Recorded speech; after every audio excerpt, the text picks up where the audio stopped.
Alright, cool. Let's get the stream officially started. I know everyone's going to be joining in later, but for those already here, welcome. And yeah, I hope everyone's doing good. I know I'm being a bit up late to the party, but yeah, I've been busy with a few things, but everything is good on my end. I know there's a lot of stuff that came out, new updates as well, like not even just like the packs, new UI updates, new in-game mechanics, quality of life changes. Things people have been kind of asking for, but I mean, it is what it is, but they're making good steps. So I think it's kind of good. It will be a good indication for the future. So I'm hopeful. So yeah, anything that will be great will be needed just to make the game a bit more accessible and understandable to see, because obviously it's a visual game, so obviously I want to make sure everything is as clear as possible. So I see that they are taking the right direction into making some changes, but nonetheless, yeah, we are here. So I know there's a lot of stuff that came out, but I'll try and cover as much as I can as we get through the stream, because obviously there's a lot to cover, which honestly I didn't expect they're going to release stuff this early, but I guess it is what it is. But yeah, let's just get on into it. I haven't played a bit in a few days, so we're just going to do some warm up, and yeah, I'll try and answer your questions as we go.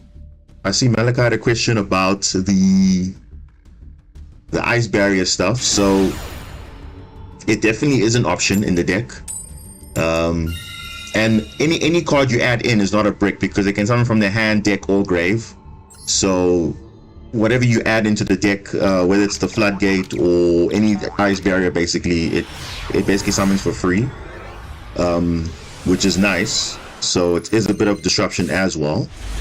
Like you see right now, currently this would have been a disruption right here. I could have gone you know, Ron discard as a Limo or something, and then I already have the Lancia already on field. So that ice barrier level 10 is a very good option.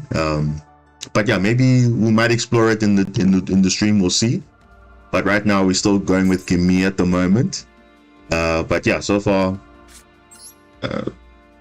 that option is not actually quite bad, because any card you add in the deck is also not a brick, because literally can summon from anywhere. So that's the nice thing about those options. But yeah, let's see how we go. I also cut a field spell for a second Dark Ruler, because second field spell barely comes up for me. You'll be surprised, especially in the meta now with SP level Knight and Kashira still in the format and all that stuff. I mean, it's good to have a second field spell, just because you want to have more targets to search. Because it sucks when you kind of draw all your stuff that you want to search, and also milling of Spring Girl or something, you potentially mind mill everything, so it's like a bit of an issue. So it's good to have that second field spell just in case something happens. And nothing wrong with hard drawing one anyway, so it's not too bad as well. I think we're gonna do Springle first. Yeah, let's do that. Yeah. I don't know if they have Ash or not, but it doesn't look like they have anything. So let's see how it goes.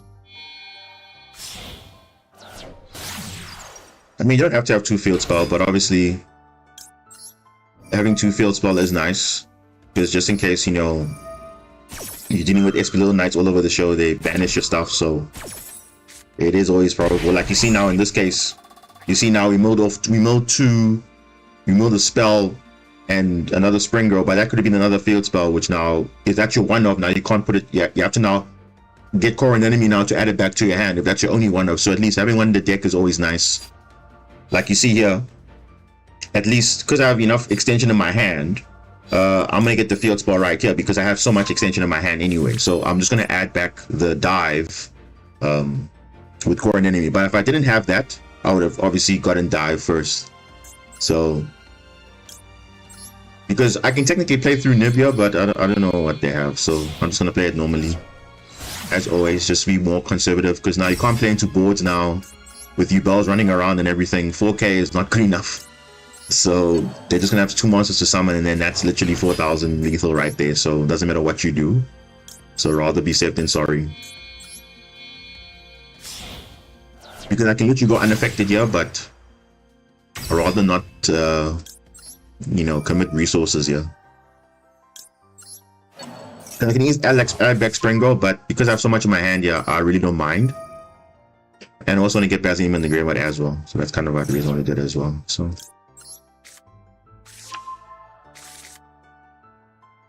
yeah, that's true. Second field spell is really nice, but I struggle against Kashira and Snake Eyes.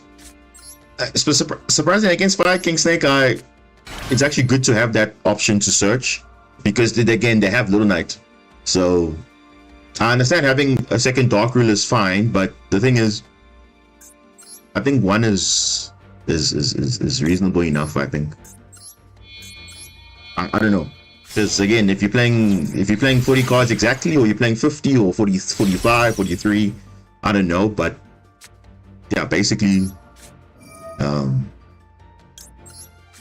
there's a lot you have to consider, because obviously not just for specific matchups, but it's just good aura. So especially if you're playing against Cash, they banish your stuff, so you don't want to take that chance as well. So, oh, you're playing 60. Okay, that's actually that changes things a little bit, because I wouldn't cut anything. If you're playing 60, I mean, I would make sure you max out at least 2 field spell, 2 dive, 2 wave. Obviously, board breakers you can put more in. I don't know what other board breakers you're playing, but yeah, I think you can add. You can add back your stuff that you're cutting, and then you can just, like, you know, drop something else, whatever else. I'm not sure what other decks, like what other cards you're playing, but if you're playing 60, you might as well play more field spell, more, you know, just to give you that extra chance, because playing one of in a field spell is kind of risky as well.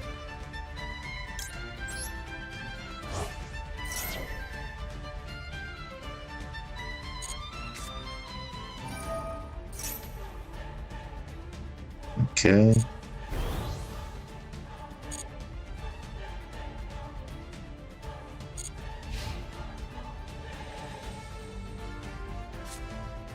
Centurion. Ooh. Okay. Yeah. This is gonna be a. Yeah. Let's see what you can do. Yeah. What are you throwing? Yeah. Tradea.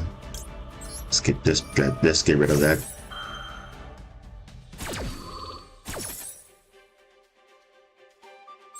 Let's banish that.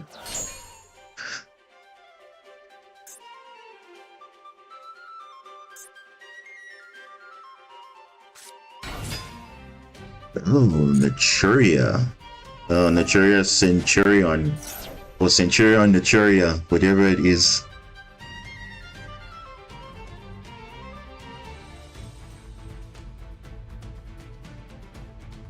You play 2 droplet, oh, 1 droplet, 2 Dark Ruler, 1 Evenly, 1 Harpies, 1 Heavy Storm, 2 Cosmic, 1 Book of Eclipse. Okay, interesting. Very interesting.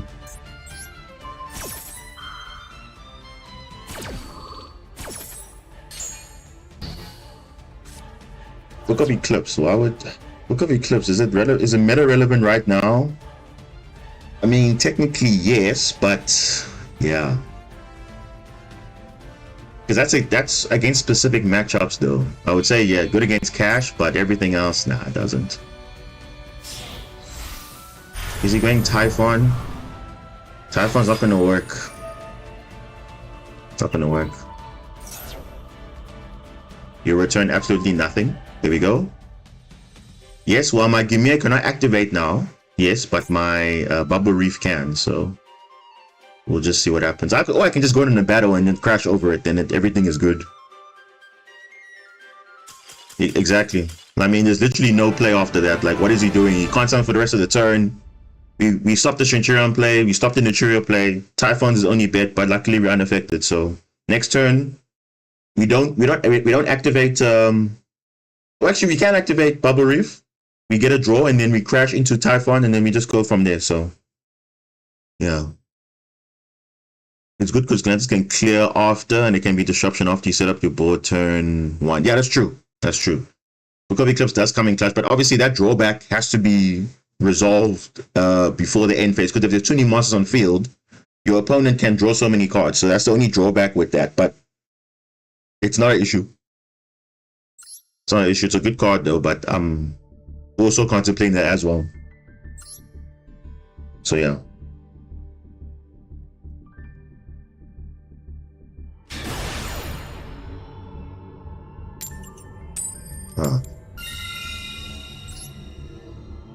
We're going first so many times in casual, but then once you're going to ranked, we're going to be going second so many times, so I have to enjoy it now. Got another new flavor of the month. When new packs come out, everyone's trying the new things, so yeah, we'll just have to see how it goes. And opponent scoops, yeah. That looked like Raid Raptor card sleeves. So I assume this guy's probably sitting on a Raid Raptor. Sitting on... Oh, he's playing... Oh, okay, Snake Eye Fire King, okay. Alright. Oh my goodness, you mastered 4 right now. Jeez, that's great, man. Congrats. Damn. You're pushing the ranks quite early, eh? Damn. That is crazy. Did you use Marincess all the way, or did you use like a mix of decks? Because that's quite impressive if you master 4 right now with just Marincess only. I mean, obviously, yes, before the new cards came out, obviously, but that's still pretty good.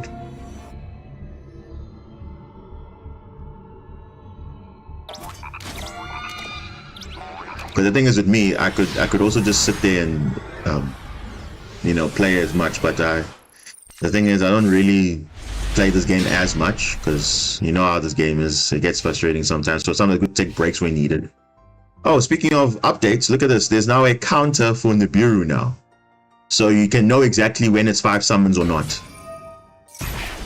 Yeah, so pretty interesting. Oh, come on, is that it?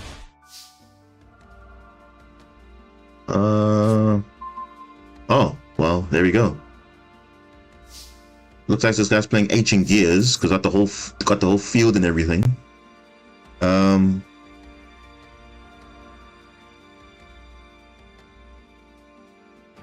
Never into an update that makes us use less of our brain. Yeah, I mean, oh, yeah, I mean, the cards are becoming too, how would I say, they're coming too simple. Like, it's just, oh, activate this. Oh, that's so much for you. You don't have to even think anymore. Okay, what do we do here? We can go for that insane combo.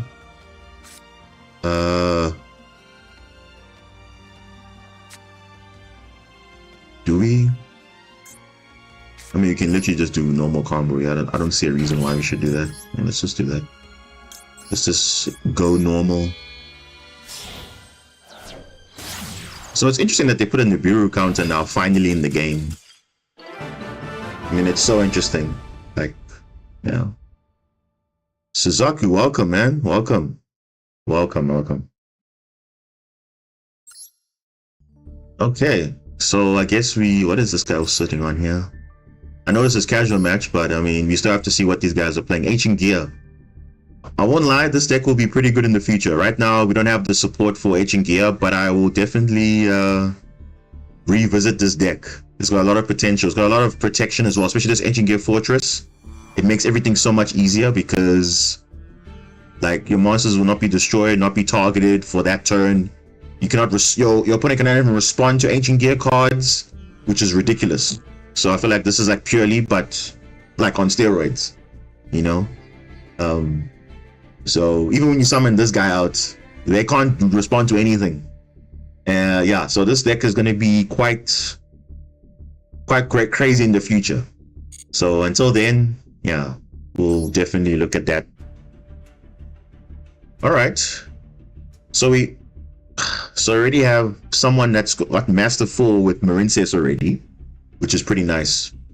You like the new Asbearer cards? Yeah, I think maybe that might be the way to play the deck now at the moment. Yeah, I think that might be the way, Malachi. Maybe there's something that we're not looking at, but I think that's the way you gotta play the game at the moment. And it's too good not to play them as well. I like that this is possibly the weakest tier 0 format if decks are like, yeah, I mean, exactly. Exactly. Because now it seems like the format is just board breakers. Because hand traps, I mean, you saw now in OCG and TCG, they're becoming less powerful, I would say. Because before, hand traps were quite powerful, but now decks can play through anything. So, okay, if people are quitting, I might as well just try the new support out. So let's just take a breather here. Let us just take a breather here. So let's take a step back here. Let's talk about this. So you can see there's a whole lot of quality of life updates that they made. Like there's basically a new version of the game, so version 2. So I think this is maybe the last major update before Worlds. So I think they did a lot of quality of UI changes. So I think, did they go through it here? Let me just see if they went through it. Is it here? Let me see. Version update. Is it here? Yeah, so these are the update that they did for the new update that came out. So you saw now that counter that had a counter on Nibiru. So basically, when you have Nibiru in your hand, not for your opponent, because the idea is not for your opponent to know, hey, you have Nibiru. It's for when you have Nibiru in your hand, you actually have a visible counter, so you know when your opponent normal special summons 5 times in the turn. So because sometimes people don't know when to Nibiru. Obviously, you have to come with your hands, but now obviously it's a visual game, so it feels like cheating. So literally, they're like, okay, cool, I'm kind of helping you now. And also it makes sense for a spectating standpoint, because I think it will help, especially when heading into Worlds. You're going to be seeing now different interactions and stuff, so it's good to know, like, from a visual, like, okay, this opponent has summoned 5 times, Nibiru is live, for example. Now we have to think, okay, based on our calculation, we think Nibiru is live, but obviously now you would count manually, but I think it's still a good update regardless. So it's also good for the viewer as well, to have a visual indicator. Okay, look, Nibiru is live. It's a matter of when you want to activate it. Then obviously, number of cards to spend in the deck. If there's 10 remaining cards, they'll actually show you, so that in case you're going to take out your opponent, you can see how many cards you have in your deck. Then this one I think is quite interesting.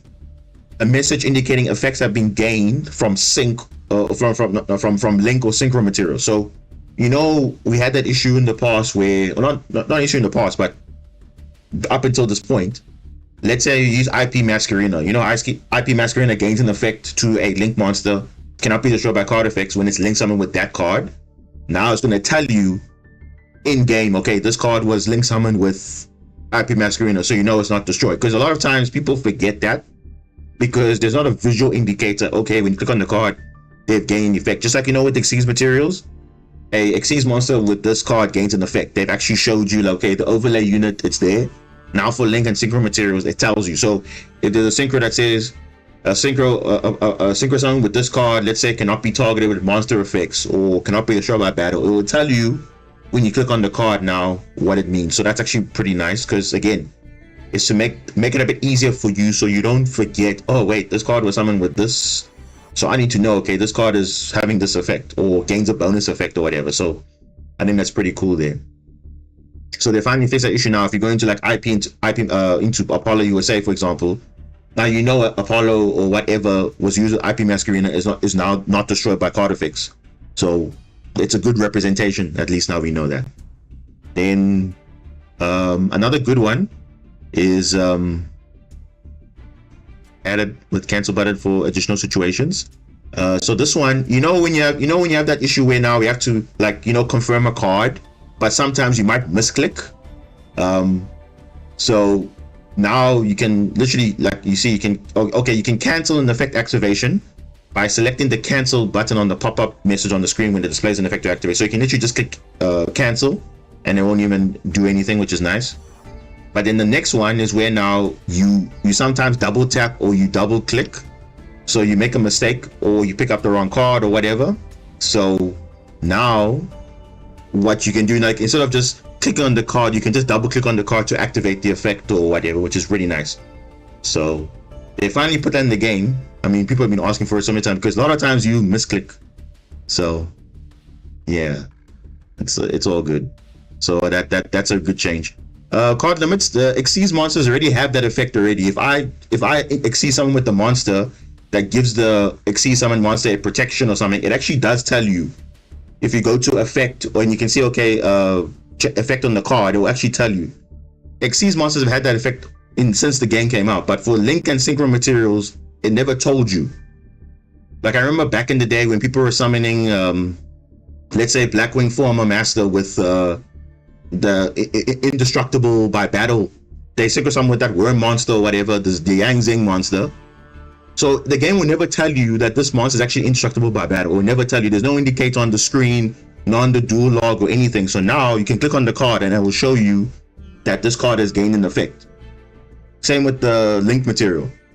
I've also been guilty of that, where I try to destroy something, and I think, oh wait, Masquerino was used. Oh, this was used. Like, so at least for that now, for Sync and Linkro, for Links and Synchros, it's very good. For Xyz monsters, it's already been there in the game, so no issues there. And then obviously you've got other stuff there, campaigns. Just log in, guys. If you're not going to be playing the game for a while, at least get gems, because I believe there's gems here. Yeah, semi. I think it's here. Let me just check where the mission's at. There's literally like free gems and I think free packs, so just get them. It's there. Unless, do I already have it? Wait, do I already have it? I think I already have it. Yeah, but there's a free campaign now. I think it's like 1,000 gems or something. Just get it. Log in basically for free. Get it there and get like 2 or 3 packs, which is always nice to get. So that's also there. And then obviously, what else we did? What else was major? I think there were also new animations or something. That were also kind of in the game. I see a new secret packs also. I already opened it. I didn't get any of the alternative art Stardust Dragon, which is pretty nice. Drunkware also nice. New tuning retrain. Well, not retrain, but a alternative art. And then obviously Crimson Dragon. Crimson Dragon. Crimson Dragon animation. This is new, right? Crimson Dragon never had animation before. But I guess it's a sign that they never banned the card. Well, they probably will, but we'll see. So that's the one secret pack. The other one I think is the Shadow cards as well. Also got a alternative art, which is Shadow Winder and Shadow Construct, which is nice if you play Shadow. That's also good there. And then obviously the pack that we're all talking about, Wings of the Guardian. So you'll see that obviously Raid Raptor got a nice animation. Cool. How come their boss monster got an animation? We didn't get animation still. Marincess, what's going on? We're still waiting for that. But yet Ice Barrier literally just came out now and they got their animation, which is a card that people actually play. And obviously Voiceless Voice, Skull Guardian is there, so yeah. This card is in the game also. The pack a bit, which is nice. Interesting plays, but you can see there. But yeah, other than that, that's what we were expecting. But then I go and check in the pack, there's actually more to it. So if you look at it, of course, yes, Ice Barrier. Is it expensive? Not really, because you do have a reprint of Trishula if you already have Trishula. I already got Trishulas already, so that was kind of like, I actually didn't get Trishulas before, but now I have Trishulas, so that was fine. Mirror Mage is also a very good card. This card's insane. You're playing at least 2 to 3 copies. If you're playing Pure Ice Barrier, you're playing 3. If you're not playing Pure Ice Barrier, I think 2 is okay. Definitely one of Lancia, very good. Maybe play 2 if you're playing Pure Ice Barrier, but I think 1 is okay.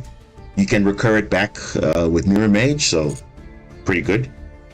Then, this is what people were not talking about. There's actually more water support in this pack. What are you talking about? There's actually white aura cards and Goaty cards. Yes. We literally spoke about this a few streams back, saying, okay, we're still waiting for that remaining synchro support. The other Goaty cards and the white aura stuff, which also came with the Phantom Nightmare pack and the OCG and TCG, which we were still waiting when it's going to come out. And they just dropped it on us now. So it's like, okay, which cards are new? This one is new.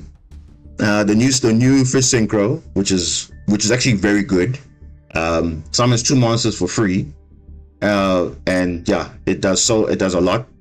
And then you also got White Sardine, which is kind of like a Mathmech Circular at home, pretty much, but it's not having that stupid lock or whatever of attacking for 1 monster for a turn only. This one is basically send a White Sardine from deck to grave, summon for free, but you're obviously locked out of water monsters from the extra deck. That's only restriction, but otherwise it's a Mathmech Circular type effect, so doesn't do, not super broken or anything, but it does something. Then obviously you also got a new continuous spell.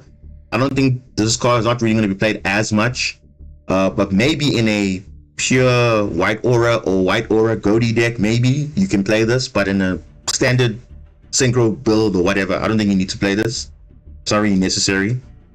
And yeah, this is a decent continuous trap. Obviously Georges is here. Very good ice barrier.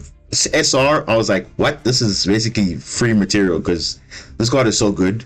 It's like a Abyss Dweller on legs, and bro, it is just insane. Yeah, it is a really nice addition to any deck that like you summons. I have ice barriers in. This card is great. So yeah, and then we also got Keith, which is a Goatee support as well.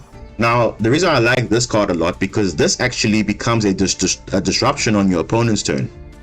Because now you don't have to depend on actually summoning the Zep. Remember, the Zep is the one that synchros on your opponent's turn when it's special summoned. This one now can actually summon that monster for free. And there's a combo you can do, which involves Beautiful Princess. If Beautiful Princess is banished, it will be banished. You summon Beautiful Princess back. Then obviously, because it triggers on summon, it will summon a Zep from the deck and then synchro summon from there.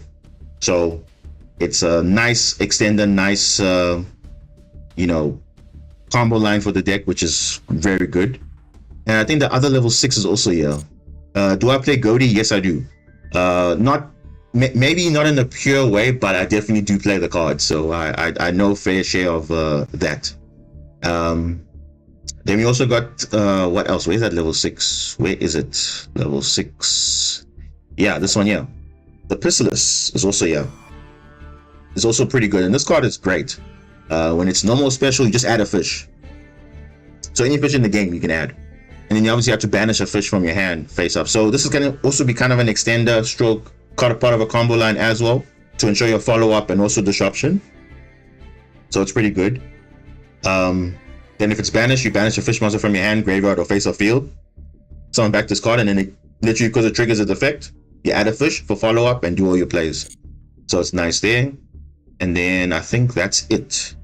The other stuff, I mean, is literally stuff you can access quite easily, but that's like the main stuff that was added, which I'm pretty happy about because no one was expecting Vent support to come this soon.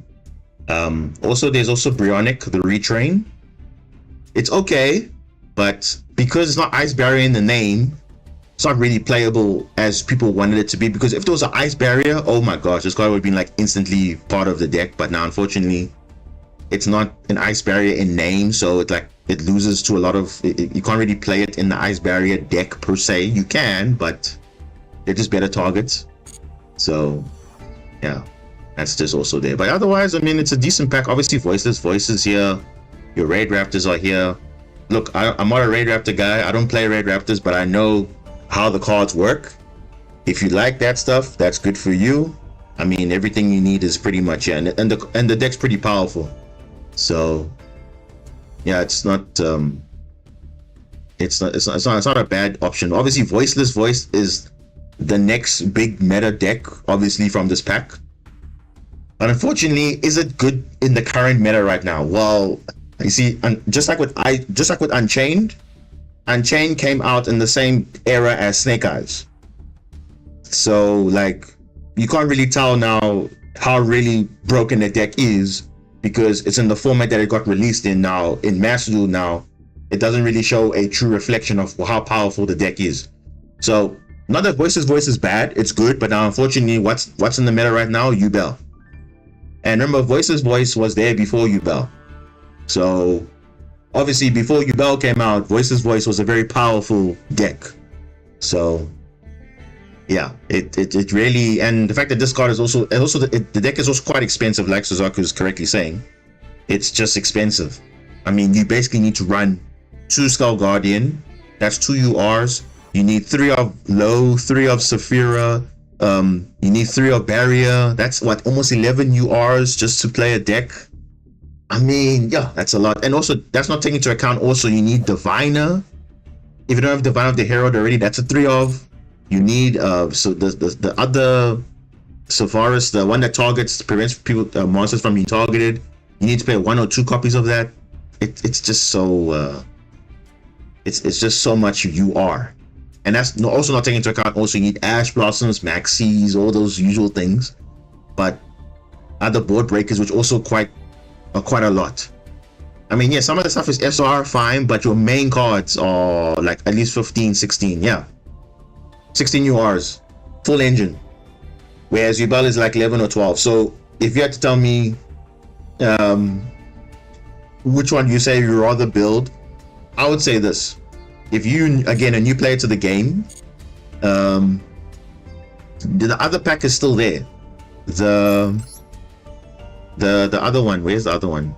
Eternal Partners is still there. I would say pick up your Yubel cards because it's actually not that bad. Because your Yubel engine is not that expensive, and I know because I pretty much got the full set, and I'm not even playing it. You know, and you can play it budget kind of to an extent. But Voiceless, how do you play Voiceless budget? I mean, you can, but it's not going to be as consistent though. That's the thing. Because you need to play 3 Low, you need to play 3 Barrier, you need to play, you know, Skull Guardian at least at 2. You know? But yeah, Yubel, you can literally build Yubel no problem. But Voiceless Voice, I don't know. I won't lie, I have some of the cards, but there's no incentive for me to like grind and get the rest of the cards because like it's way too expensive. I think I don't even have lows even. I only have 1 or 2 low. Let me check my cards. I only have 1 low. I have 2 Guardian. I already have 3 Diviner. That's fine. But now I don't have. I do have 2 Barriers, so I can technically build Voiceless, but like on a budget because I do have 1 Saphira. I have 1 low, but I need to have 2 more. I need to, you know, play other stuff if I want to do other things in the ritual deck. So yeah, that's just what I have to do. So you can play budget, but it's not going to be as optimal. Whereas Yubel, you can kind of play it budget and then you can still do things because most of the other things are kind of SR and below. So that's the nice incentive. And also not taking into account that obviously, you know, it's obviously going to be a relevant deck. You want to play it at the best optimal way to play the deck. So I think to learn the deck, you have to play the max copies of the engine. So again, I wouldn't say Voiceless is a bad investment, but yeah, it is a tricky one there because I mean obviously the tax now in this pack went to Voiceless, and I think Konami kind of knew that because imagine if they made Voiceless very cheap, everyone's gonna be playing Voiceless, and then it'll just be taking over. Just like how you see Yubel, actually quite cheap compared to what we thought it was gonna be, not that expensive. So because they knew it's an anime deck, you know, anime decks are typically not so expensive, but then your branded, your Voiceless Voice, and Centurion, they're all quite expensive. So yeah, Raid Raptors, like I said, I'm not too familiar with Raid Raptors. I mean, look, I did get the Rising Rebellion Falcon. I don't have much of the Raid Raptors. I think you need 3 of this Bloom Vulture. This card's pretty good apparently. But yeah, apparently it's a lot of combos, which is quite combo heavy. You know, we turbos out either Kali Yuga or all this BS stuff, which is crazy. Yeah, but not saying it's a bad deck, but it does require a lot of piloting.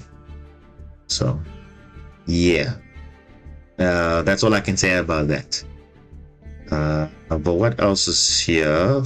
There's also a new illusion monster, Master Tau the Chanter, also pretty good. For Chimera decks, this is pretty good for you, so I'll definitely pick that up if you haven't got it to SR, so you don't need to even pull anything. It's just there. What else is notable here? Yeah, I think that's pretty much covering it out. I think the biggest surprise, I think, was the White Aura and Goaty support that came. I think no one expected that, and the fact that again, there's no URs attached to it, which is it's nice. The only UR in Goaty's is Goaty of the Deep Beyond and the field spell, which no one really plays. Which you can even not even play it, it's fine. But the only real UR is Goaty, which is the Deep Beyond, which is nice. Everything else is pretty much accessible. So another cheap deck to build. Ice Barrier, I would say, is not that expensive as people think it is, because only 3 Mirror Mage, maybe 2 Lancia, and then maybe 2 Trishula in a pure Ice Barrier deck. But otherwise, everything else is accessible. I mean, SRs are more and more than accessible.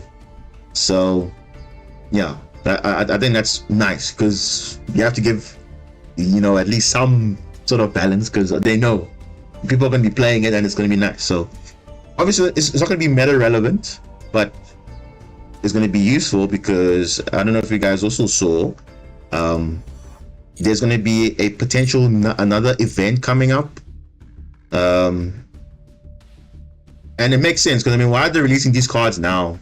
I mean, it only makes sense. There has to be some sort of an event coming. So apparently it's a water and wind event, so you can only use water and wind monsters. So therefore, no Maxi, no Ash, no BS. You're playing water decks or you're playing wind decks. So I can already think of 3 decks which are going to be quite broken.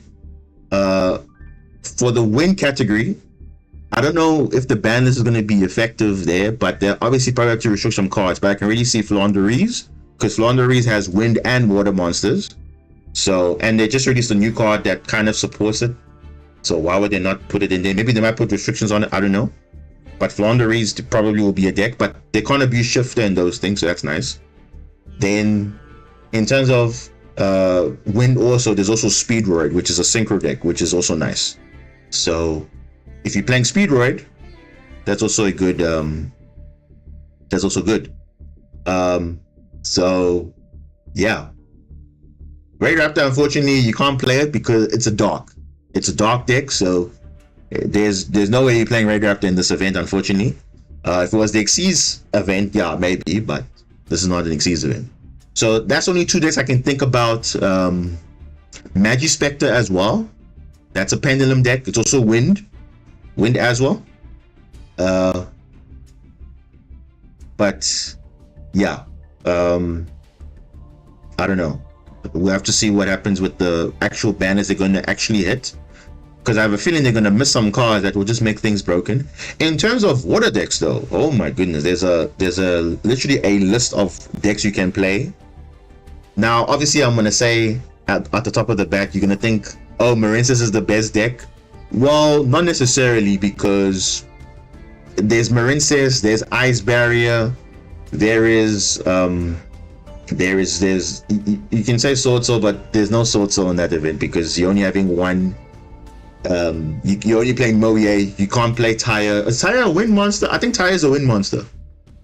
Maybe you can play Sword Soul to an extent, but you have to like mix it with something else. But definitely Marincess is one of them. You can play Water Xyz. You can definitely play Water Xyz. You can play Synchros.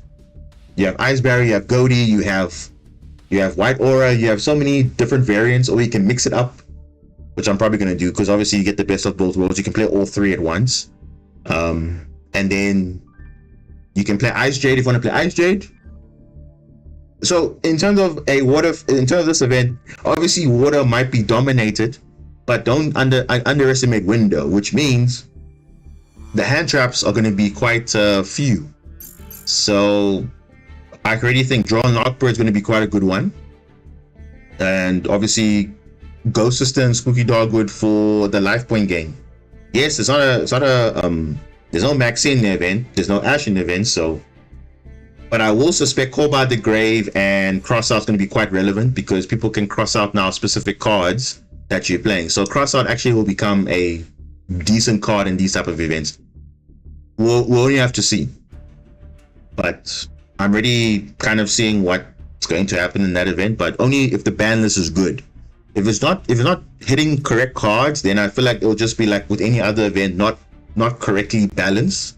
and then people are just playing cards to be abusive, which is like, okay, whatever. But anyway, I'm not advocating that. These things are going to be super meta relevant. It's just an event. We have to see what the event is. It's not a cup format, so there's no stage 1, stage 2, so you're going to get gems and all that thing, which is nice. So if you were crafting or you're buying some packs to open these cards, you can get your gems back nice and comfortably. So I think you should definitely get in that. So having said that, we know what's going to happen with these with this type of event. They're going to miss certain cards, and I can see Suzaku's already singled out one of the cards, which I didn't want to say if they were going to do it, but let's talk about it. So the card we're talking about is Poisonous Winds. Let's have a look at that. Poisonous Winds. What is wrong with that card? Is it poison? Yeah. Am I even spelling it right? Poisonous. Poisonous Winds. What does it do? Wind monsters cannot be special summoned. All face-up wind monsters on the field lose 500 attack. Now, it will be very stupid if they do not ban this, because they have to make the event as playable as possible. Right? Which will be stupid, because if they don't ban this, then I'm literally going to be playing 3 of this, and then that's it. The game's over. But yeah, is there a similar card for this for water though? I don't know if there's a similar card for this for water monsters, but that's kind of tough if they're gonna let this card be free. I doubt. They are saying that they're the same people that left Contact C. Bro, I remember that. I literally remember that. They made an Xyz event, but they forgot to ban Contact C, which literally says the control of this card cannot exceed someone except with that monster. So of course it's like a level 5 or something. So you can't obviously exceed someone because you need 2 level 5s, but people were playing rank 4s or were at rank 7s. So it was kind of like defeats the purpose of the Xyz event. And then obviously, yeah, they eventually also banned it like mid event, but literally was unplayable for like 2-3 days. This was around extra deckless Sacred Beast and Dust of events. Well, unfortunately now, you won't be able to play Sacred Beast. You have to now. Okay, let's actually have a look at the card pool. Like, let's look at actually wind and water monsters. Let's actually look at this, and see what's actually relevant. So obviously, yes, Ice Barrier, we know that's there, but yeah.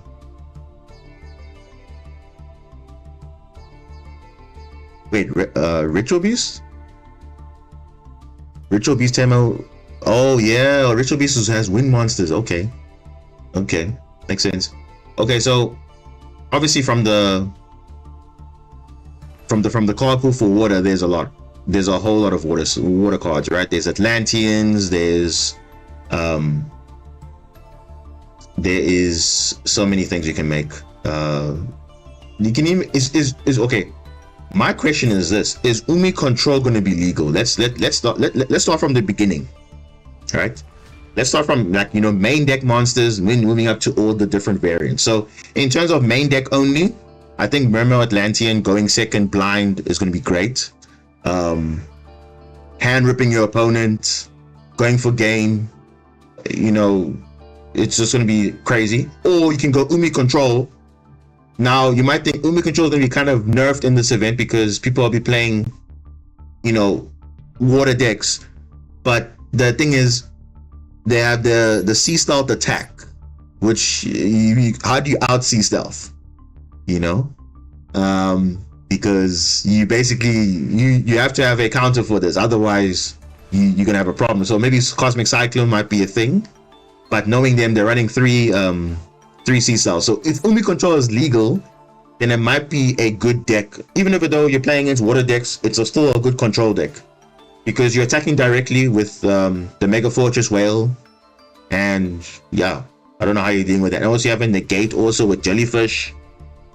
It's going to be quite it's quite hectic. And also they can play winter cherries, but wait, winter cherries is the dark, right? Let me just check. Winter cherries, let me check all the ghost sisters. Let me have a look. Let me see. If I say ghost, let me just check here. Okay, spooky dogwood is water, that's fine. That's fine.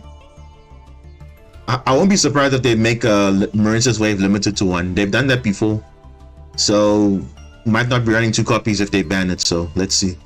Let me see. Is ghost winter cherries? Let me see. Let me see here. Is this legal? Just checking. Ghosts. Yeah, winter cherries is okay. Winter cherries is the dark. Okay, so that's good. So we can filter here by water and wind. Okay, so it looks like Ghost Mourner and Spooky Dogwood are the only like probable hand traps. But yeah, I think that's fine. I mean, people already have Mourner are going to be happy because they'll just play 3 of that. But it's only once per turn, so it's not really like ideal. So you're already only facing against Ghost Mourner, which isn't really a problem because you can't play Veiler and those things. But yeah, I can see Mourner being seen play, and probably Spooky Dogwood if you're going second. Because like this is basically the new maxi of the format, essentially. Instead of drawing cards, you're getting life points, which obviously does matter. So yeah, I'll be surprised if they ban this card, but we'll see.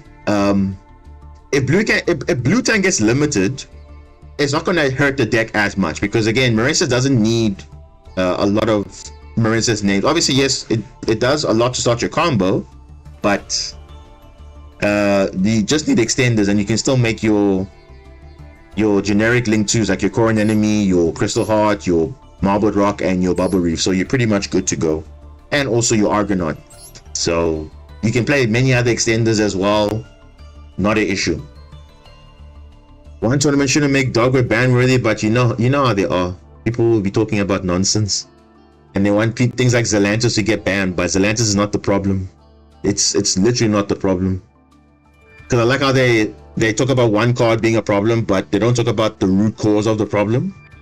So yeah, because no one was talking about Zelantis before Snake Eyes came out, but all of a sudden, oh, because now there's an OTK we can do. Okay, great, but we've also been doing it. No one's complaining about that, you know? If anything, we abuse it more than them, you know? What else? Oh, by the way, I forgot to talk about this. Fishborg Harpooner is in the game as well. So it's also like a kind of a free extender as well. Reveal a Rotomons in your hand, and this card, you summon one of them and discard the other. So it works a lot like the Punk card, where you reveal one, special summon the armor and discard. So it's a pretty good starter, which is also nice. So maybe in the event, you might play this also, if you want to. So even if they limit Blue Tang or whatever, it doesn't really matter. Then obviously you have main deck. You have obviously Mermails. I spoke about Mermail Atlantean. So, oh, sorry, Mermails. Yeah, Mermail. Yeah, so Mermails are going to be there. Very, very good blind second OTK. Turn 1, they can literally go Abyss Gaios, and then that's it. They can't do anything because monsters your opponent controls less than this card cannot do that. So yeah, this gives Marincess Synchro access too. Yeah, I mean it does. There's a lot of lines you can do. You can go Synchro Marincess. You can put Chang Yang, Lancia, Gimia, and you can put other things, and you can do a lot. But now there's a lot of options. It's all about the person who's creating the deck that has the limitation. But other than that, you can go free ranger, you know. And remember, you're just there to get your gems and get out. You're not there to do that. And also no Nibiru. So this event's going to be crazy because literally there's no Nibiru in this event. And you know, when there's no Nibiru in this event, the only thing that you lose to is Ghost Mourner only. In terms of kaijus, there's Wind Kaijus and obviously Gamma Seal, but that's it. There's nothing real other than maybe evenly matched or Dark Ruler maybe to some extent. But other than that, that's all. You know? But yeah, in terms of main deck, you have Mermails, you have Kaiju. You have Mermails, you have Umi Control. Umi Control, between those two, those are like your kind of your main deck. Without relying on extra deck per se, those are good options. In terms of fusion decks, there's no real good fusion deck out there, because if we can filter for fusion, you could play Super Poly to go into Mood Dragon, right? And we can do wind and water, right? So it's a mix. So we can go Mood Dragon of the Swamp, or you can go maybe Ice Jade and run Egyptian God Slime. That's also an option as well. Telement, unfortunately, is not viable unless you want to play now Mood Dragon of the Swamp, or not Mood Dragon, King of the Swamp, or a fusion substitute, which has to be a water or wind, plus Rhino Heart. That's the only way you can summon this card. But is it really worth it? I don't think it's worth it, because the entire engine is not going to be playable, because you don't have Sharon, you don't have Halfness, so how are you actually summoning this card? Rhino Heart has no target, only Tenement Castira, but that's it. So it doesn't really make sense. Yeah, it literally doesn't make sense to run Telement per se. I mean, you can run the fusion, but you need to have a specific combo, which will just be like so unreliable. I would be more comfortable just running Egyptian God Slime, maybe playing an Ice Jade package, or just playing Ice Jade and you can summon this, then that's also working too. Then there's also kind of a floodgate as well. Heroes again, not viable, because heroes have their main deck monsters are mainly different stuff. We can check. I mean, these are all the wind monsters. Okay, well, it's not really properly filtered, but is there really good wind monsters other than Stratos, Liquid Soldier? Any other wind monsters? I don't know. Avian, but again, you can't play Neos. You can't play what can you play? Okay, you can play Flame Wingman, but now you don't have the Persinatrix. So how are you summoning that? Well, you can hard draw it, so yeah. God Slime is complex, easier to tech. Metal Reflect. What is Metal Reflect Slime? Let me check. Metal Reflect Slime. Metal Reflect. Because obviously you need to brainstorm for the event, so we know what is playable. Reactor Slime? Is it this card? Wait, where is this card now? Jam Breeding Machine, Metal Reflect. Oh, the trap card. Okay. But the thing is, God Slime is not difficult to summon in Ice Jade, though. It really is not, because you just need a level 10 monster with zero attack. You can just tribute it for free. That's what I do most of the times to summon God Slime. I just summon the Cosmic Core level 10, and then I use the field spell to reduce its attack to 0, and then I just tribute it off. No need to now have to hard draw the Metal Reflect Slime. I mean, yes, it makes it easier, but you just need a level 10 with 0 attack and then just tribute it off. So it's an option. So in terms of fusion, there's not really a lot of options there. But if you go to Synchro, there's a lot. I mean, we can already see on this, there's literally Ice Barrier. Literally, the Ice Barrier is here.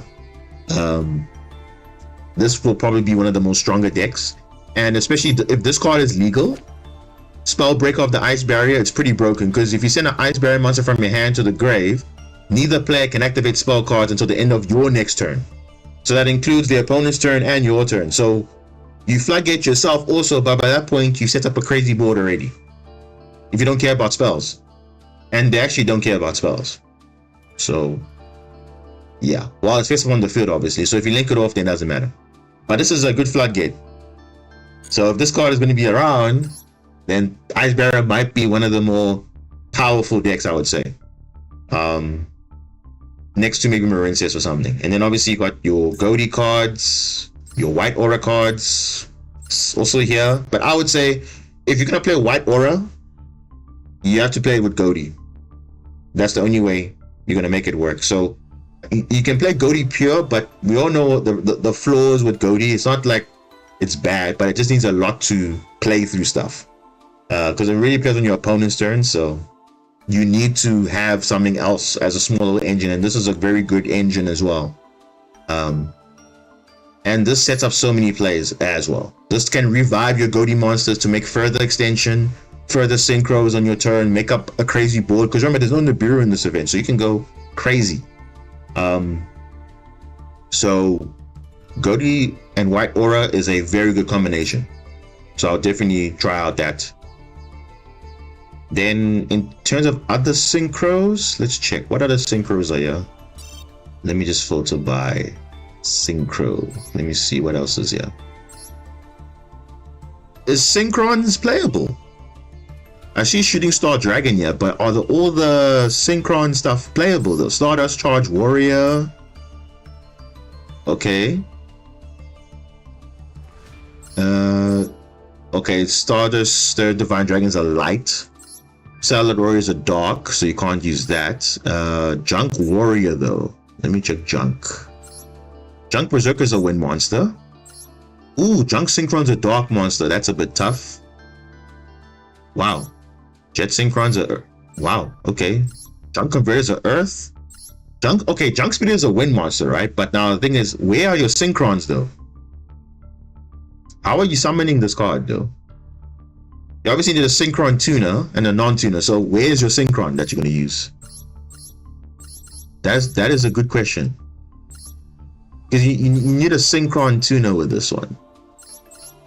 Wind, dark, earth. Dude, that's crazy. How do you summon this card? Okay. Steam Synchron.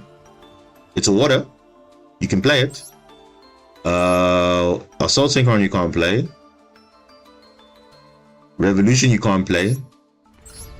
Okay, Quick Draw. Okay, Quick Draw you might play.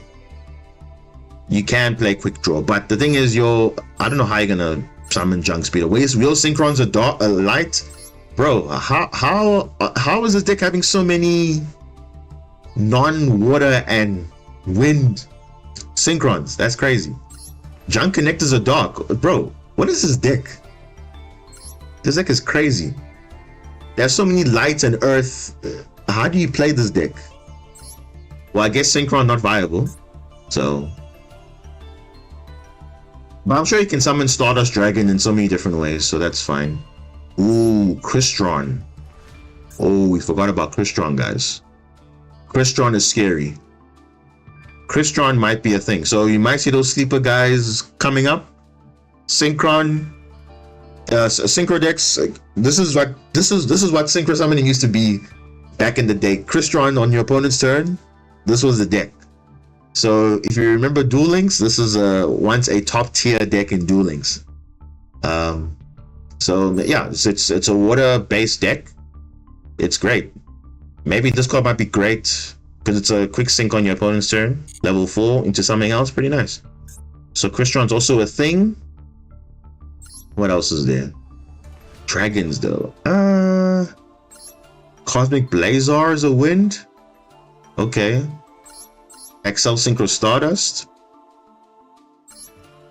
Okay, so most of their cards are there, but how do you... Wow, okay. Oh, Penguin. Ooh, Penguin's also there. Penguin's also another sleeper synchro deck as well. Don't sleep on that. I'm trying to think, what other targets are here? Prima Donna. Okay, that's kind of played in our deck if you're playing a synchro build anyway. Yeah, Speedwave, we spoke about that. That's another good option. Yeah, Speedwave with Clearwing, Crystal Wing Synchro Dragon is going to be nuts. Wait, Wind Witch? Wind Witch is also a wind, right? Yeah, it's also a wind as well. Wait, so don't tell me Baron de Fleur is going to be illegal, right? Yeah, Baron de Fleur might be a legal card. Gradle Dragon. Gradle. Oh, okay. This is also a option. Okay. If it's called Destroy by Battle or card effect, you can target one other water monster, special summon it, but effects are negated. Not that great actually, because the Abyss Lacia does not negate the monster it targets, so that's nice. Your Sartic might be an option also too. Your Sartic's also there. Very good option. Your Sartic, pretty good. Okay. And what else? Looking at Cyber / Harpy Lady. Yeah, they're a win deck as well. Harpies can main deck Featherstorm, by the way. So it might be an issue. And this can search Harpy's Feather Duster. So Harpies might be a thing. Ooh, I forgot about Dragoonity. Oh my goodness. Whoa. Okay, guys, wait. I forgot about Dragoonity. These guys are going to be cooking in this event. Who forgot about Dragoonity? This is literally the event for them. Literally. And these guys can cook up a crazy board. Yeah, they're all wind monsters. So this is perfect. So Dragoonity is an option for wind. Speedroid's a good option. Flaunderies might be a good option. What else is good? Bro, how do we not talk about wind monsters and you forget about Armed Dragon, bro? Armed Dragon is also there. Exactly. Armed Dragon. Armed Dragon is also insane as well. Yeah, Armed Dragon is also a thing. It's also wind. With Tempest, good extender. Very good. Barone is wind. Yeah, Barone is wind.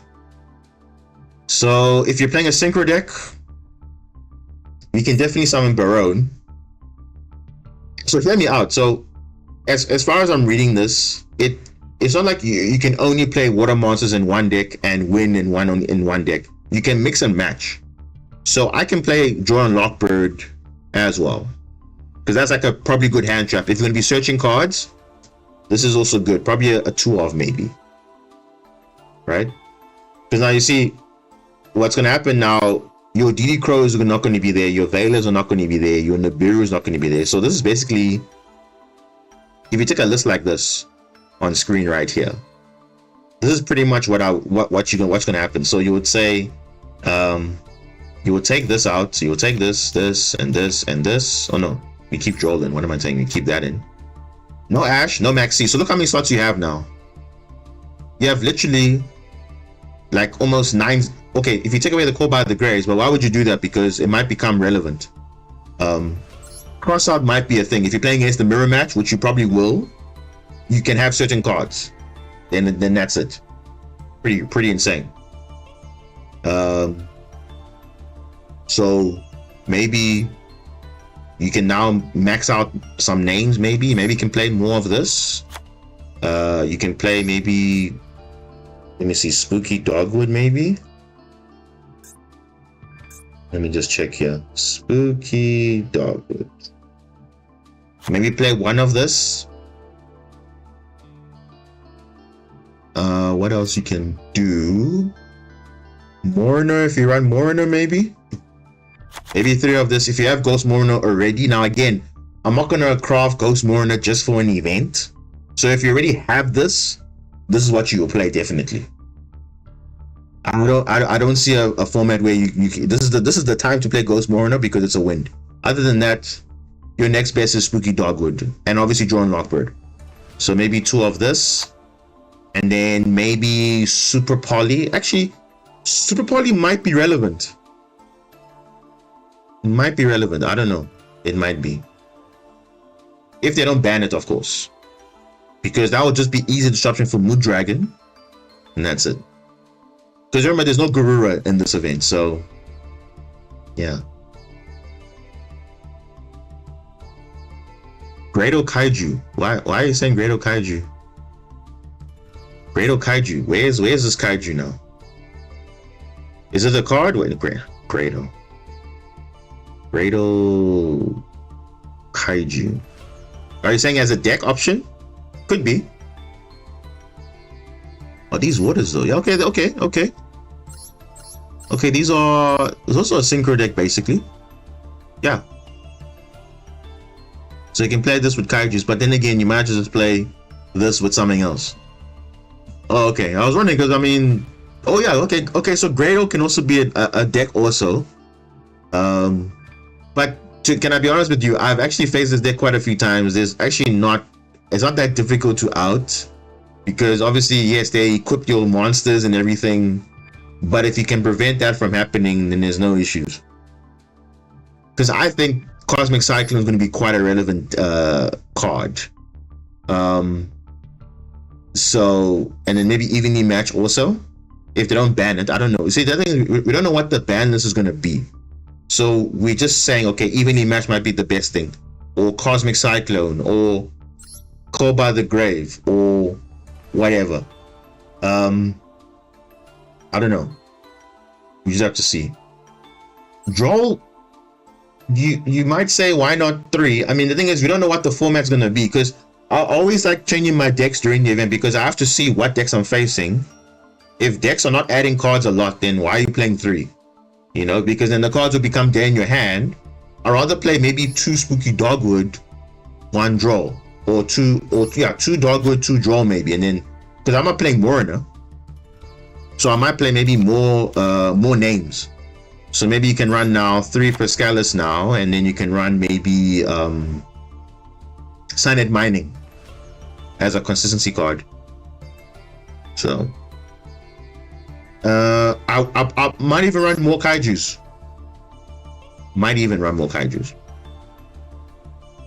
That's it. Because again, I think once we know what the ban list is gonna be, then we can properly build for that event. Because at the moment, we're just speculating what the cards might be legal, which ones might not be. We don't know what's going to get limited. We don't know what's going to get banned. So we literally have to see what is going to be what's going to be the ban list specifically for this event. So, but obviously this is just theory testing. But if I had to build for Marincess now, I would probably do this. Here's what I would do. I would probably take out... This is what I'll be doing. Because now Zelantis now becomes kind of irrelevant, because you're playing against water decks. They're going to come back to your field and for your opponent potentially face down. So I'm literally thinking the same also. Like, since there might be water monsters in this deck, maybe you're right, Malachi. Maybe Area the Water Charmer might be an option. But then again, why would you play it though? Because there's no Nibiru in this event. Because you see, the reason why people were playing Area the Water Charmer was because there was Nibiru. But now you're gonna run this to steal someone's water monster. Okay, that's fine, but how often why would you want to do that though? I mean, in a non-Marincess deck, yeah, maybe, but I mean, because what I'm thinking is this. I'm thinking about going Gamia, and like what you spoke about earlier, Malachi, with the Ice Barrier play. So we can go Lancia. You throw that in, because you already have Gamia, you already have Ron Adrian. Then all you need to do is just ran the floodgates, basically. So, yeah. Which is, if we're playing against Flanderies, this might be a good option. If you're playing against a deck that uses spells, I don't know which one would use that, but the good one would be the Georges. Where's this one? Georges and the Ryo. That's a monster negate and also a Abyss Dweller. So not too bad, actually. But you can summon opponent's waters as a clutch if you get disrupted a lot. The thing is, how often are we gonna get disrupted though? Because I mean, really, there's not a lot of hand traps that actually will disrupt you, except you're playing imperms now. So maybe impermanence might be a way now. So maybe 2 to 3 imperm. That's like your new Veiler, essentially. So maybe this is kind of I'll work with something like this as like a draft. You know, this is like a draft build that you can work with for a event. right? But obviously this is not a final build, of course. This is still like a concept because you don't know what the ban list is going to be, but that's what I'll be running now. You know, if this was the event, I'll probably run it like this, and then that's it. So only time will tell. But for now, let's focus on what we are doing here today. Should you run Kaiser Coliseum? Isn't that card banned already? That card's banned. That card is banned. I believe so. That card is banned. Did you play against Voiceless? I did. So here's my thing with Voiceless, right? So,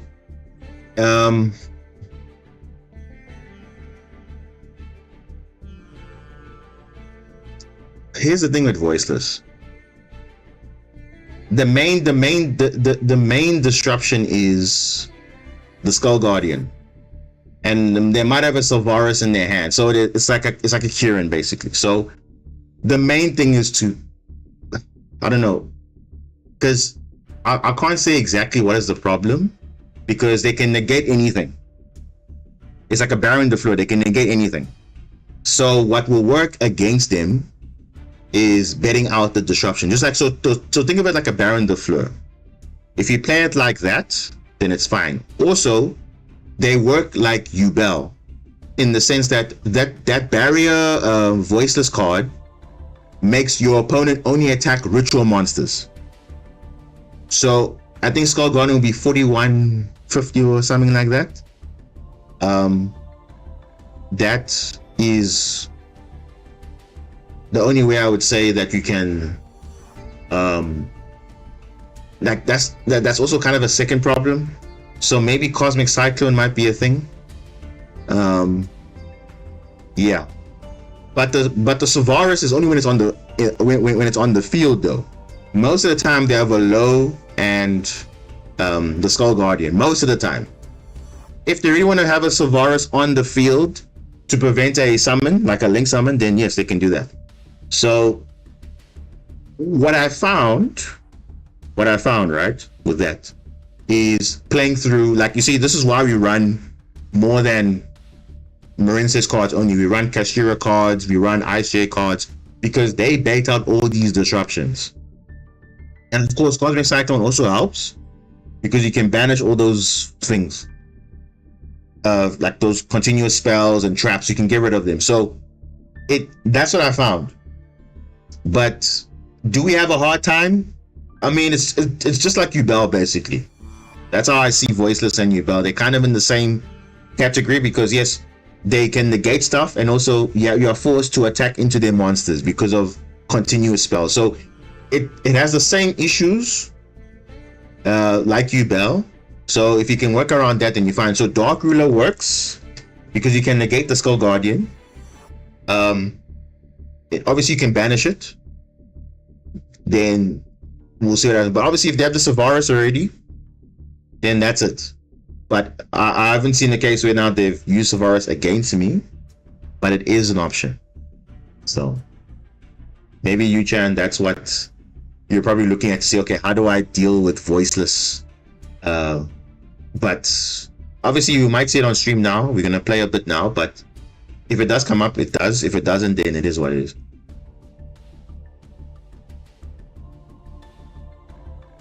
But it's not something that's impossible though. Just like with any matchup, it's not impossible. It just depends what the person's doing. Ron, I did see your comment. I was just, because I was talking about other stuff. I did see your comment about advising a deck. Let me just see if I find. Okay, so you want to ask what deck can I build for how many URs? 6 or 5 URs? Is that what your question was? Let's check what we can build for.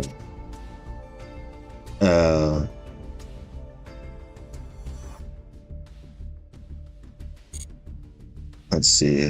What can we do here? You did a unique version of Voiceless? Oh, really? What version is that? I would like to know what that is. Theory of Kairishin?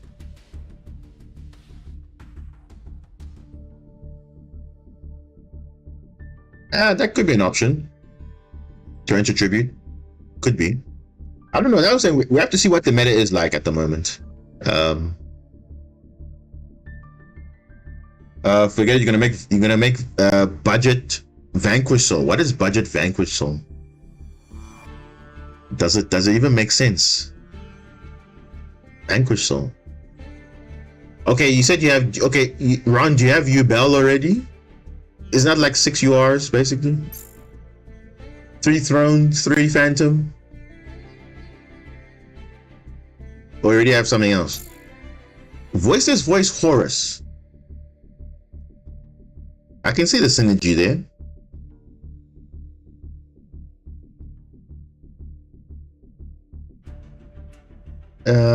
Yeah. Look, to be fair though, I'm technically also kind of unique because I'm also not playing the normal Marincess way. So technically I'm also kind of unique with my different versions, like the Horus version, the Cash version, all those other versions, whatever. So I think we can fairly say if it works, it works. If he's getting results, he's getting results. So he can't complain that he's playing Horus with everything. A rich man's deck, voiceless. Oh yeah, my gosh. But you see, again, the problem with every deck in Master Duel, what's the problem with every deck? Going second. If your deck cannot deal with going second, then it's not optimally built. It's a fact. You can't build your deck for going first. You know? So it makes sense in that case. Okay, you have your Horus line to bait out interruptions and then play your Voiceless. If your Voiceless gets disrupted, you can still play Horus. You can still do things. You know? What about the trap card that tributes a water to discard? That'll be the spiritual art. The thing is, those cards you can't search. Just remember that. So try not to run cards that you can't really search. Obviously the Fury of Kyrician can be searched off your Ocean Dragon Lord Kyrician, but the other cards don't think you can really do it. Okay, let's talk about this deck list quickly. So I'm trying something out. As you saw now on when I was warming up, I'm running this variant of the deck. So this was as of a discussion we had last stream where, you know, we trying to build obviously the most competitive, but at the same time viable deck going first or second. So yeah, this is what I came up with. You calling me crazy, Diamond, for trying to make a cheaper Vanquish Soul deck? But the thing is, what is cheaper though? Let's have a look at this quickly. I'm not calling you crazy because we must ask ourselves what is Vanquish Soul basically. You can look here. I don't even have any Vanquish Soul cards. So what's the main thing you need? You need. I think you probably need 2 of this only. Oh no, you need 3 Raisin to make it full power. 3 Raisin, maybe 1 of this, and then 1 of that. So that's 3, 4, 5. Oh, but you don't need Stake Your Soul really, right? Maybe you can run. Okay, maybe 1. Maybe 1. I don't know. Those are the URs you have to talk about. Now, so you must either gonna play 3 or 2 Raisin. Maybe 1 Caesar Valius, maybe 1 Mad Love, 1 Stake Your Soul. And that's it. I actually agree. I'd rather make Voiceless because Voiceless is actually a viable deck for the future. Vanquish Soul is kind of like, okay, it's there, but whatever. You know? You can play Phantasm Spiral Stun. Ooh, that's my worry though. You can... okay. 1 Caesar, 3 Raisin, 1 Mad Love, 2 Stake Your Soul. I mean, you can get away with 1. You can get away with it. Phantasm Spiral. You see, that's the thing. There's so many good options, but again, it just depends what Konami wants to do with that. Phantasm.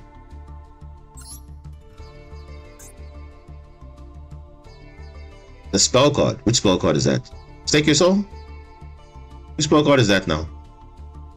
In Vanquish Soul now. I mean, you can search this. The link is UR? Hold up. The link is wait. I believe no, the link is a SR. SR, so that's basically cheap. Let's just confirm this. Yeah, this is your main deck monsters are the UR, which is the Caesar Valius, the Raisin, and Madla. But obviously Raisin is the best one. It's like your best starter in the deck. And obviously what's the other one? The Stake Your Soul. That one's like, okay, just kind of like not kind of an extender, but it obviously depends on what you reveal. So I would say Raisin is the priority, and then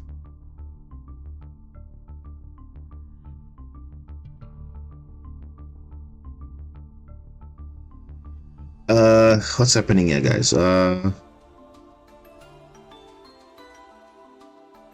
Okay, guys, remember we're talking about investments now.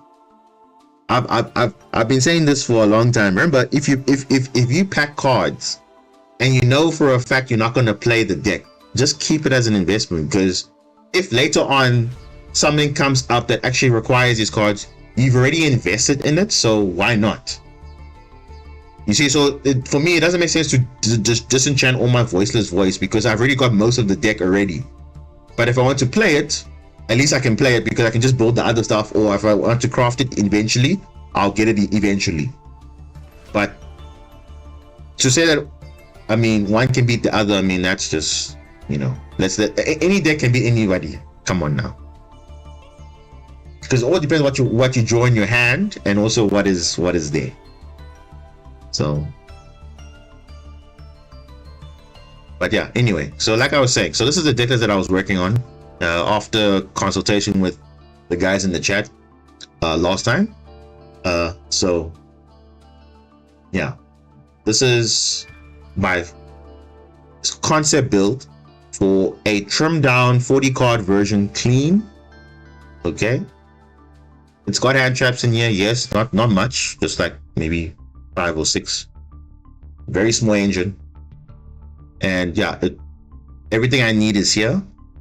Now obviously in the beginning of the stream, Malachi did indicate that he is running the new Ice Jade stuff. So what is he talking about there? Well, he's playing the Lancia in the extra deck, because Lancia is a pretty cool card. Up to twice per turn, when your opponent special summons a monster, except in the damage step, you can summon an Ice Bear monster from your hand, deck, extra deck, or graveyard. So basically what it's saying, you can summon it from anywhere except the banish pile, right? Then you can change one attack position monster your opponent controls to defense, which is good, because normally they'll summon an attack position and they want to maybe go into battle. No, you can just put them in defense and it's fine. So what's nice, you can actually summon out kind of disruption. So if you are playing against, let's say, Flanderies, which it doesn't really come up always, but if you summon a Revealer, you must note that this requires another Ice Barrier monster. So all the other monsters, well, some of the monsters require Ice Barriers. So the Revealer and the Georges requires Ice Barriers. Now, make a note, Lancia by itself is not considered an Ice Barrier, because it's not an Ice Barrier in name, which is stupid. I thought they would have made this an Ice Barrier, then it just makes it a lot easier. So what you will do, actually, you will summon the General Ryo, because that doesn't require Ice Barrier. This is a monster negate.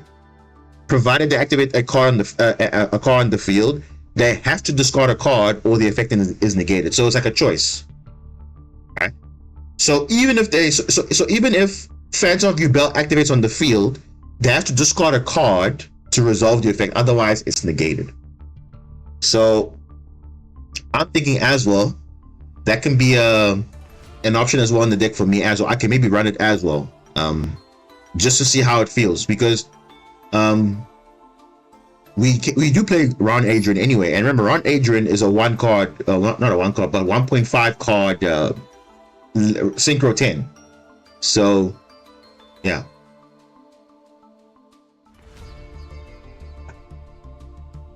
But yeah, so it's a really good option. But the other plays that you can do if you're playing pure Ice Barrier is the Revealer and the Georges. That's like your best targets. But General is normally your first target. Then you can summon something else after that, because then by then you can already control the Ice Barrier monster. So you can run literally this, and you can run this. This is an Abyss Dweller on legs, because it says while you control Ice Barrier monster, your opponent cannot activate effects of monsters in the graveyard. It's permanent while it's on the field, which is just insane. It's like a permanent Abyss Dweller without any restriction. Obviously, if this is not on the field, then it's gone. So this is a good card. So by that point, you already have 2 monsters on field. Then you can summon Georges, and then that's it. Then you're good to go. So yeah, maybe we should try it out now in our build here.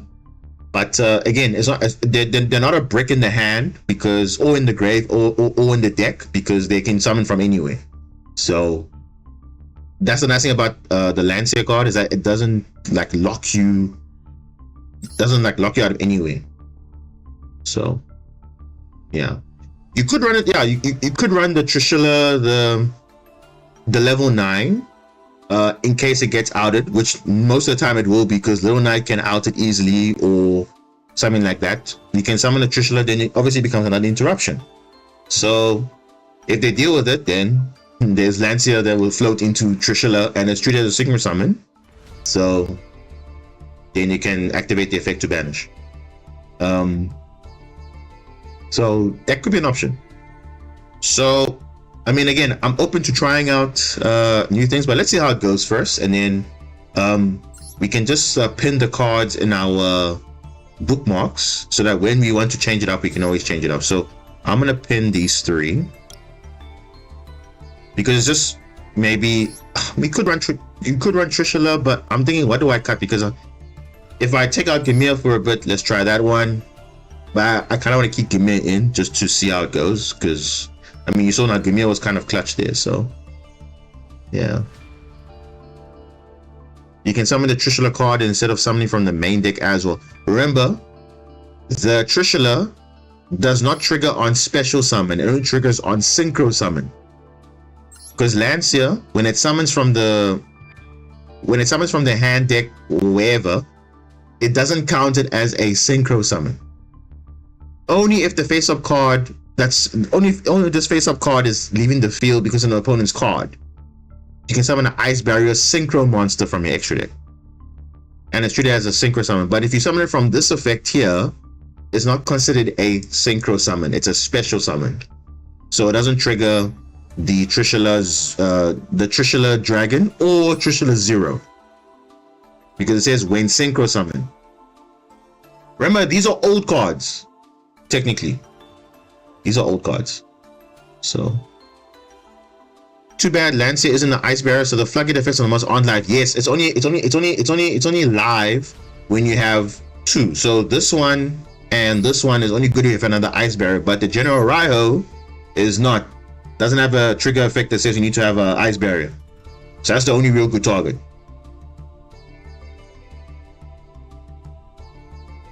So at the moment we can only run that one. So, but if you're playing pure Ice Barrier or a synchro variant, then definitely you'll have an Ice Barrier on the field, so you'll not have an issue with that. So the only real good target would be this one, right? And technically you can run 2 copies of this. There's no hard ones per turn on this General, so I can technically run 2 barriers. So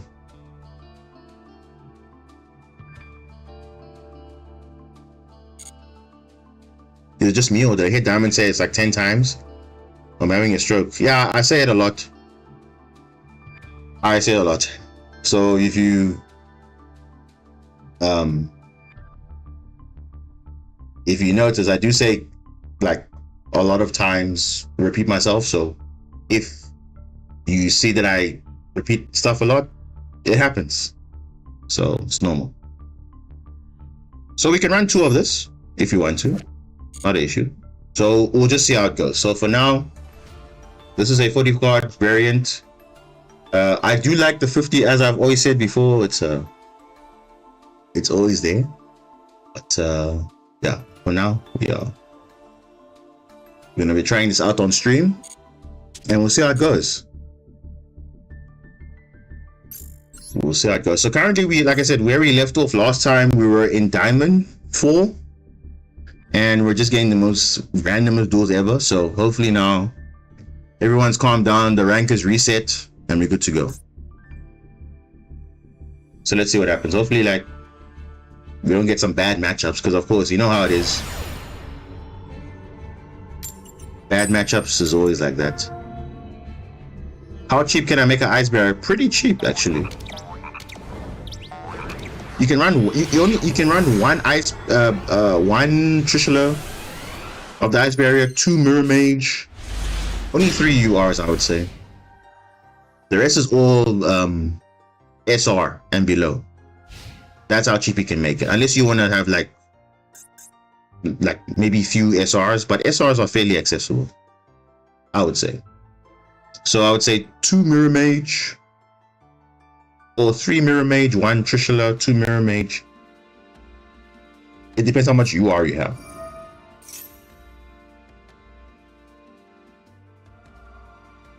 Element, okay.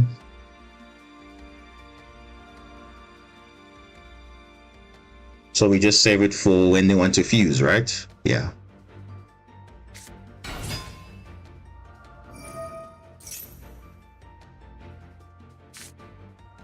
One.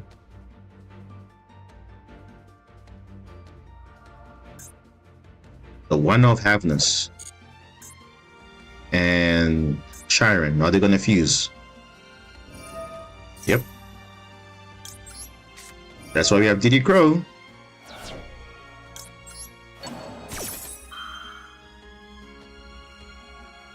Oh, don't say I call by the grave. Oh yeah, there we go.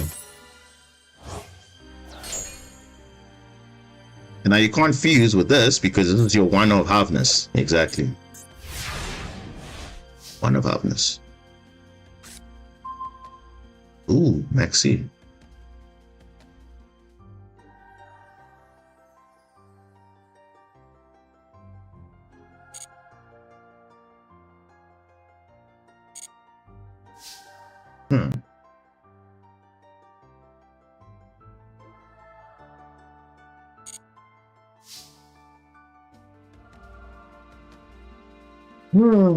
Okay.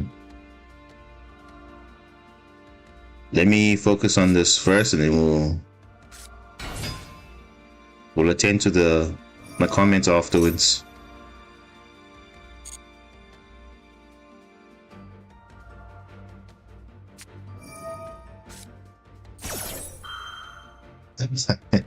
So here's the thing, right? Here's a way to work around this Maxi. So what you can do, you can chain your Maxi, but then you call by it, then obviously everything shuts off. But if you call by that Maxi, then afterwards you activate your Maxi, then your Maxi does not get negated. So yeah, you must decide, do you want to resolve Maxi or do you want to keep that? So the best bet would be we're gonna negate their Maxi, but we're gonna activate our own Maxi, because we're gonna get the next one anyway. So might as well keep. Yeah, exactly. Okay, he didn't know I have Maxi in my hand, but that would have been the play. I would have negated his Maxi, but because on a new chain, I activate my Maxi, so my Maxi is not negated, but his is. That's how you play around Call by the Grave. So what normally you do, and you'll find mostly in some matchups, you'll see if you are the turn player that's, I think, going second or whatever, if they want to activate Maxi, you chain Maxi to their Maxi. That way they are forced to call by your Maxi, but by doing so, they also turn off their own Maxi, if it makes sense. So chain link 1, their Maxi, chain link 2, your Maxi, then chain link 3, they're going to activate Call by the Grave. Then what happens? Then the chain is in reverse. So that means all the Maxis above that is going to be negated. But in this case, it was different. Because remember, I'm the turn player. He's not the turn player. So his effects work chain link 1. His maxi, I use Call by the Grave, chain 2. Then on chain 3, maxi will resolve, and that's how you play around Call by the Grave. But he scooped anyway. He scooped anyway, and yet he's playing a very powerful deck. By the way, he's playing Telements of all things. Oh my goodness, what is this monstrosity? Holy moly! Look at this: Horus, Bestial, Thunder Dragon. Guys, what do you call this deck? Is this actually a Telement deck, or is this a power deck? Because I'm seeing Kashira, I'm seeing Horus, I'm seeing Thunder Dragon, I'm seeing, wow. What do we call this deck? What do we call this deck? Though Ice Barrier is less consistent because Swamp Frog is limited, but you don't play with Swamp Frog though. You don't play with Swamp Frog. Remember, we don't have Totally Awesome in the game, so in the TCG, it is a play to run Swamp Frog, because obviously Swamp Frog can get you Mirror Mage, which is an aqua monster that will add freezing chains, revive back the Mirror Mage, and you can make Totally Awesome. But because now Totally Awesome is banned in Master Duel, that play is not really an option. So people don't really play Swamp Frog. You'll play the normal Ice Barrier plays, and I think it's still pretty good though, because again, people don't expect the deck, so they don't know what really to do with that. What is that ultra rare turbo? Where is that?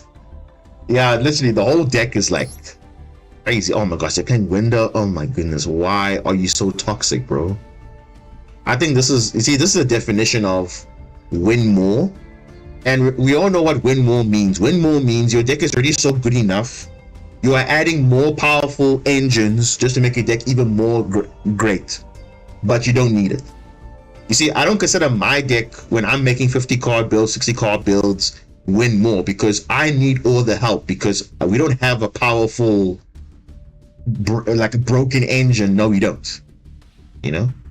But this is like, yo, how many ultras are you talking about? 3 Horus. Oh bro, there's so many URs here. Look at that. Look at the, okay, if we exclude the hand traps, there are so many URs in this thing. I was like, look at that. That's just crazy, man. Crazy. I know the artists, it's crazy. This deck is not, it's not fun. Because imagine now if they had, so you're telling me they didn't have anything after the Havness? That's crazy. That's crazy.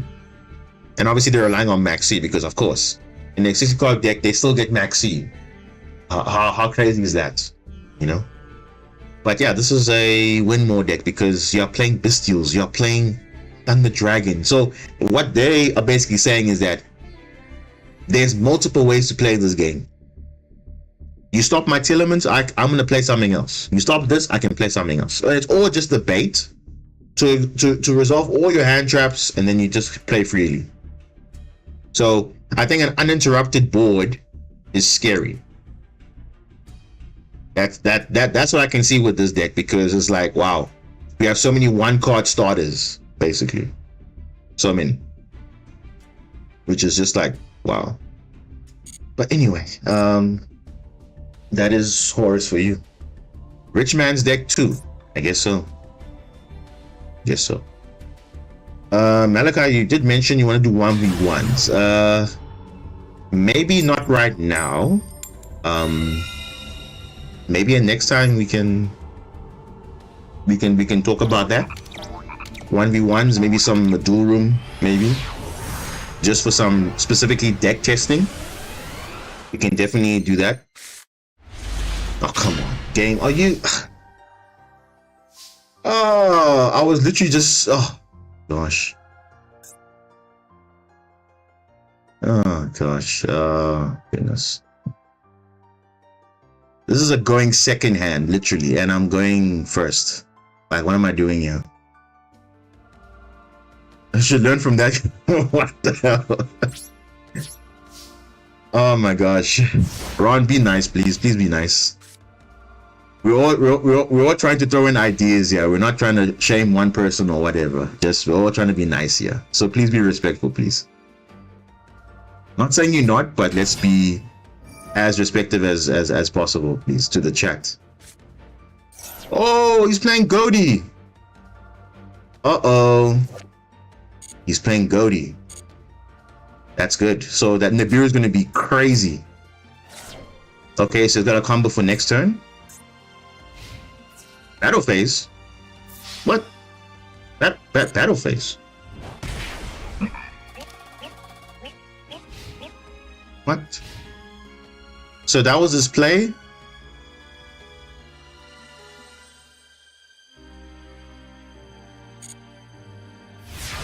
No, you're not being a jerk. I'm just saying, just be don't be so mad.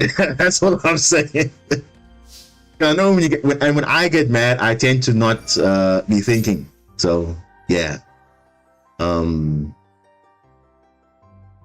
what are these hands? I'm getting literally like, oh gosh. Do I need this Maxi though? Yeah, I kind of do. Bro, this is literally going second hand. What is this, man? This is literally going second hand.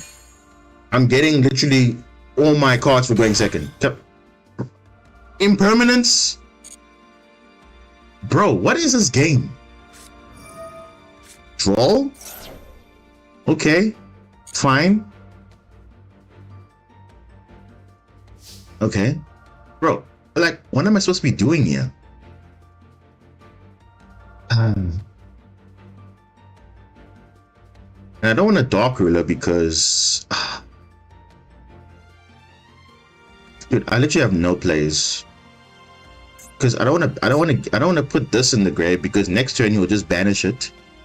Because if I banish it, it will come back anyway. And I don't want a Dark Ruler because that'll be a waste of now the field. So okay. And you'll try and summon on my turn because the main phase is going to trigger. So I don't know, what do I do? Do I give him a Kaiju and call it a day? Maybe.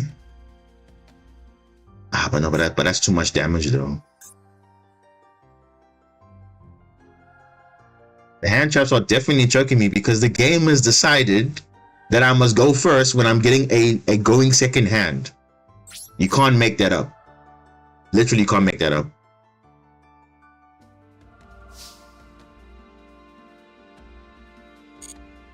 It's not going to synchro summon? Wow, okay. Let me turn this off.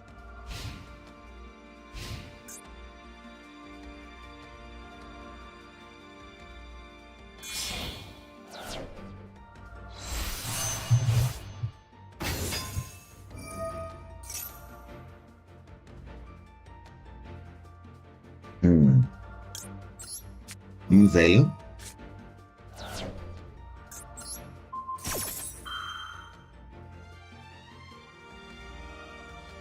And I'm not going to use DD Crow because if I banish, he's going to gain anyway, so it's not going to make a difference.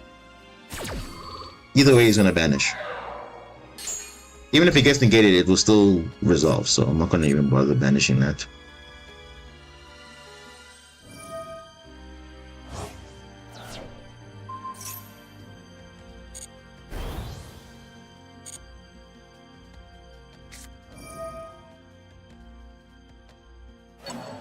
Oh, Bestial. Bestial, go, okay.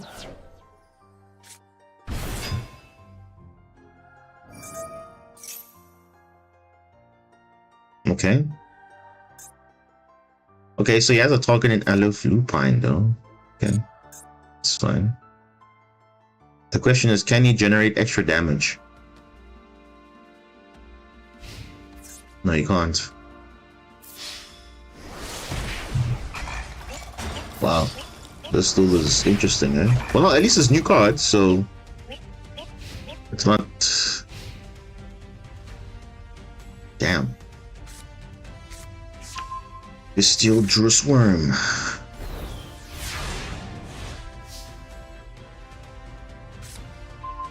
Oh my gosh, Pascalis is like the worst one, but okay. it's not ideal, but we can do something, yeah.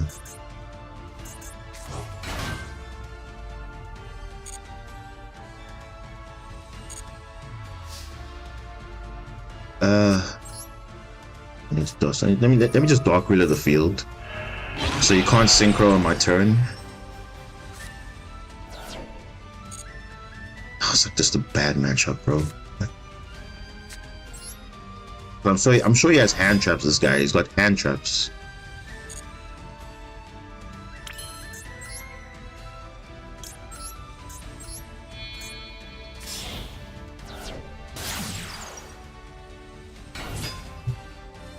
I know he's got something.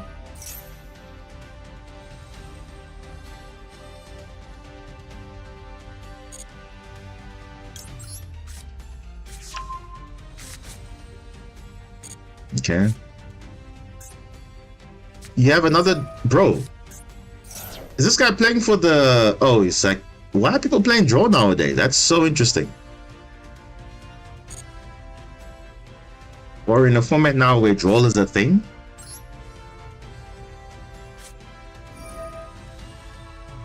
Okay.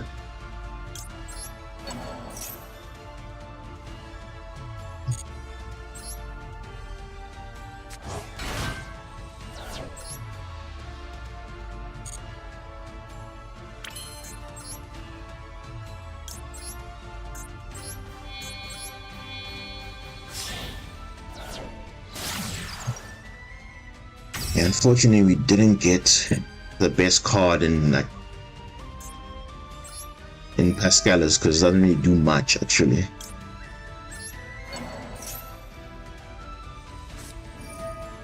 Yeah, Ghost Ogre. What?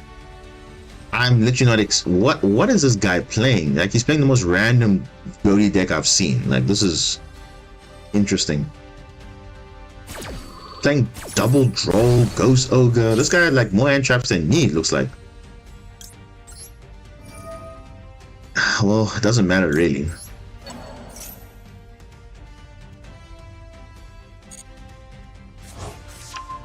Because we've only lost because you didn't draw enough. We didn't draw a hand trap. We drew too many hand traps on turn 1, which is like not even supposed to be a thing. It's literally not supposed to be a thing. Because the game has decided we must draw hand traps going first instead of that. I don't even know.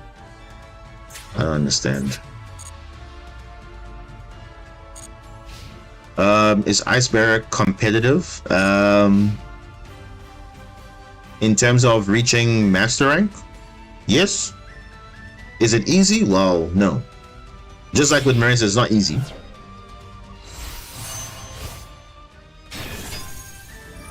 What?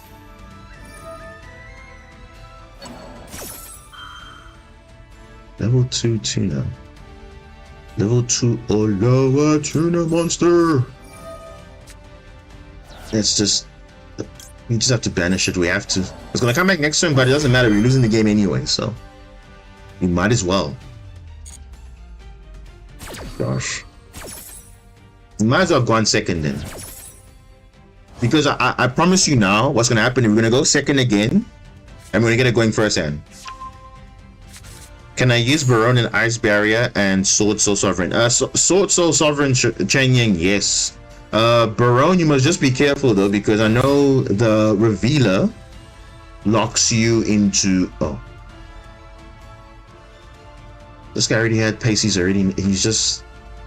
Whatever, bro.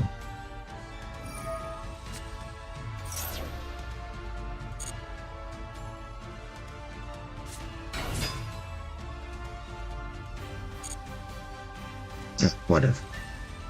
You can use Baron, but just that there's I think the Revealer locks you out of water monsters, so just be careful if you want to use Baron in Ice Barrier.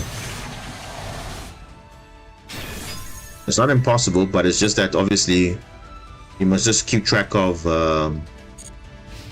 you know, the restrictions on certain cards. Whatever, bro. This guy is just... Because of me drawing all my hand traps, it doesn't help. It doesn't help.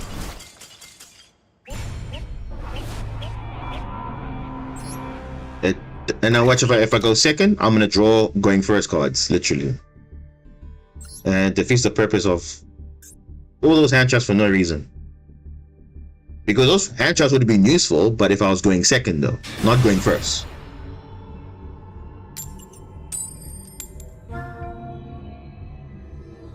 Watch. Now we go second, we're gonna get a perfect hand going first. Watch. Just watch. We're not gonna draw any hand trap. Or considering the hand trap that we had previously, you're gonna see. You literally can't make this up, bro. This is a going first hand. Look at this. Apart from the Nibiru, that's the only thing. Speaking of Ice Barrier, there it is. The question is, other than losing the Nibiru though, we can keep it on chaining on.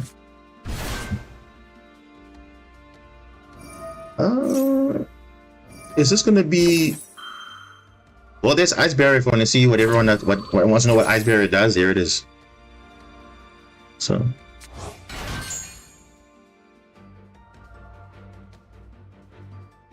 Revealer, summon the Georges, because remember the Revealer can summon a Ice Barrier tuner monster, so it can be literally any tuner monster in that Ice J, that is.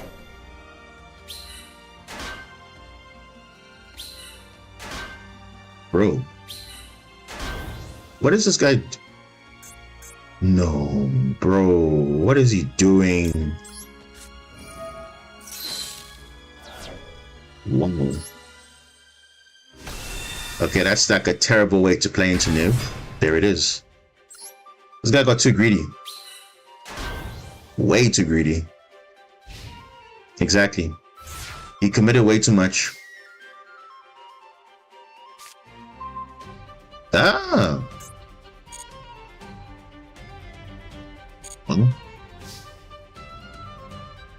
Well, that's a pretty poor showcasing of Ice Barrier, but it is what it is. Let's see it.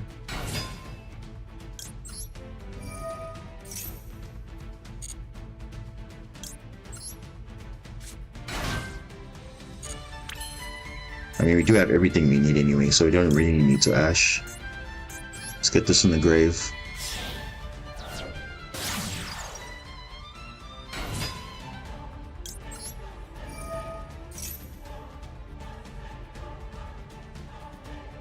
He's not gonna Ash that? Come on, bro. So just Ash that already. Come on, you know you're gonna Ash that. Come on. What is going on with Droll today? What is going on? Do I want to draw that though? Because you're gonna summon from the deck. You can send out targets. You don't really need to add anything else. You can draw me. It's fine, bro. You can draw me. I literally have everything I need in my hand. I don't need anything else. So, if he has an Ash, that's what I wanna. That's what I want to wait for, the Ash. So, that's a good Ash target. Exactly. See? That's exactly what I was waiting for. Exactly what I was waiting for. Droll, okay, fine. But we got everything you want, so I'm not really gonna worry about that. What? Ghost Bell? What? Are you serious? What? Yo, okay. This guy's running a card I didn't expect he was gonna run. Okay, Ghost Bell. Wow. Okay. That's so interesting. Wow. Wow. That's something you don't see every day, guys. Ghost Bell. Wow. Okay. I mean, might as well.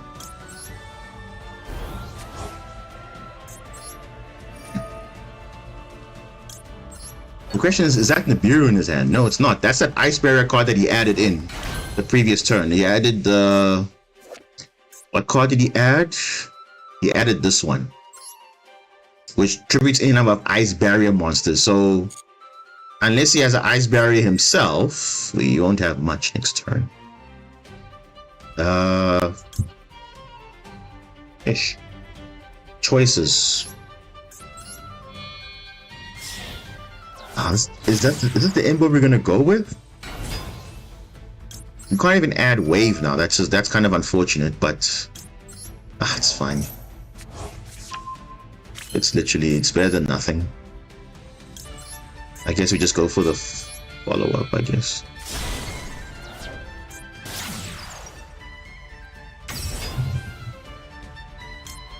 Yeah, this is the best follow-up we can do. Wow, bro, that's so... Ghost Spell.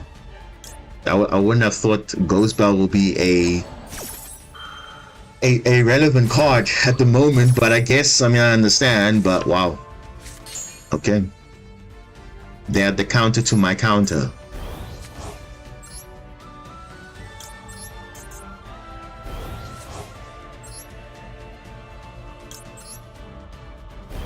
But this would have been easy game, literally. If that resolved, I would have been game over right here. But I guess, yeah, it's fine. Let's pray they don't have any further card to follow up, because they can tribute an ice barrier for an ice barrier. Then we're kind of screwed, because they do have follow up in Mirror Mage and Georges and all that. So we just hope that they don't have anything else to extend, because that card needs an ice barrier to tribute. So hopefully they have like nothing they can draw. Oh, thank goodness. Oh, that would have been bad, eh? If they had but that's okay. So first of all, he played it well, but I think his mess up was not playing around Nibiru. I think he got too greedy with the play. But I guess that's what happens. Because I would have summoned Freezing Chains, right? Revive a level 4 or lower, and then summon Georges. But yeah, that play wouldn't have. Because just to give you guys an example of how to play around Nibiru, you obviously want to summon Georges from the hand, not from the deck. Because Revealer can summon an Ice Barrier Tuner monster, but it can be any tuner monster. So your level 1 tuner monster, your level 2, anything. But it plays into Nibiru, because what you're supposed to do is Revealer, discard, summon the Hexia. Hexias can send Mirror Mage from deck to grave. Yes, you lose to Ash, but that's fine, because as long as you have access to it, that's fine. Or you can go Revealer, Mirror Mage, and then when you can link it off into core and enemy, then obviously it will trigger to add a card like Georges. Then core and enemy revive back Mirror Mage. Yes, it plays into the Nibiru still, but at least you still have follow up though. In that, so there are plays you could have done, but that going straight into the Mirror Mage plays, yeah. I guess that's the only major weakness. Obviously, there's no like proper Nibiru line that you can do, but it is what it is. But there are better plays around it though.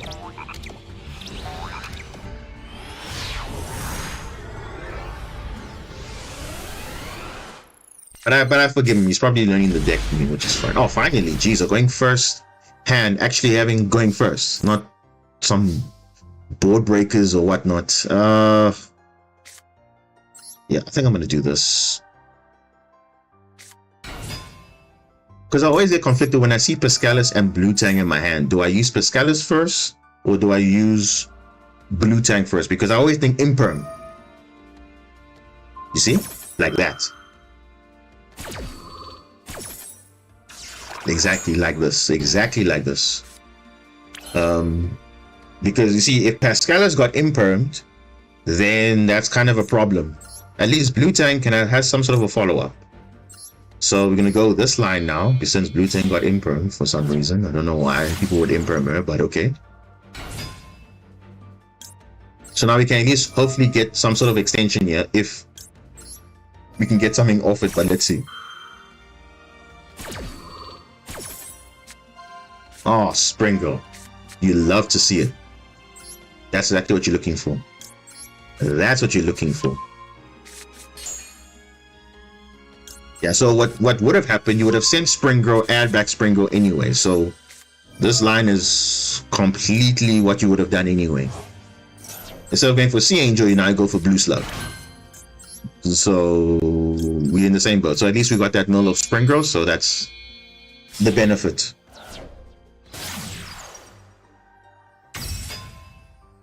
But you could also have Nibiru, so let's check.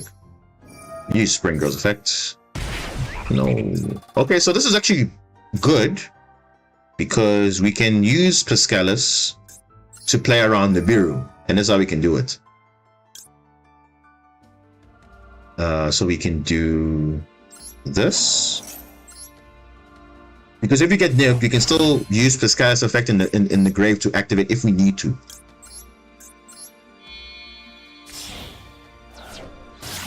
So if you don't have nib, then that's fine. But if you think there's gonna be a nib there, rather do it like this. So at least you don't want to use the effect too early. Yeah. Okay. Then you're gonna link off these two. Do I want to add back? No. I'd rather not. I want to get Basilima in the graveyard. That's more important actually. Yeah, let's not add anything of Coral. We can get double wave. Let's get this in the grave. It doesn't look like they have Ash. So you can see we've checked for Nib. They would have had Nib that I don't think they've used it yet, but they probably can use it now, but it's still good to check. That can be anything. Let's just chum on this one. It's fine. Don't use the effect, obviously. Gonna be playing into Super Poly for no reason. So, and then we can go link 4.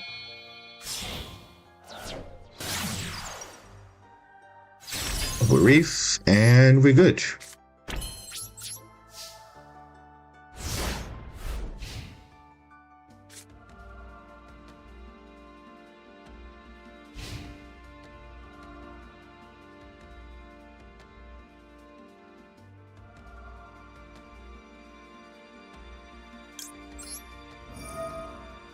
Here we draw a card. Let's see what we get here. Maybe another hand trap, hopefully. Oh. Oh, Maxi, bro. Love to see it. They ash it. We have call by. We fine. We good. Let's go. Okay, it's fine. If they're not playing into Maxi, that's also fine too. I just want to get out of my deck, so it's fine. As long as it's not there. Metro Valley. Are you playing a stun deck? Oh, that's tough. Nadia's Servant.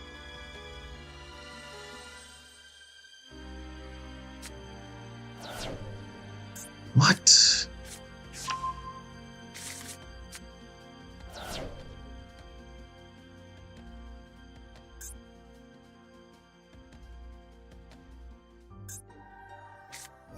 Wait, can this card use the effect immediately? Oh, Nibiru. Yeah, let's just negate that. Can we use this? Wait, this card can use immediately, right? Discard. You see, the thing is, I don't really want to use this, but now the thing is, if we banish it early, then I can't chain to it, so I have to preemptively do it. But I've already changed, so it's like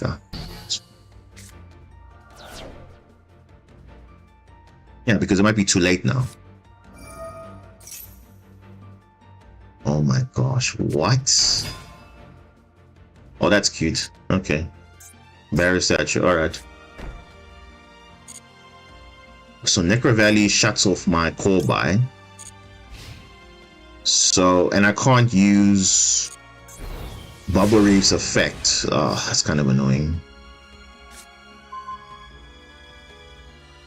So I guess it's a beatdown.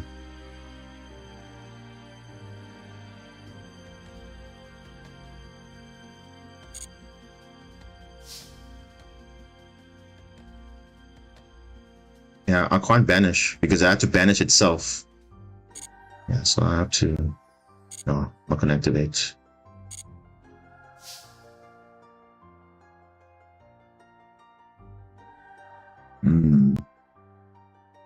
But the question is, why did he send this card though? If you can't activate it. 1.2. This card cannot be destroyed by a monster summoned from the extra deck. This is 1-2.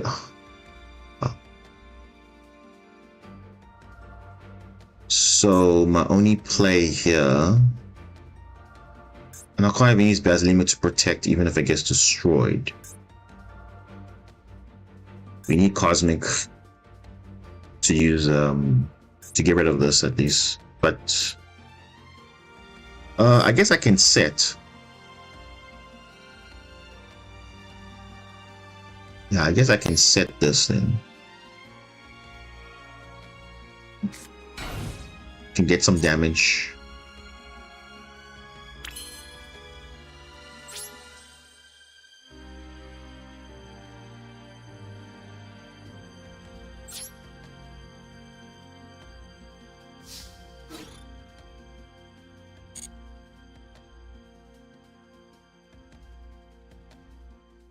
Get some damage in. That's all right.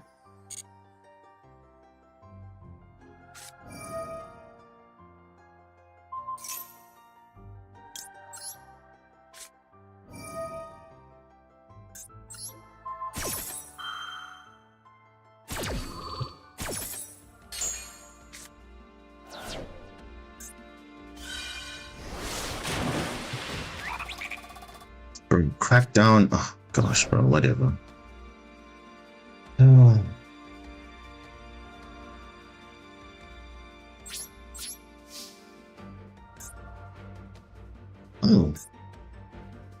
Wait a second. Oh, I could have used the effect. I could have used the effect to summon Blue Tang back actually. Then I could have crashed into this. Yeah. Okay. I'll think about it. Oh, wait, what? Why does it go back to him? Are you serious? So just like that, take control, just like that. I'm so confused. Why does this resolve still? What?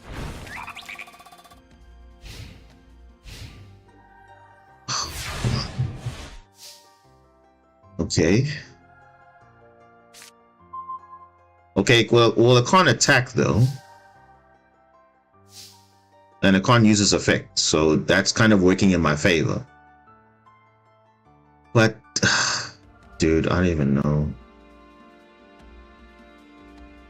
Like, what do we even do from here? Because he's just gonna sit on this.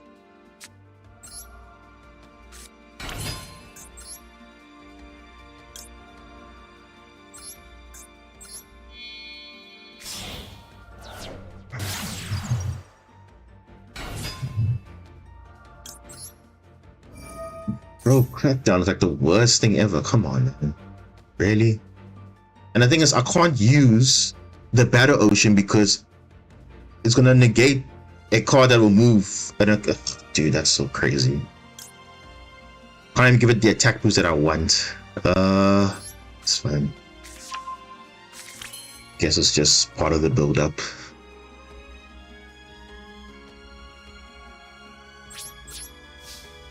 At least Pascal's is 2k though. How much SR do I need to make Ice Barrier?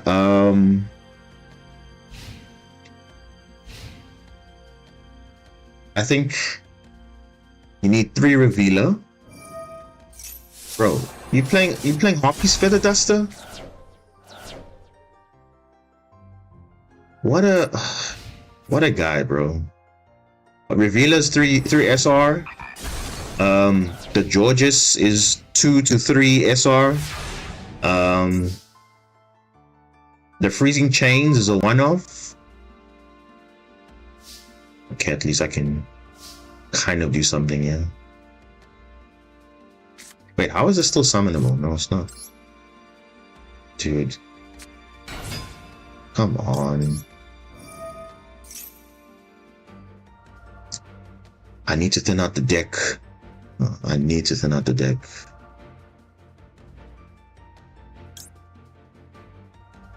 And Vazima not really usable right now. I see. This is where I need my Heavy Storm and Feather Duster, because obviously this is once per turn. If a card would be destroyed by battle or card effect. So what I can do.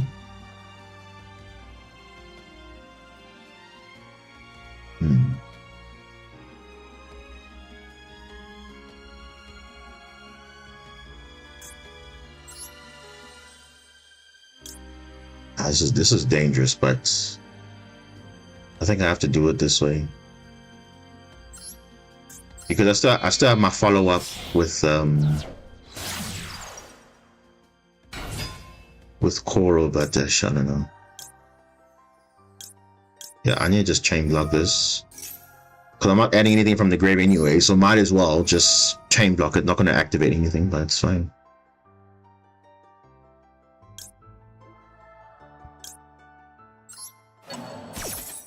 It is possible to play Soul Ice Barrier, but again, just be wary of the restrictions though.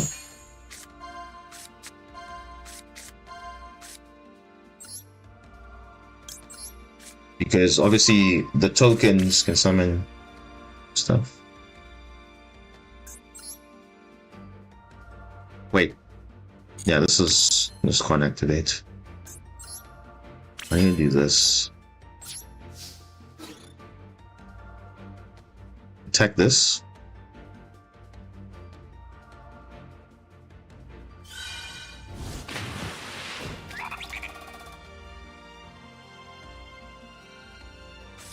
Can you tell Konami to add more music?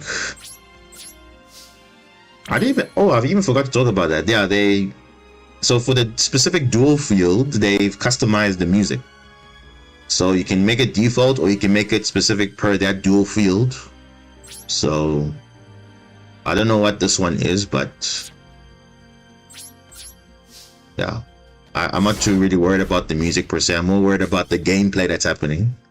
But if you guys want me to change the music, I can always change to the default. When did that happen? It happened in the new update, version 2 of the game.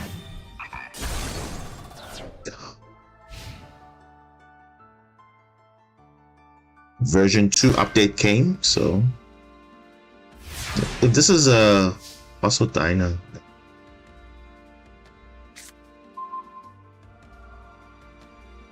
Yeah, Blue Tang is good. Blue Tang is good. I can live with that.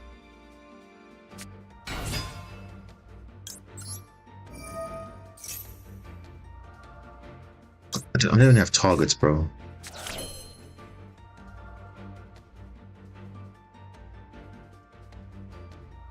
Dude, this is so unpleasant.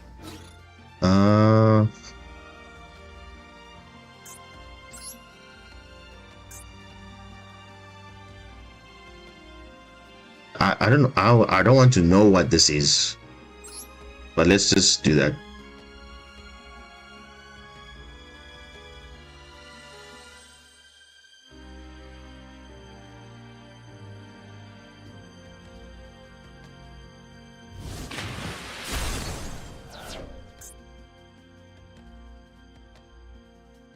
Wait, did he specifically allow that to happen? Why though?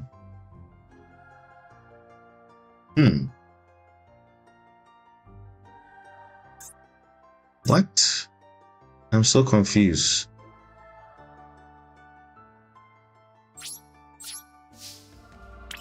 I think he wants me to. He didn't activate this on purpose because he knows I'm gonna crash into Ecclesia. That's why. This guy's such a whatever, bro. I'm losing because of Crackdown, and that's it. Necro Valley is fine, but Crackdown is kind of annoying because now I thought I was playing around it, but oh, Inspector border. Now I can't activate anything. Bro, look at this nonsense, bro. What is this? You see, this is what I'm saying. Like, you can't write this any better. Like, look at this. He's just getting rewarded, bro, literally. And I'm actually trying to play the game properly, but I guess it doesn't matter really, because he's just getting everything that he needs.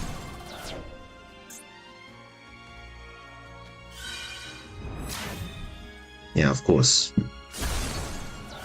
Of course. Yeah, it actually came, I think, this week actually. It came this week. The update came this week.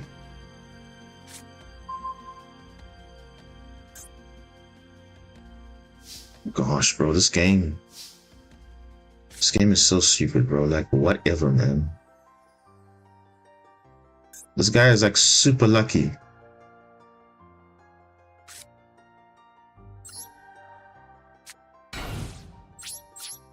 Oh, bro.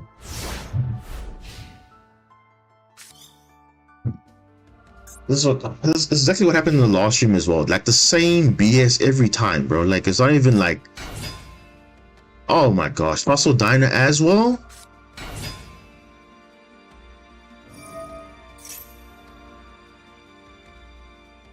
Tell me this isn't a script or something. Look at this. This is like literally God tier for this guy. Literally God tier. And where's to say that I messed up? I didn't mess up anything because I played it exactly as I would have played it. But of course, he just had to have the one card that kind of just messed up everything. And me thinking that why is this card even there? I don't even know, but it's fine.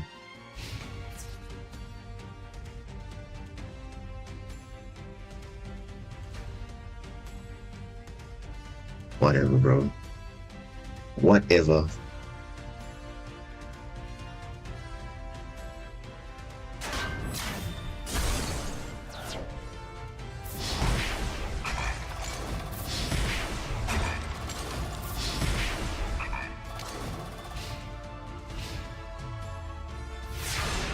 And if I have Feather Storm or whatever, man. Triple Tactics Talent doesn't matter because I can't even activate monster effects.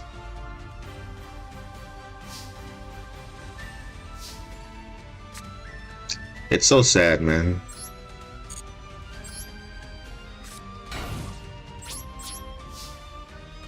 Because again, I'm losing not because of anything, but because of Crackdown, which they just drew randomly.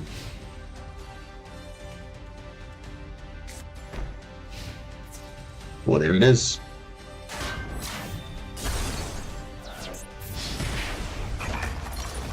"14 turns.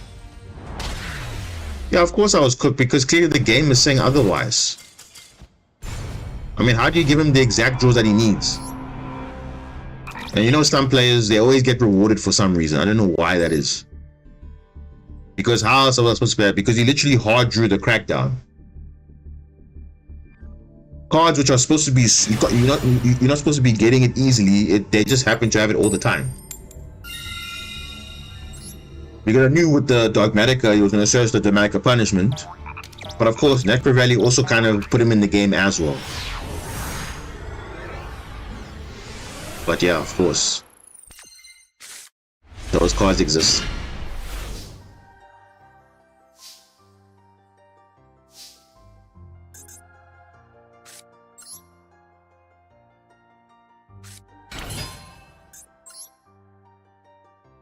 Because where was Cosmic Cyclone earlier? So, because this would have been nice earlier, but it didn't come up. Or just your old monster cards, literally.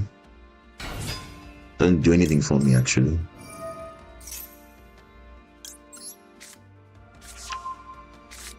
Do I own Ice Barrier? Yes, I do. Because to be honest, I didn't really have all the Ice Barrier cards. I only had some of them because I was using them obviously in some combos and stuff. But actually now, after this pack, because for example, I never owned Trishula before because I was never playing Ice Barrier like even before that. I only spoke about it briefly when I made my my combo video for the synchro event last year or sometime. So where I said Ice Barrier in the future was going to be a thing. So obviously when Ice Barrier comes in, obviously I'll have Trishula, which was in the pack. So I think I had like 4 Trishulas. So I only now I've got Trishula. But before I was never playing Trishula at all. Anyway, for that matter.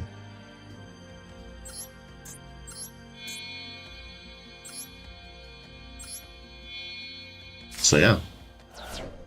So only now I'm playing Ice Barrier, but I've been playing it also on other simulators as well. So I'm very familiar with how the deck works, because I was always thinking about the Goaty engine, how to access the level 6, and Ice Barrier was literally like, it's so easy. You just discard a card, summon Mirror Mage, there it is, level 6. Or you can summon Hexia, send Mirror Mage. That's also another extra step, but it's a lot of layers as well. Yeah, Red Raptors just got too much going on there, and yeah, it's not to say it's bad or anything, but obviously you have to be kind of a good pilot with that. Because I've seen it also on some simulators, like it does a lot of combos, but obviously you have to know what you're doing, because if you mess it up, then you're kind of screwing yourself over there. No, let's not add anything. And then that's it. Yeah, of course, it's obviously cheaper. Ice Barrier compared to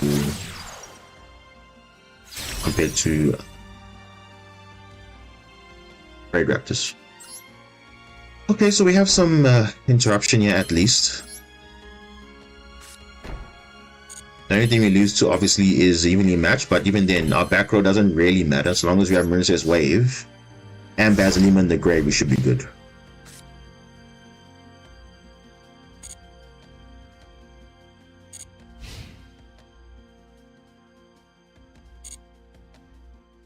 Okay, let's try and draw another hand trap potentially. Yeah.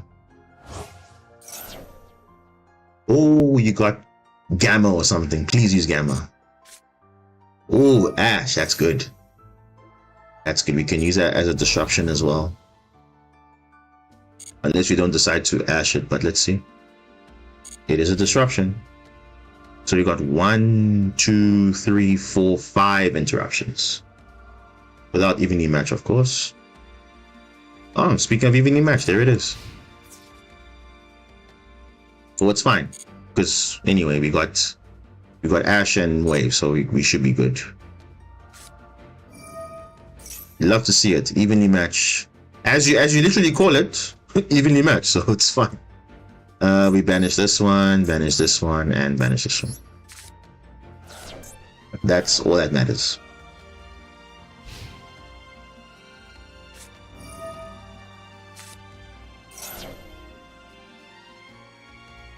Whoa. Adventurer Horus.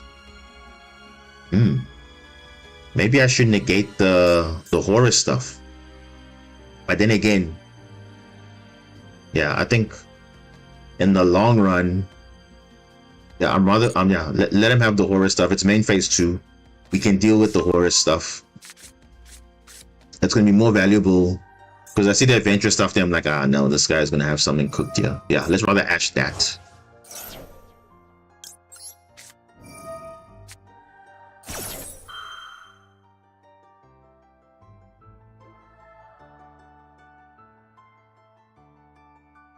Damn. I hate how they make some road decks more expensive than meta ones. I mean, oh wow, yeah, core buy. Okay, that's fine. So either way, we're not playing around it anyway, whether I ask the Horus or not. Yeah, I mean, look, they have to make the game somewhat kind of like, okay, look, this has to be more expensive, this one has to be cheaper. Also depends how good the cards are.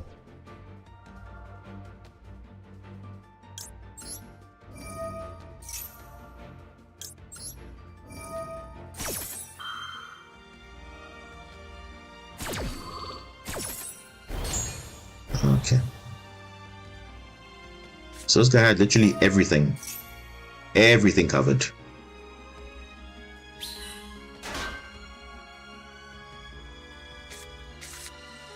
Now he's got the adventure engine online, which is like, okay.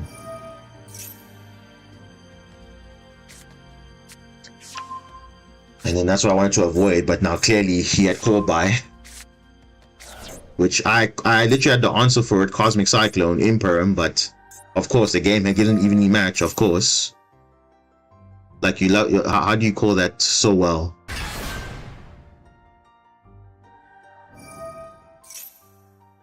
He's probably gonna negate this also. This is my only time to negate. This is the only time to negate. If he negates this, it's fine.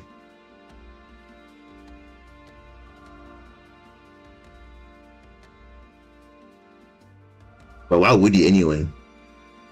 Because you'll lose his access for negate for next turn.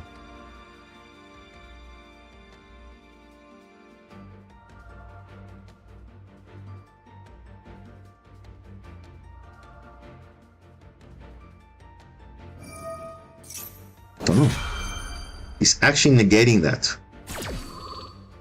That's very interesting. Yeah. So he wants to spin back my... It's like forcing you to play the meta decks instead of the cool decks. I mean, yeah, that's kind of what they're pushing towards. Yeah.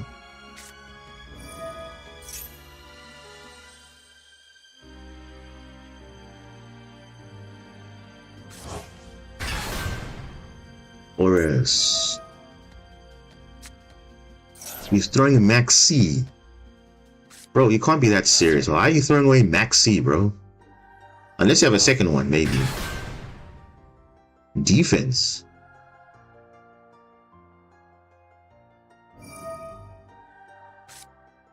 He's throwing away hand traps. You know, Ghost Spell would have countered my entire strategy for Ghost Spell. Like, Ghost Spell literally counters Coral Triangle. And you threw that away? You threw away Max C? Oh, bro, this guy can't be serious. He can't be serious. He's throwing away cards which literally would have countered my follow-up. Like, this is literally stops my entire Coral Triangle completely. Because it summons a monster from grave. So why are you throwing that away? I was like, hey, you got Coral Triangle here, there's some follow-up here, let me rather keep it. And we'll take it from there, but I guess not.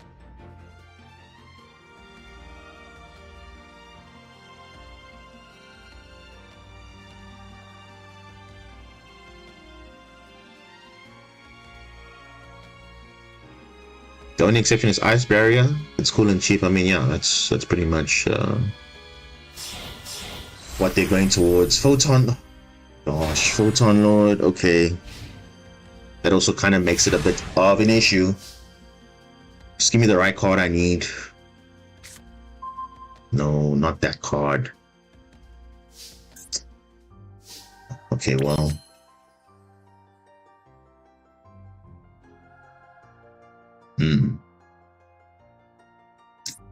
He's brain dead, yeah, but I mean, the thing is, like, okay, I can still do plays though, but ideally, I didn't want my, I mean, he has to negate this, right? I can still make plays, Even if he doesn't do anything, I can still make plays.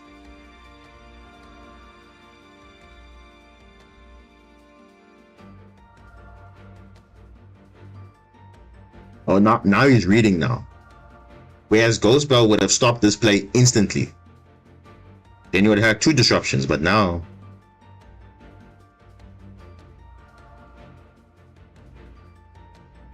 Because if he resolves, if this resolves, the game's over. Exactly. He knows. Like, he's actually reading. This whole time he's actually reading now what's going on. Because that's like a very crucial card to negate.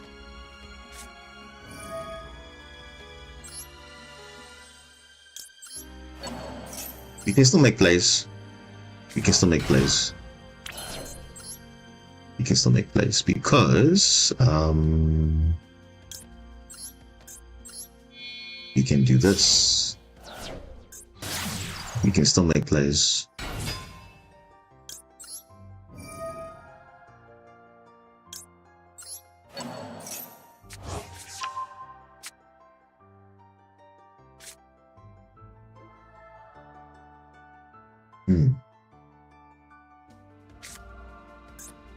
Let's see what I want to go. Ron. No, let's do it like this.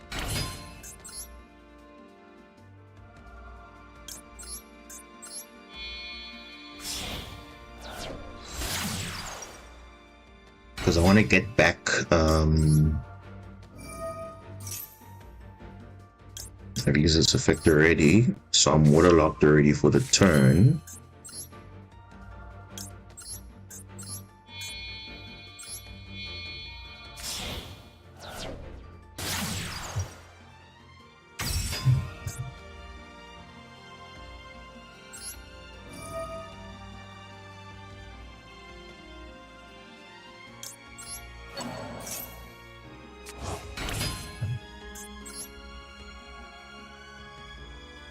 Yeah, I think let's do it this way.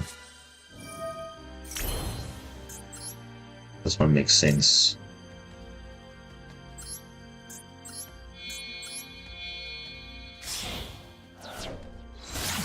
Yeah, this play makes sense. So we have to do it this way.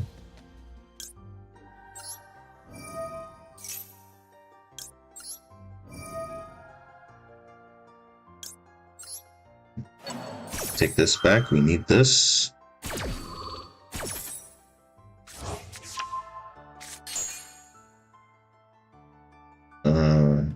How are we equipping this? Yeah, definitely equipping this for follow-up. And then... sorry about that. And yeah, looking at this one. And I can use this. I already used this effect already, so I'm gonna add this one.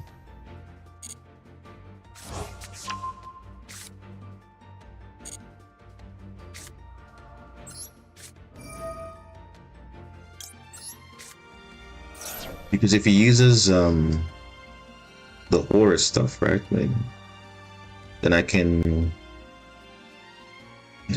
oh, actually no, I'd rather just get rid of it, but I don't know how to get rid of it now. That's the problem. Because I'm technically banishing this and this, but the stuff is still there though, I don't know. Should I go? I could spin back. I could spin back though. Spin back Ron, spin back the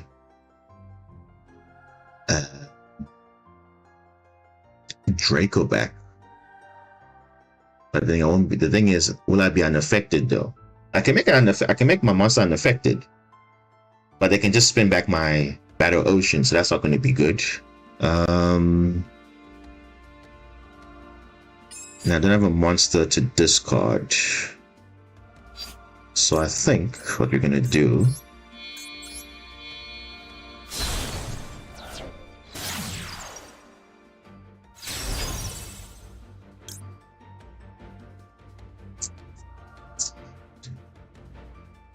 let's see if this play's gonna work out. I don't think it's gonna work out, but let's see.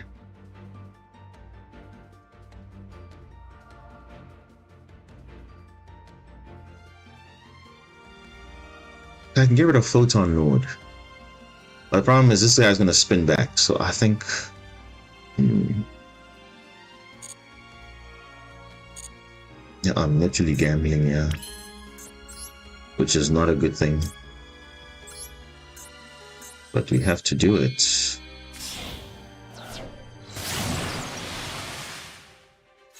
There's the only play that makes sense.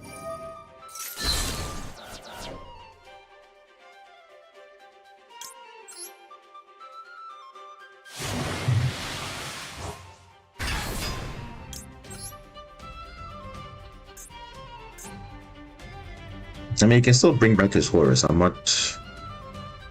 let's face on defense.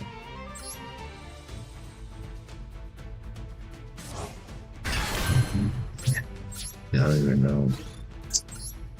He's winning because of little brain activity, literally.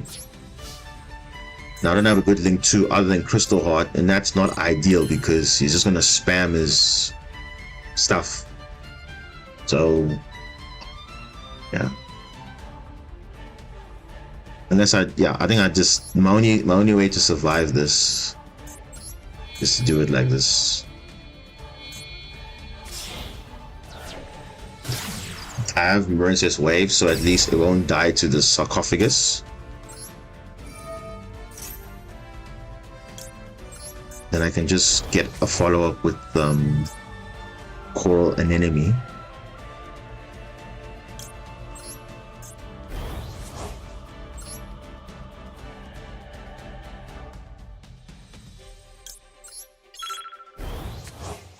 Yeah, I just have to do this. We don't have a choice. Unfortunately, he did kill our best play.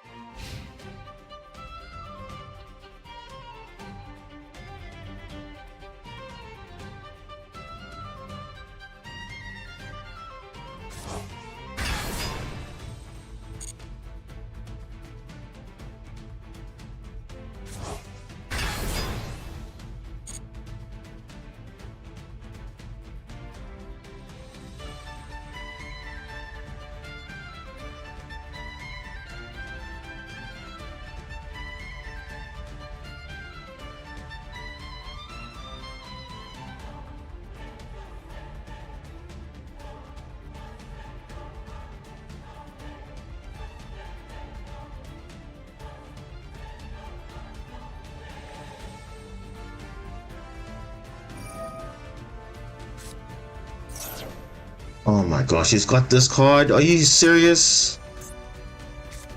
He literally just hard drew it now as well. Wow. Bro, I don't even understand you, man. This has got so much BS, bro. I don't understand, yo.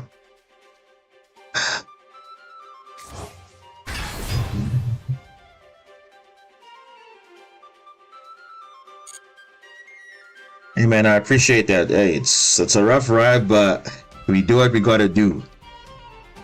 It separates the good players from the bad players. So at least if I can impart some sort of knowledge, at least I'm doing my job right at least. So I do appreciate that, man. It's alright.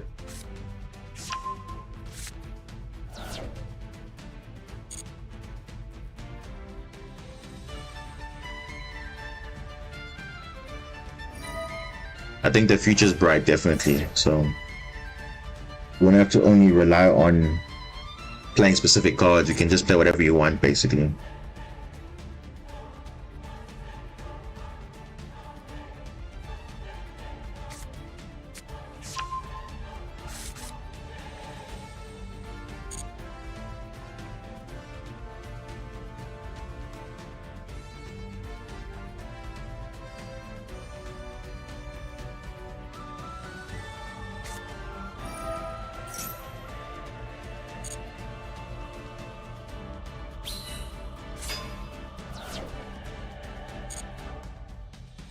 This is enough. Because of course he gets... Oh, bro. Now, imagine if we didn't have evenly matched. This game would have been over. Literally been over right now. Would have banished this, banished that. You won't be able to do anything.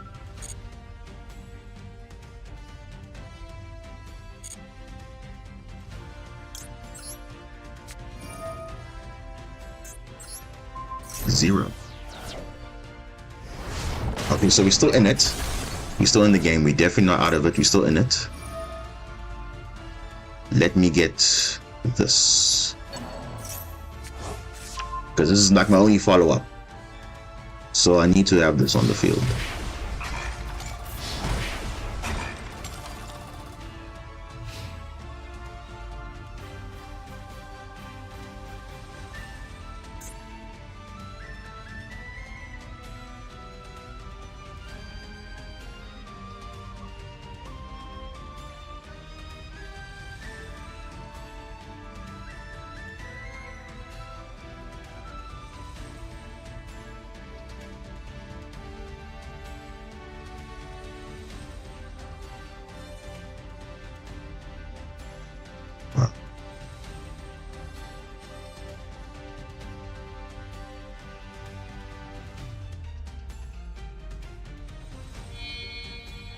8. What's gonna make Dengursu?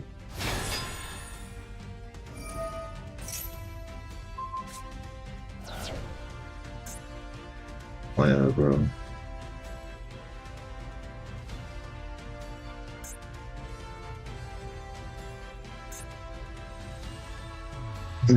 I have all my Link ones. Dude, I just need something worthwhile. Espidal Knight. Of course, bro. Of course. It's Espidal Knight, of course. What are we expecting here? Summon whatever I want. It's fine. But like I said, we literally would have had all the outs. What?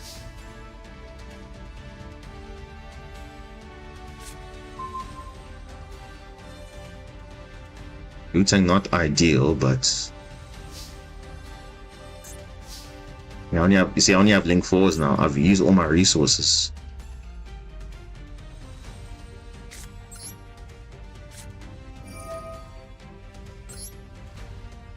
Luckily.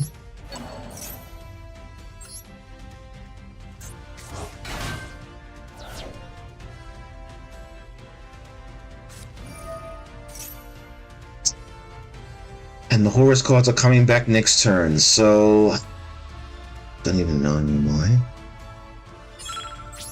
I don't even know anymore. It doesn't even matter. It's unfortunate because, again, he had a very good hand going second, which I don't blame him, but there were just 2 engines that we could have stopped, but we obviously had to call by for it. So, and luckily we had the Imperm, we had all this, but of course evenly prevented all of that, but it's fine. Because so far I don't even know what he's playing. Adventure Horus, but he's probably playing other things, I know for a fact. And this is too easy for him. Way too easy. Yeah. It is what it is.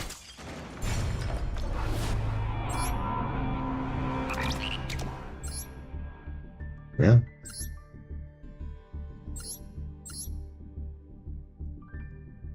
Now he's playing Adventure Horus. Stun version, clearly. Yeah. And it's a very straightforward deck. Literally requires 0 brain activity.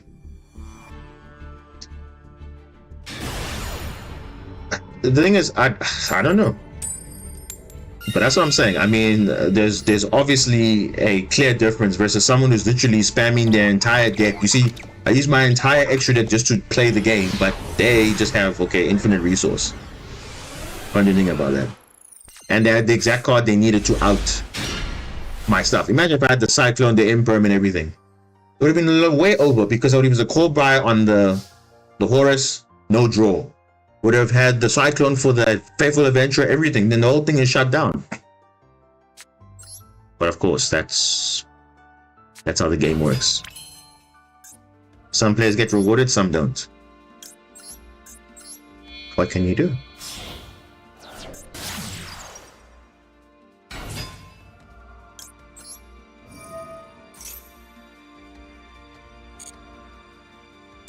Yeah, that was a tough one. Not because of the matchup, but because it's just how unfortunate that the... What? What? Why is this guy surrendering? What's going on here? What is going on today? What is this guy on? I can't believe there's no way this guy surrendered. He's playing Naturia Horus Runic. You're telling me he had 0 No, I don't believe. On the next turn, I'm sure this guy plays next turn. I'm sure he did. There's no way this guy quit.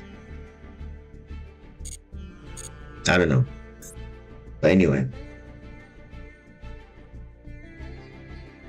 I'm just as surprised as you did, Yacht. So I'm just as surprised as well. Literally.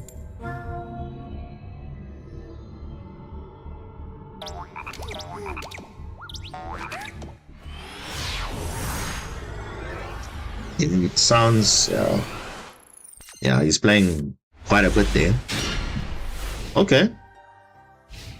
Again, looks like it's a going first hand, but GD Crow will do something kind of, I don't know. Whoa. Vanadium. This is going to be a long one.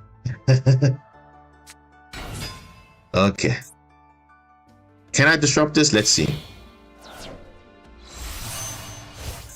I can stop the Trisicta though. I can stop that.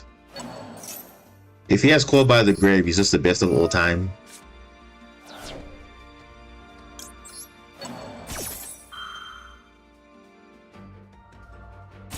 Yeah, but if he had a handful of bads, you're telling me he doesn't have anything turn 2? How do you know? You probably have something great turn 2, but why do you just scoop like that? Oh no.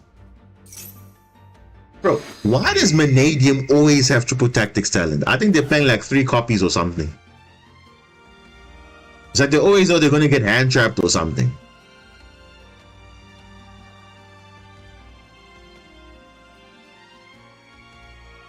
But yeah, I guess.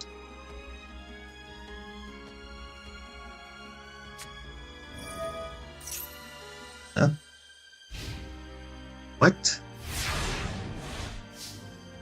Cinnamon Scream. Oh my god. Triple Seahorse. Are you kidding me, game? What is this? What is this? What am I supposed to do here? Ah, god, dude. What do I do? If he has Ash, I'll be very surprised. Like, I will be. And Maxi. I'm sure he has Maxi. This is Maxi. Come on, guys. This is Maxi. Let's not sugarcoat it. Yeah, that is Maxi. I mean, yo, bro. Yeah, we're gonna go for it because that's the only way we can have opportunity to go for game. Let's do it. If he has Ash, fine. Whatever. Whatever. We just need dive. That's all.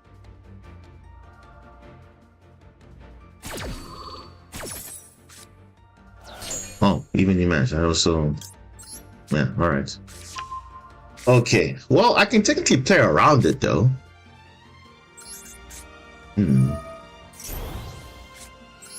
I can technically play around it. Yeah, I think I'm gonna play around it. I think I'm gonna play around it.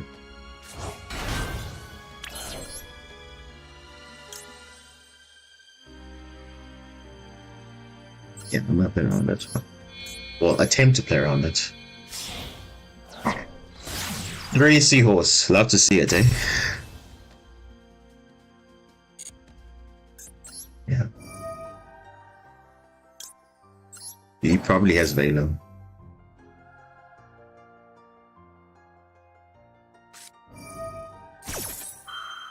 Tillman Havness. Is he playing Vanadium tier? Oh my gosh, please don't mull something like God tier. Okay, that's fine. That's fine. That's fine. Okay, Nibiru though. Oh no, he's gonna draw again. To the mill. No, come on, don't tell me you're gonna mill a tier name that will disrupt my plays. Come on, I'm gonna go for game here. Let me do it, please. Oh, Jesus, bro. Of course. What is this game, bro? Honestly. What is this game? Oh. Now he's gonna go Kid Kalos into Root Kalos and then that's it. Now transfer something destroys. I know what. I know what. I know what. Huh? Oh gosh, bro, come on.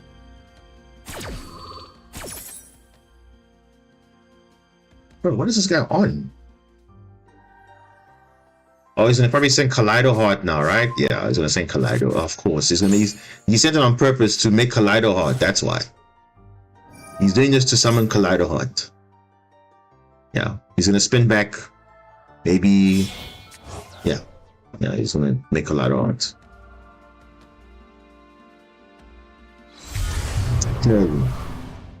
Wow, what a very interesting matchup. Yeah, foreign enemy, of course, gets sent back. Now I have to do some other funny play now. Tenement Caster is added.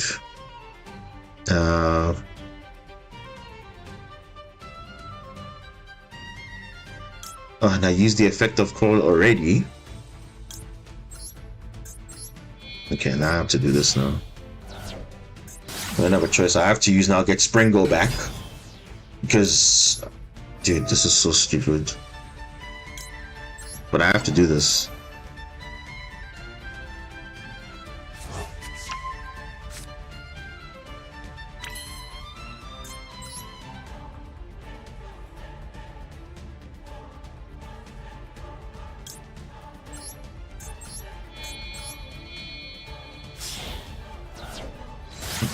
I'm not to do this bad. This play is so bad, but I have to do it.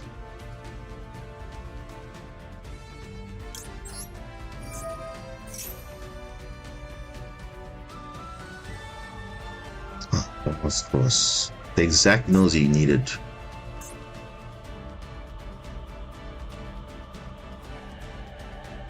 Yeah.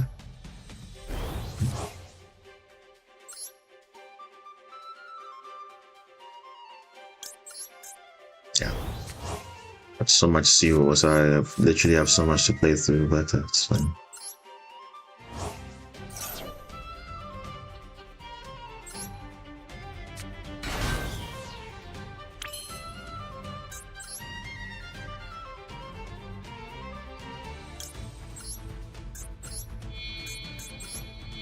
Well, let's do this then. I don't have a choice. But he probably has Ash, so I'm not even be surprised at this point, honestly.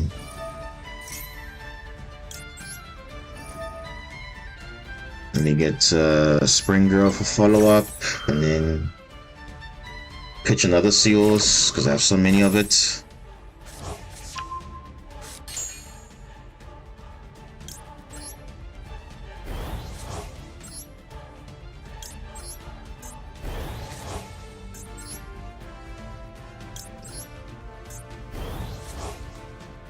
Yeah, he definitely has Ash. I'm not surprised this guy does not. He's got Ash. He's got it.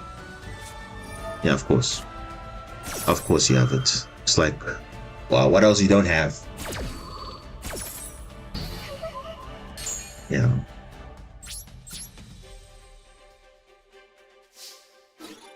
Okay. You might as well just win the game at this point, because clearly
you usually have 10 cards in the deck. Wow. Wow.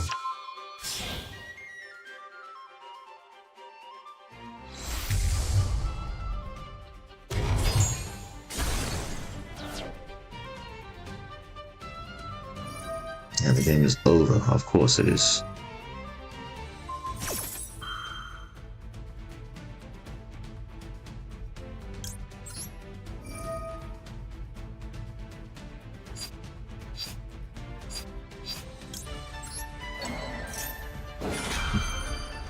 Shuffler to shuffle back. Oh no, he won't. But again, the game is over, so you just flip this in the attack position and that's it. So it was actually secretly Tillerment, just with Vanadium in the skies.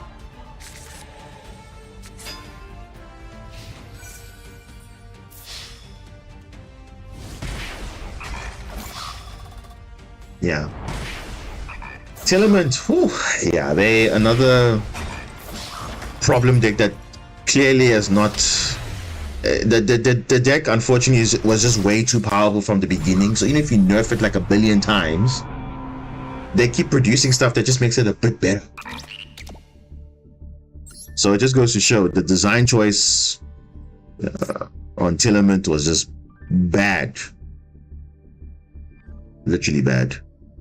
Because we thought, oh, okay, we're gonna ban Merly so that there's less chances of fusing, but yet they don't need to fuse a billion times. They just need to have like 1 or 2 fusions and that's it. They can still do synchro plays, link plays, all those things, no restrictions.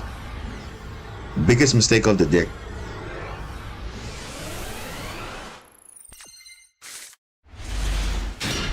Okay.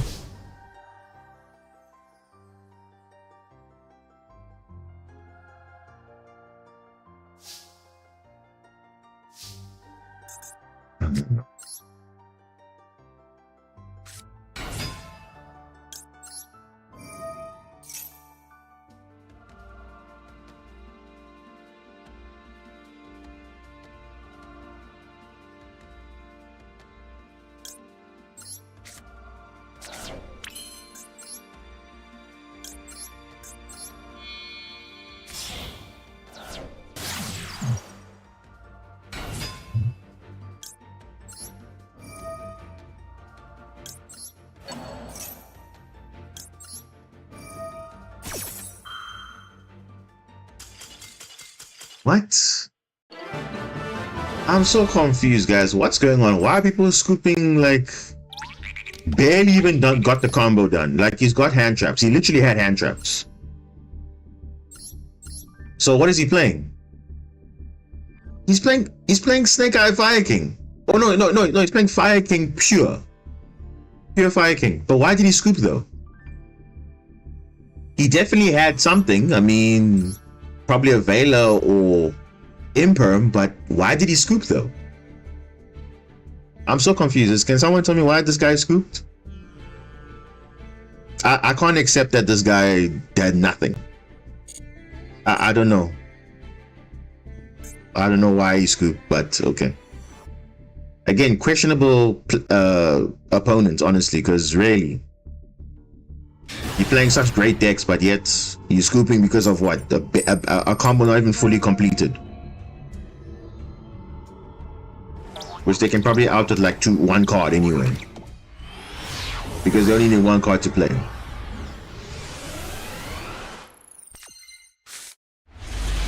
Okay, this is a lot better. Jeez. At least you got Heavy Storm, so if you have back row, at least we can deal with that first before doing some combos. And the Nibiru too. Oh. Gosh, bro. Shifter? Really? Really though? Oh, you're playing Flanderies. Oh my goodness, you're playing Flanderies. Well, do they summon 5 times? Because Nibiru is still alive, even though under Shifter.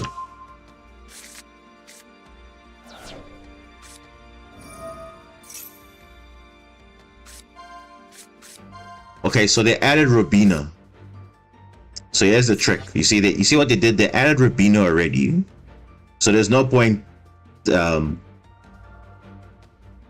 I don't know. What do I take? You see, if I take Stree, does it really matter for them? No. Because they probably have another one in the deck anyway. So we take Eglin, they're probably going to search another one because they play 3. And all it makes sense for me is just a Stree. Bro, what? Where's my draw when I need it? But then again, it's on the Shifter, so. Let me see. He's gonna search an Eglin anyway. I'll just take the street, it's fine. He's got Rabin in his hand already, so.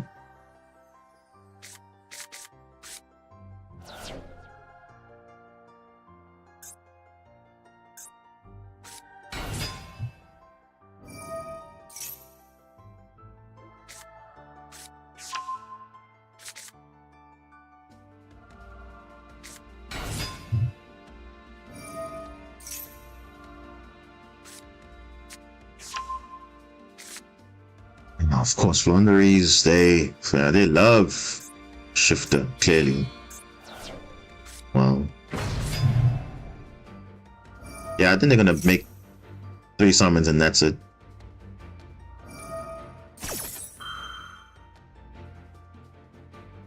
But Heavy Storm is still a good card to pick up though. Because they'll use a lot of resources to get that stuff back. So if they have back row, we can deal with it. Unless they're gonna activate the stuff early, but of course we lose to Shifter a lot, so I mean it's literally the counter to our deck, so.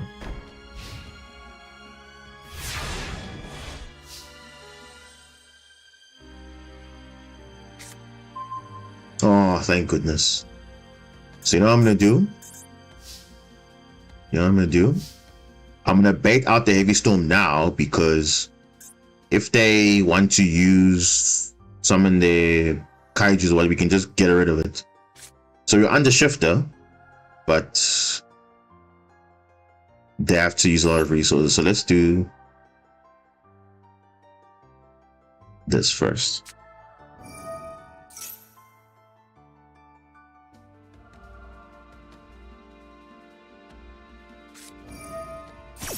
Yeah, because we need to force it out now, then later.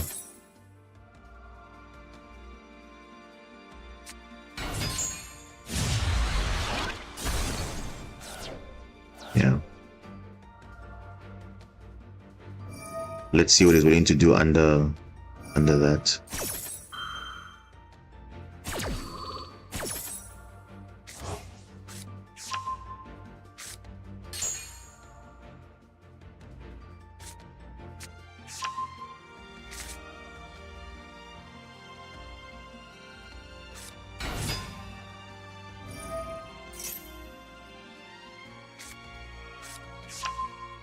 Okay, that's fine.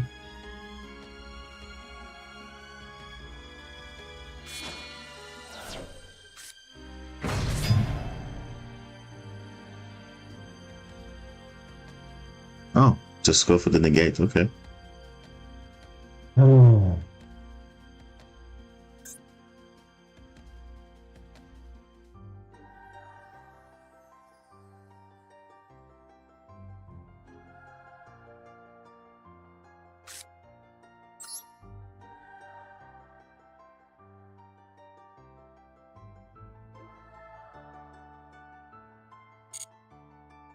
See, this game is so stupid, bro.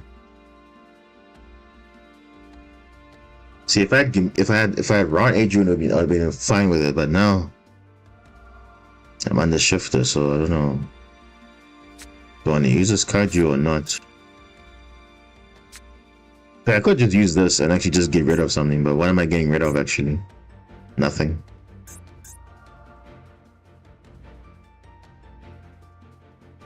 Because if I get rid of his negate, you won't be able to use it again.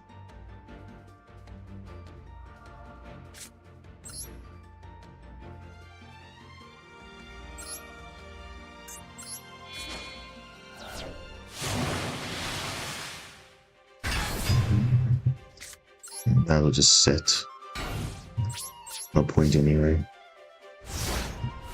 Might as well just set and pass, because that's all I can do on the shift anyway.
Oh, come on, really?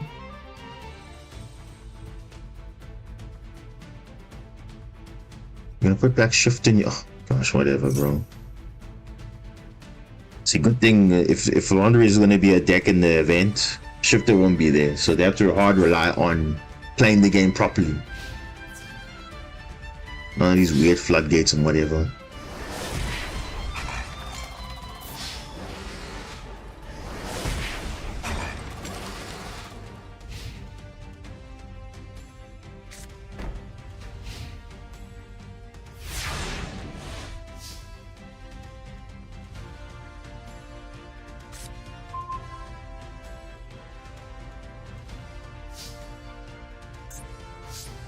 Whatever, dude.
You see, again, it's just because of Shifter earlier, that's it.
So whatever, man. Like, honestly, these games, people are scooping so early, people are doing so many weird things. I don't even know what's going on anymore at this point.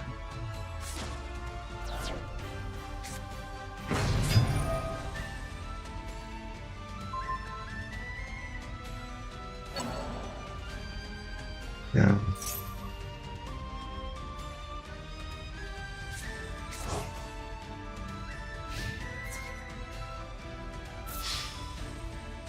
Yeah, because of Shifter.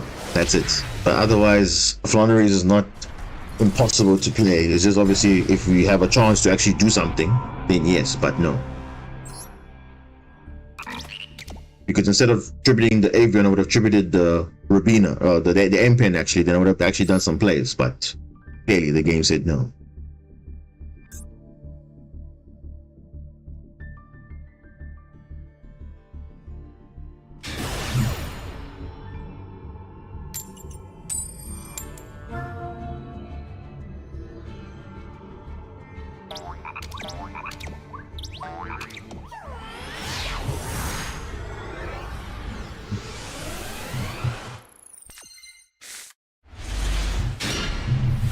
Okay. Somewhat playable hand. Let's see what happens.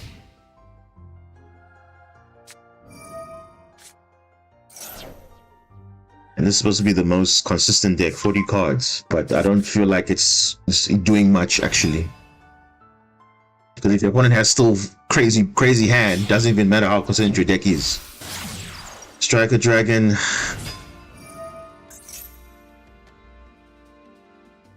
That's normal summon.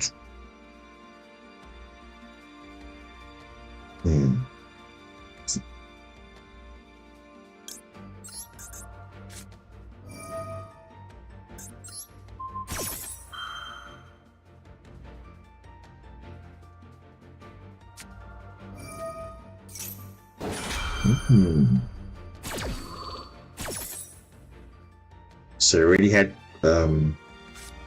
quick launch already.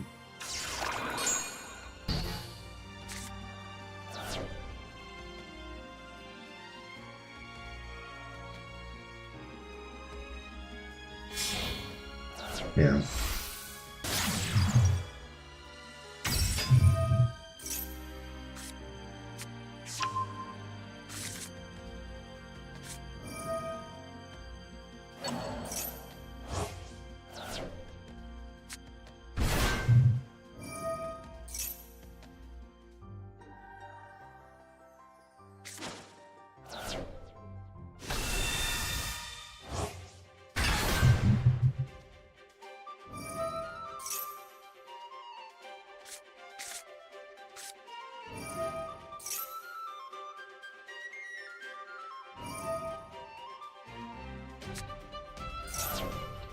What is that?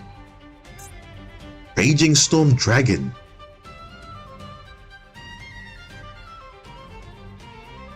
What is this card? What? Okay. This is new. I've never seen Raging Storm and Dragon being used. Interesting. Alright.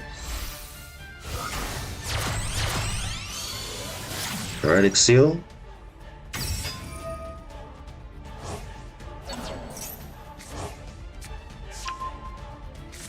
That's an easy call by the grave. Alright.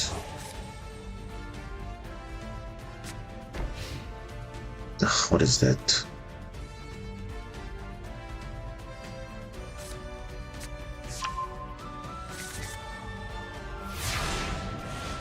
Okay, let's see what you have here. Ooh, you can do the combo. Okay, we can do it.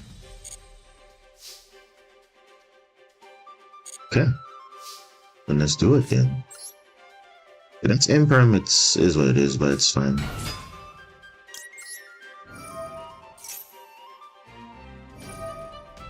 Yeah, he's not gonna be enjoying this. Yeah, let's see. Nah. No, you don't call by the grave that. I think that Imperm kind of messed up his plays a bit. Because obviously you won't be able to get to boot sector launch, obviously, so the field spell that revives his stuff, so we're doing the player, right? Yeah, we are. So we got this in hand.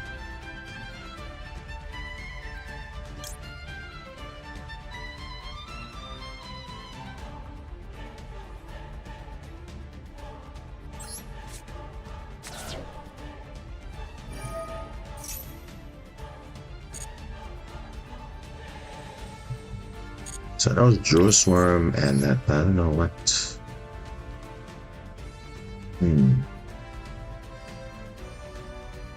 Tactics Talent to draw 2. Let's see.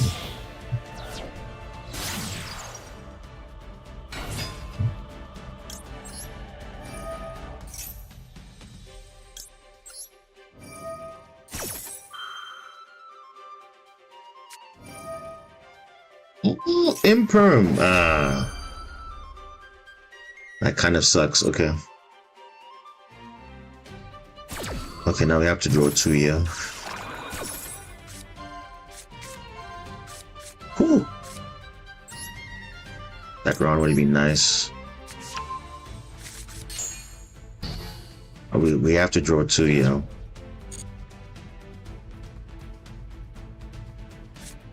I think we have to draw 2. We have to draw 2. We don't have any.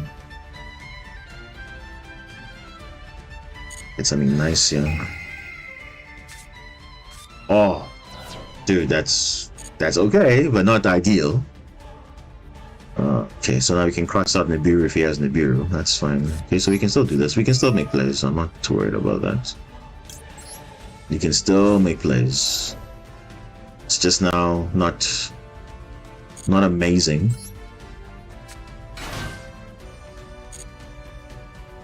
It's not as amazing as I wanted it to be, but it's still better than nothing.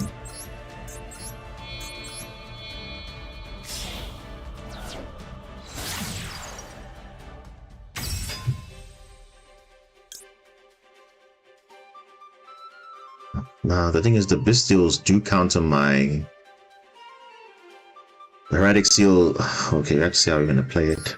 Let's see.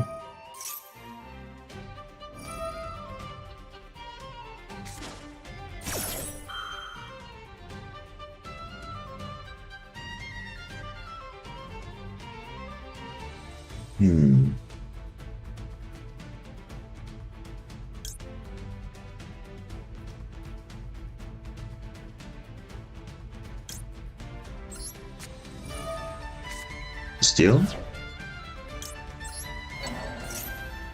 he uses Draw Swarm. I call back because the second, yes, beautiful. That's how we outplay them. Yeah. What? Why would you? Okay, no. I wanted to play around Draw Swarm, but this also works too. Yeah, because basically I wanted him to banish this so that he can dodge so that the second effect doesn't trigger, but now I guess this also is fine too. So it worked out.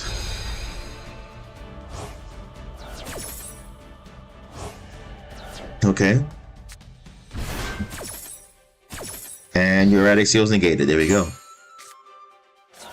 Oh, hold on.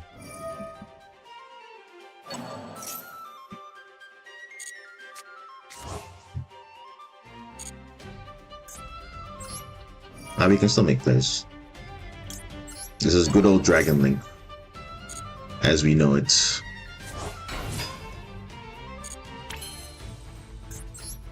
Yeah, we can still make plays.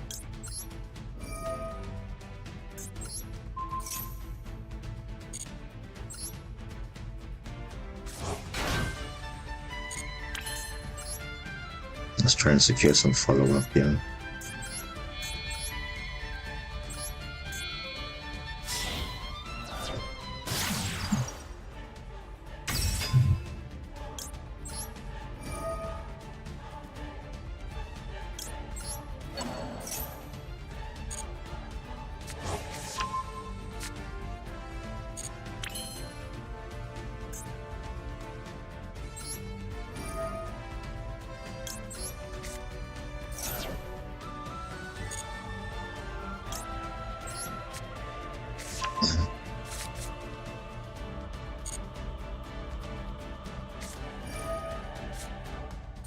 He wants to draw now? That's very interesting. Okay. Oh, so the other card was draw. Okay, that's not super relevant because you got wave already. That's fine. That's fine. We can deal with that. Let me get another card. Yeah, this will be useful. It's maybe a way better play, but this is also fine too.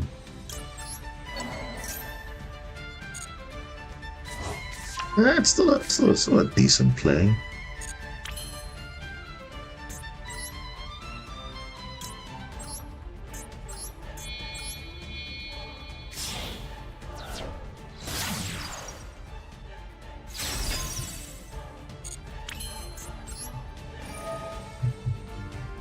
Yeah, I'm gonna have branded beast or some BS, so let's rather get that follow-up there. Yeah, let me get Mandarin actually.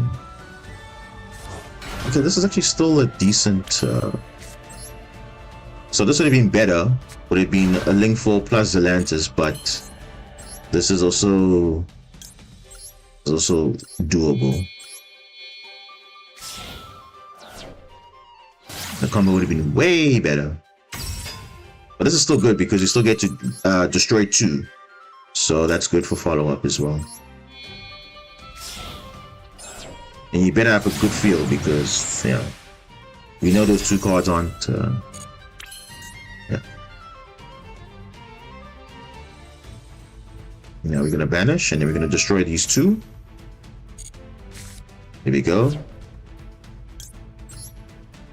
Yeah, we're going to do that. Make sure they're co-linked. Yeah, if it was Nibiru, you would have used it now, but there's no Nibiru, so. Can use Atlantis just to destroy those things. Because he only plays 1 of. This is a 1 of as well. Yeah, that's nothing to worry about here. If there's evenly, it's fine. We're gonna have core enemy unaffected, fine. Better than nothing. And we got follow up engrave, so we are good. I'm gonna keep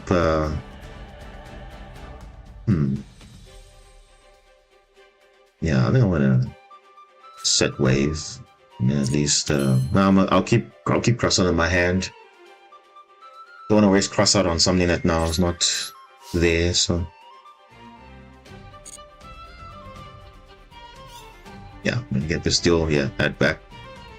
It's fine. Recharger, okay, that's fine. It's totally fine.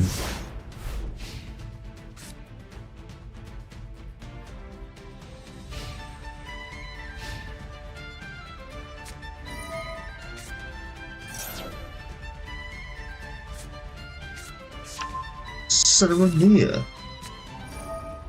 Okay. Yeah, no regained, so it's fine.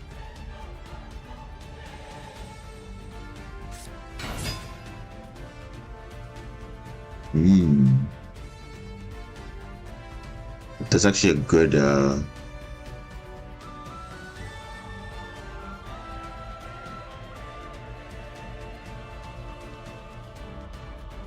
ooh, actually, that's a problem.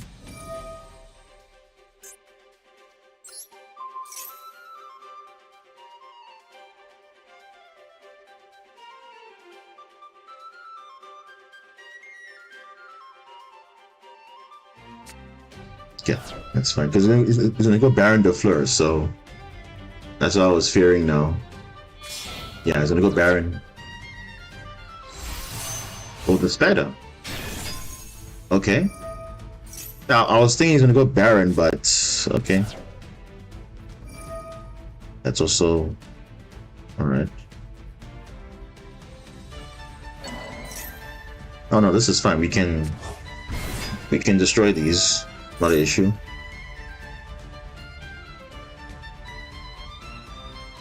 That's fine. We can deal with this. Because my favorite was gonna go Baron. That's why I didn't want to go into, yeah. So it was correct to wave early, because if we went Baron, I would have been screwed. So yeah, Branded B is not gonna work.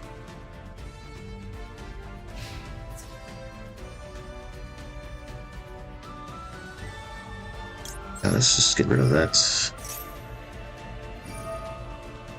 Unaffected. Unaffected. Unaffected. Thanks for shuffling my blue tank, though. How about wait.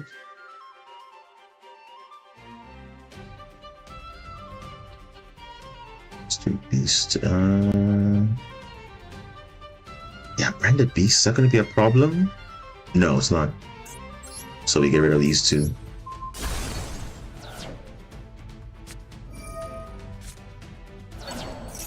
Oh.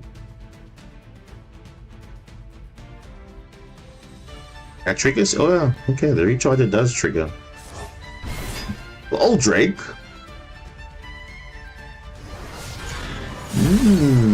Oh well. Oh well, you had to commit so much resources for that. Okay. It's fine. Oh, resetting the regained, okay. That also is interesting. So, yeah, maybe I should have popped the beast and yeah, okay.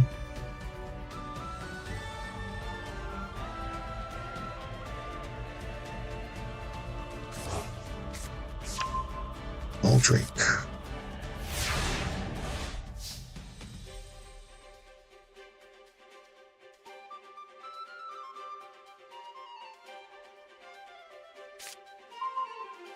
Oh. Okay.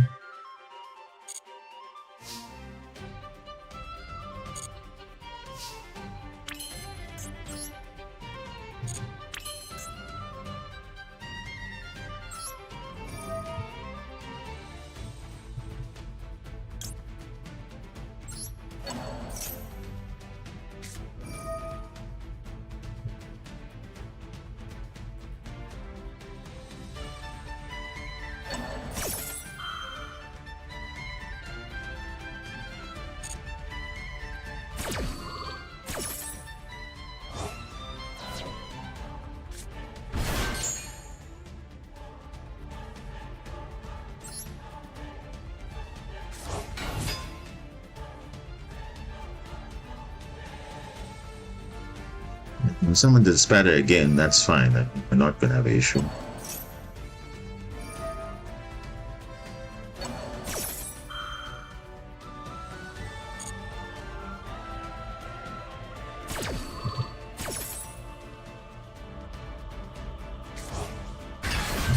Okay.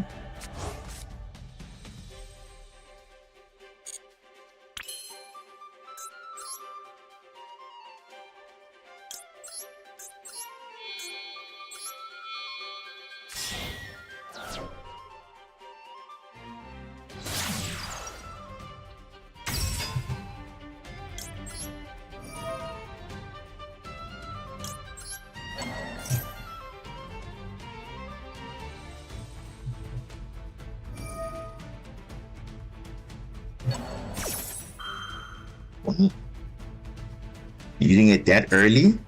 Oh, okay. I mean, I can just add it back with this, so... Okay.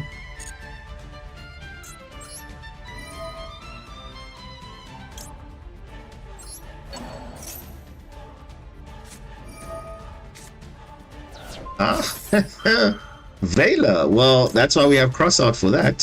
So, there we go. Vela. Boom. Like, this guy's getting outplayed here. And the branded beast is still live, but we have Baslim in the graveyard, so it doesn't even matter. And now if we decide to do something, we can deal with that. So, okay. There we go. What do I want to do here? Oh yeah, let's first do... What do I want to get rid of here?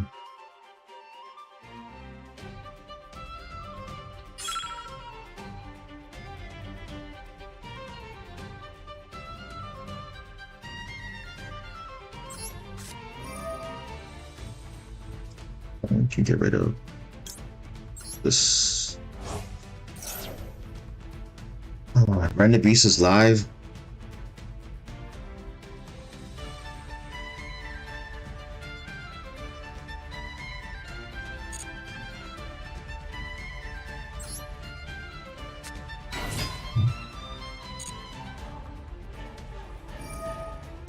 Wow. Wow. Yep. Protect. And that's it. No more disruptions.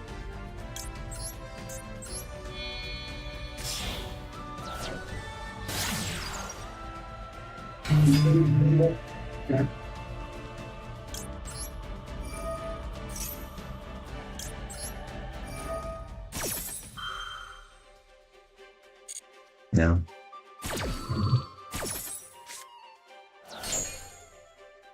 Getting bad, but okay.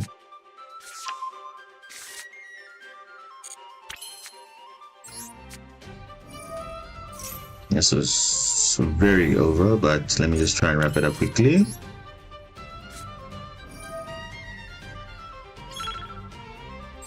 Let's do this. It's gonna be so much better.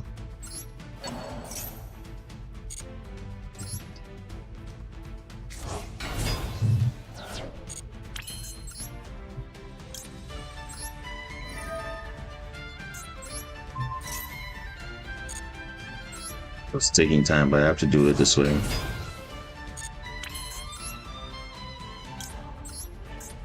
I have to do it this way. This is the only way I can do it properly.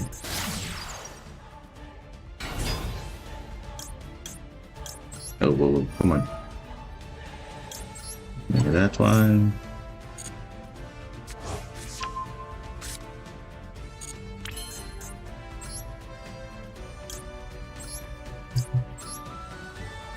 Yep.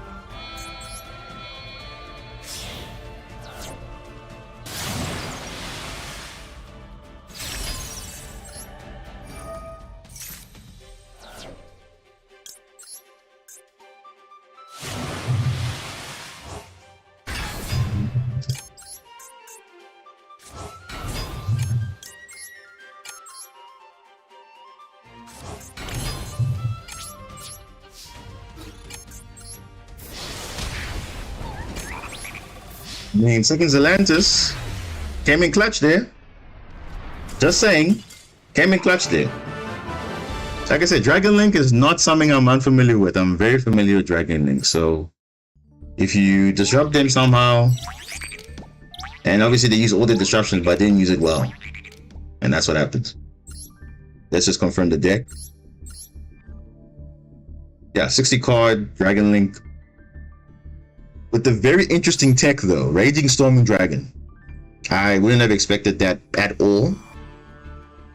I mean, that's like the only thing, but yeah, that's pretty much what Dragon Link does. And you see there, Effect Veiler, crossout target, that's what I run one of, because as much as it doesn't come up, it's there. So that's why I said hold on to crossout, because you don't want to set that thing, because that can be a heavy storm target, a feather duster target.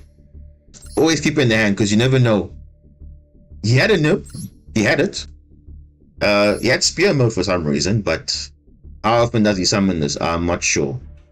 But yeah, he thought, okay, you got the branded beast there, you got the regain back, and he just, yeah, he wasn't sure what he was doing at all.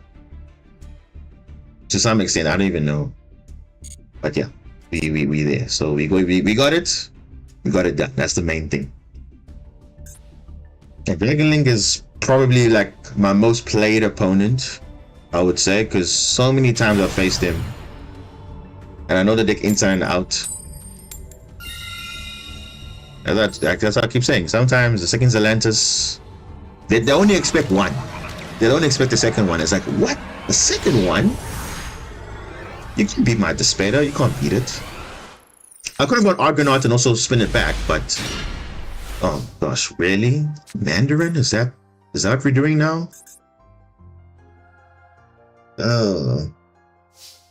Against potentially Maxi? Yeah, well, it's fine. It's only fair, right? Huh? I mean, the Ash is also fine too, but it is what it is. This is literally the freest Ash you can have. Say what? What? No, what? No Ash. Guys, what's going on? How many times did this happen today? It's like the third time it's happened where I just normal summon Link 1 and then they scoop. What's going on? I'm so confused. They literally have hand traps in their hand. Literally. Like, that's use of fun, but come on. This guy's playing Tillerman and he's scooping like, or Castira Tillerman, but bro, why is he scooping though? Why is he scooping? Like, he even has shifter. Can someone explain to me what's going on? Because, like, if that's what's happening, then I don't even know. Because, you see, the one turn duel, can you see? Almost like every second duel I'm having, well, except for this one. This was like kind of, you know, acceptable. But come on, guys. Really? This one? This guy scooped. Because look at this guy. This guy was playing Runic Horus Naturia. He scooped, but he had hand traps though. He had hand traps because the thing was lighting up, but he had hand traps. He scooped after Link 1.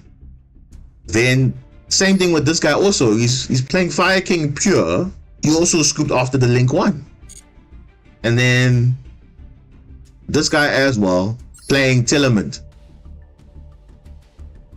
And it's not a disconnect or anything. It's literally they are surrendering. I don't understand what's going on, guys. I'm also worried as well too, because that's very weird. And I don't think it's bots, because it's definitely not. They're not playing FTK. They're not playing first turn kill decks. They're playing proper meta decks. I honestly don't know what's going on, but I ain't complaining. But it's very sketchy. Like, something just doesn't feel right. I don't know. It definitely doesn't feel right, because Link 1s are not the most scariest thing. I mean, unless you're playing Dragon Link or Blue Eyes, since Blue Eyes got a Link 1 now, which is like, I mean, about time. But damn, that Link 1's too broken, I think, even for a Blue Eyes deck. Oh god, look at this hand. Whoa, okay, are we talking here? This is a hand we're talking about. This is a hand I can deal with. Okay, so we pretty much have full rain here, so we should be fine. If he has max C, it is what it is. We can play through it. It's fine. I'm not gonna worry about that. You see, he's got hand traps, and you're not gonna use them. What?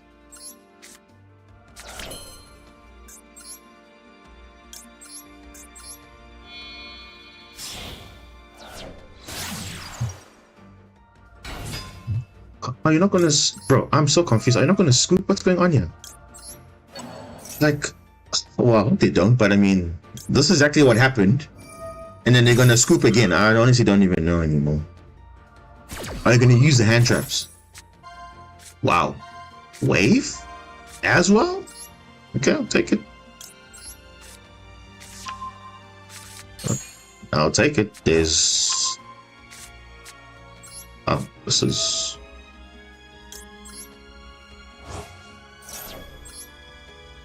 huh? Now his thing is not lighting up now. What's going on? What is happening? Guys, I don't even know about you, but I'm just so confused. Like, legit confused.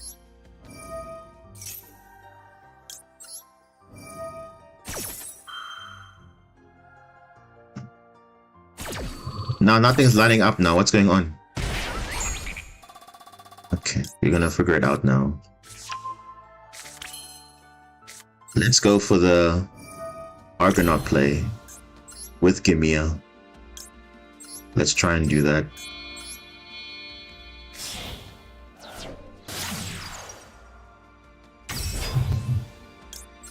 Because this is the nib point right here. Yeah, you see, it's lighting up. If he wants to nib, should do it now. Let's keep her on Adrian in case he wants to do something.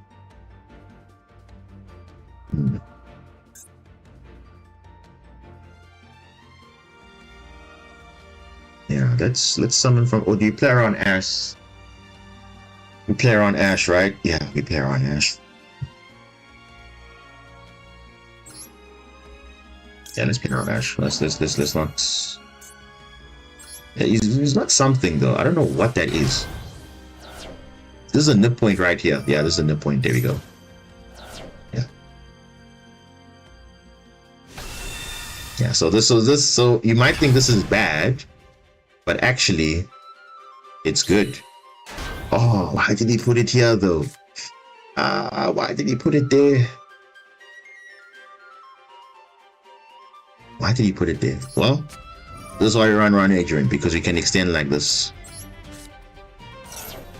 Yeah, so this does actually nothing for us.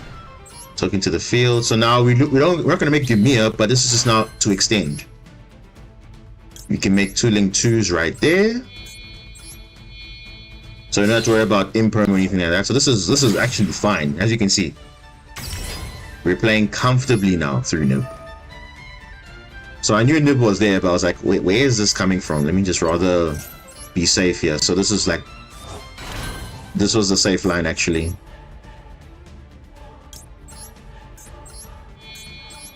So having Ryan in your hand is still good. Because definitely if you had summoned early, it would have been Nib long time ago. Yeah, let me get Springer on my hand. I can discard Mandarin for follow-up.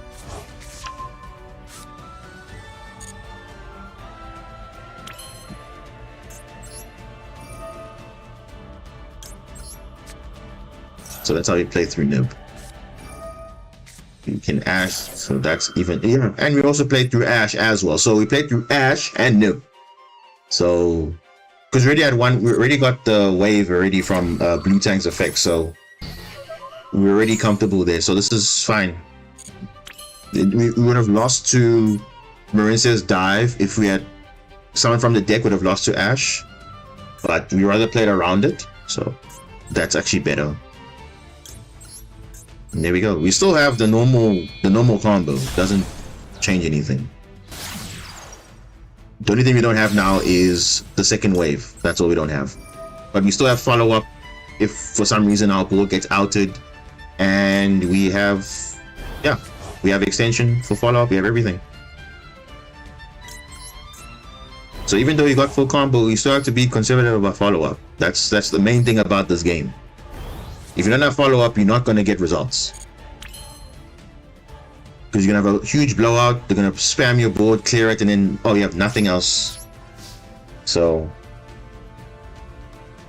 and if you suspect you're playing around something, play around it. Don't hesitate, because sometimes if you can do it, do it.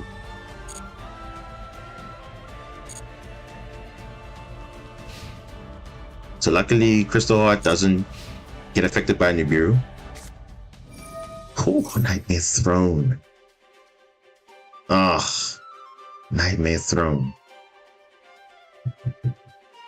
Nightmare Throne. Ah, okay. Do I negate that? Yeah, I think I do. I think I do. Yeah, I think I do. I have to. This is Ubel. I have to. Because if he has a D-Lotus or something, then I gotta do something about it. Yeah, let's go for this one. Let's put it here. So, Spirit of Ubel, Marincess Wave, then we're fine.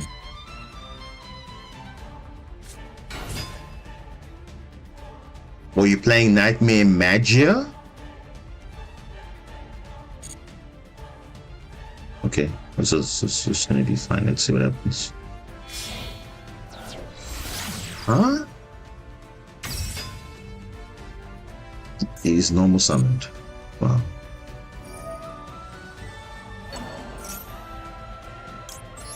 Okay, so he's in the gates. So he's playing Nightmare Magia? Yeah, he's playing Nightmare Magia because why is there sprite cards in here randomly? He's actually doing Magia Turbo. Exactly. My thought is, I'm like, Nightmare Throne negate, but he summons sprite. Shit. I'm like, there's no way. He's doing Magia Turbo. So the idea was, so here's the combo, right? Which I saw people doing somewhere. Yeah. Oh no, he's just playing he's not playing Magia, he's just playing Ubel package. To get Sprite of Ubel. Oh, so he's just playing a little Ubel package in Sprite. I mean, to be fair though, the engine is just 2 Nightmare or 3 Nightmare Throne 2 to 3, 1 Spirit, 1 Ubel, and then 2 Phantom. Or 1 Phantom. Okay, that's okay. So yeah. Wait.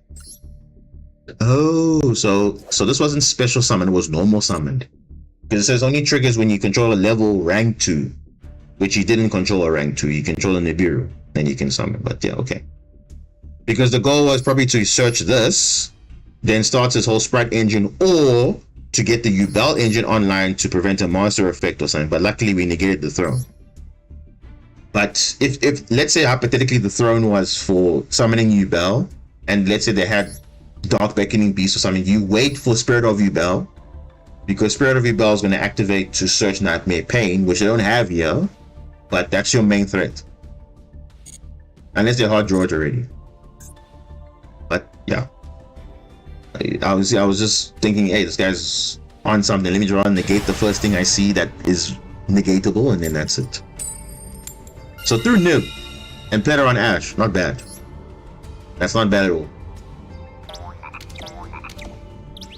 Not bad at all. So having Ron into my hand was decent. This is okay. This is actually okay. Actually.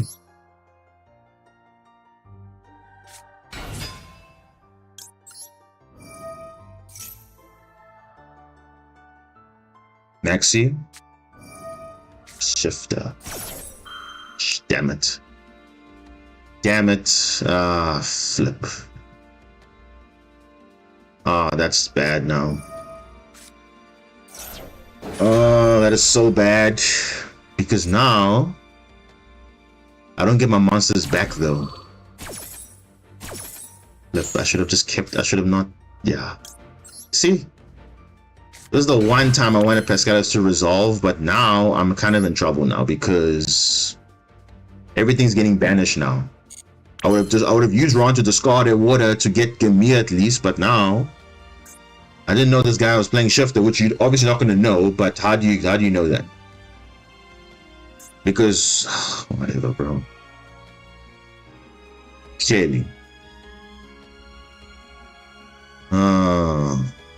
Jeez. Everything's getting banished. Oh, really, the game is just so whatever, man. Like honestly, the one time when you think Pescados is gonna resolve at least, yes, but now you can't even play. You see, Gamia sleeps on this deck like no one's business. Literally sleeps on this deck. Literally.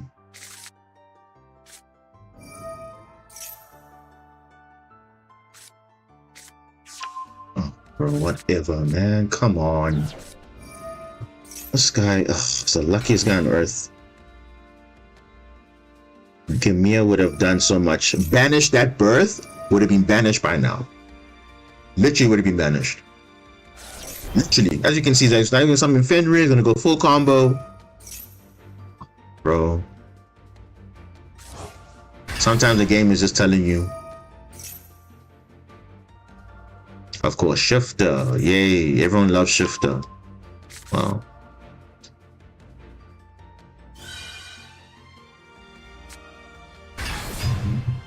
Oh my gosh, this guy, bro.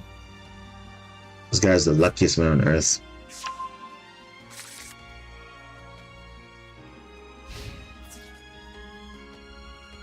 Yeah.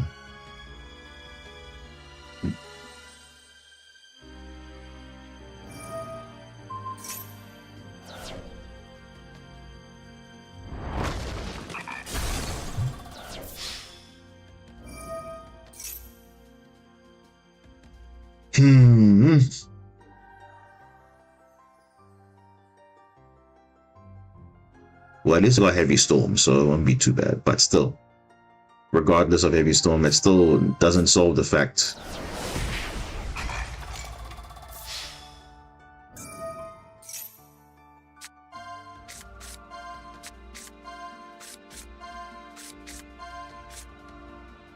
Bro, look at this follow-up, bro. This follow-up is insane. Look at that. Well, it doesn't matter now because I've lost the game. Oh gosh, because of Shifter again, bro. Literally because of Shifter again. And you can't say because, oh, I summoned both my monsters. Like, of course, how do you know you're going to play into Shifter? Come on, dude, really? And it was a rank up game. Of course, it's the rank up game. Of course, they're playing the rank up game. There's going to be some nonsense like that.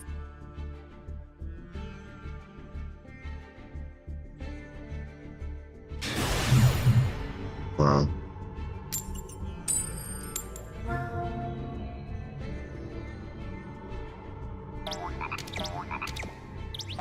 Yeah. I'm saying that sometimes it's a sign. It's really a sign, honestly. It's okay. This is a playable going second hand. This is what I'm talking about. Heavy Storm, talents, evenly matched. This is what I'm talking about. Not some BS like we had in the beginning of the stream, where we just went first and had literally going second hand. No.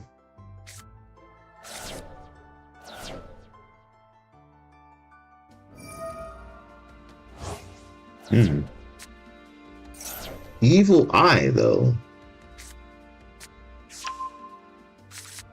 So we bait out. They have like some negate or something. So we can bait out Heavy Storm with that, then we evenly match them, and then that should be GG from there. That should be GG.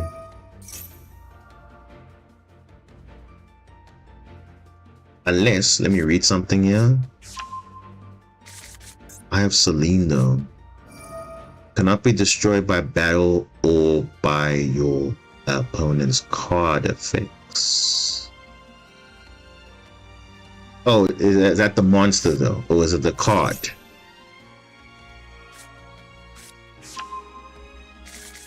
Yeah, I think it's the card. I think it's the monster. Yeah, I think it's the monster. Stands to be corrected though.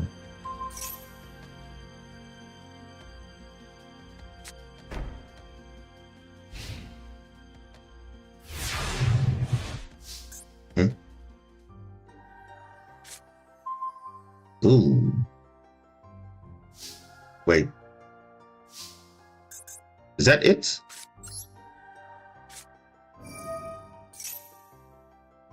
Yeah, wait, there's some negate there. Oh. Okay.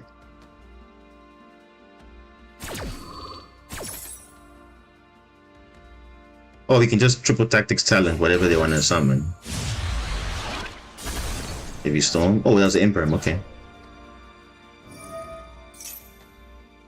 Oh, this is talents, and I just go for game that way. Is that it?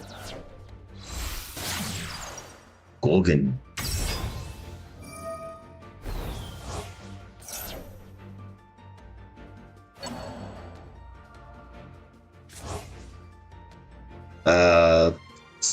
Gains if the card is equipped with.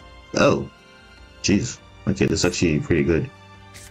So we just go. Do we look at the hand just to make sure? Because let me just double check here. While it's equipped, you can target effect monster your opponent controls, negates effects until the end of its turn. Okay.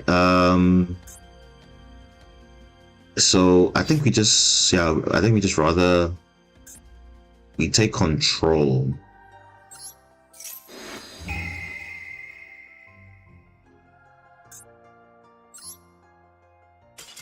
Oh well, there we go. I guess that worked. Because I was thinking, should I look at the hand or take control? Because I don't want to negate my monster. Because I did have game, but just to assure that I have game. Then okay. Well, I guess I didn't have anything in the hand, so yeah. Can we at least rank up before we... Oh, they're not even playing Nib, so... Just Ash and maybe Ghost Ogre, maybe they had. I'm surprised they didn't add this though, because this is the one I was trying to play around. But either way, if they negated it, I would have used evenly and then carried on from there, but okay. We are here anyway, so let's do that.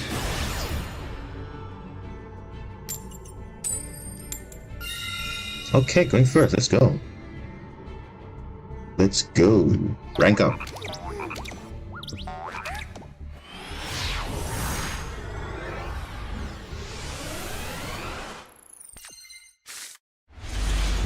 Beautiful, look at that. This is what we're talking about.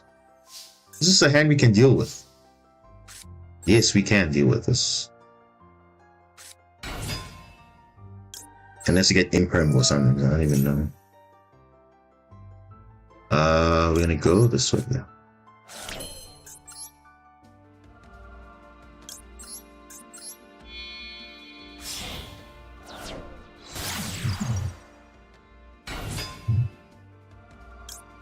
Then you're on Gamma, because Gamma exists in this game for some reason. So let's see what happens. If we can rank up, at least we can say, okay, no, we've ranked up at least on stream, so it's not too bad. Oh, look at this card, bro. Are you kidding me? This is what we want. Can literally play around Nib now.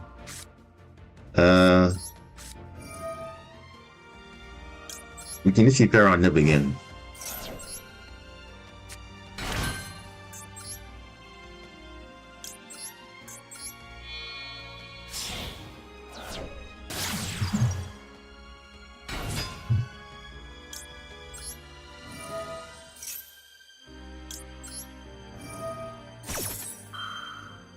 Okay, let's see what we can do here.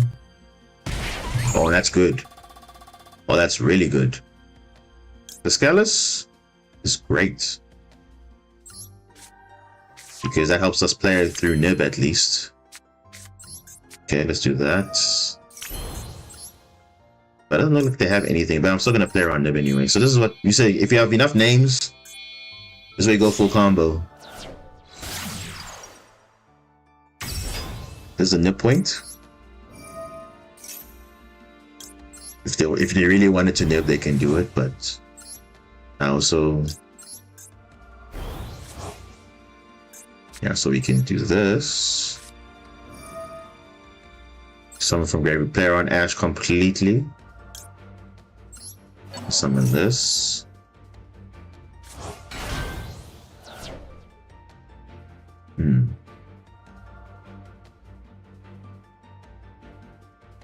Let's wait. Okay, it doesn't have. Okay, it's fine. So you can do target this. Yeah, I can't wait for Arco Angel to come into the game, because it will make things so much easier. Like, you can look at your opponent's hand and you know already what you're playing into. So you don't have to know if you have to overcommit or play into certain boards. You just know exactly what you're getting into, which is ideal, because most of the time you set up a board but it's the wrong matchup. So like, for example, against Duel, you're not running Argonaut, because Argonaut is just bad against Duel. If you don't have hand traps, obviously, to back it up. But it looks like here they don't have much. So we're still good, I think. Yeah, we're still good.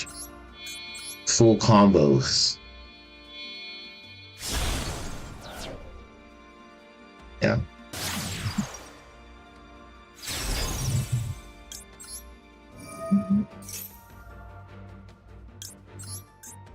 They're on evenly. So you can go like this. And we can like this thing. Okay, not bad. So two disruptions, realistically 3 if you want to use Nibiru. But yeah, let's see what happens. If there's a threat to use Nibiru, we don't mind using it. You shouldn't be afraid to use it though. 60 card, oof. Yeah, I can really see something crazy here. I don't negate that. Alright, did you artist? No problem, man. All good. All good, man. Praying Mantis. What the? Praying Mantis. Okay. Level 1 monster. Okay, that's fine.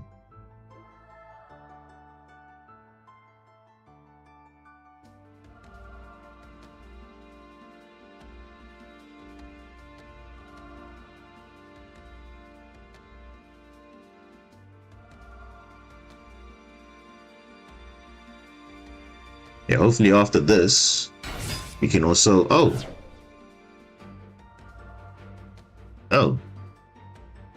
Okay.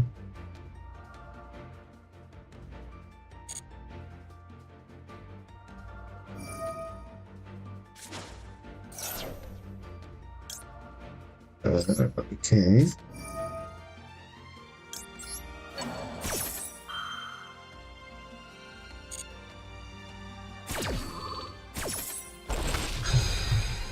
Playing TG something? I don't even know what they're playing, but we'll see. We'll see very shortly what they are playing. No. Really though, Adventurer? Really though? No, we're gonna negate that.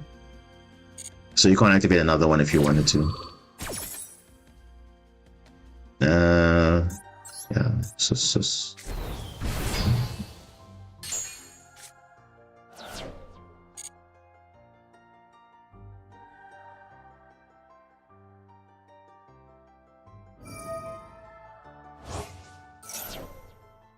summon a what token?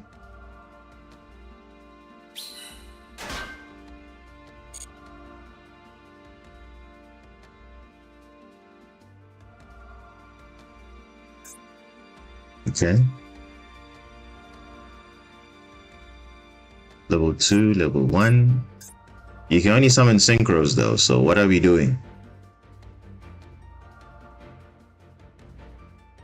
Okay, that's a drawback of this. What? Bro, what are you playing? Snake Eye Ash.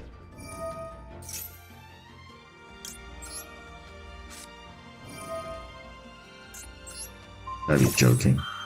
Well, it's got full counters. I'm willing to use Nibiru right now. If he's gonna behave like this. Yeah. Dude, this guy's like playing like 100 engines. Look at that. Adventurer, TG. Oh my goodness, bro. What is this guy on? Probably some Adventurer Snake Eye Synchron deck or something. Oh my gosh. Are you... Grass that's greener. Wow. Look at this. Oh my goodness. Look at this garbage, bro. What? Fairy Tale Snows and... Oh my goodness. Oh my goodness. Wow. What nonsense. Add Rider Air's Mirror. You can't activate it again. But it's probably use Jet Synchron to do some plays. Oh, what? You're seeing this, if I nib, he's still gonna make plays. So let's wait until there's a real threat. At this point, there's no threat yet.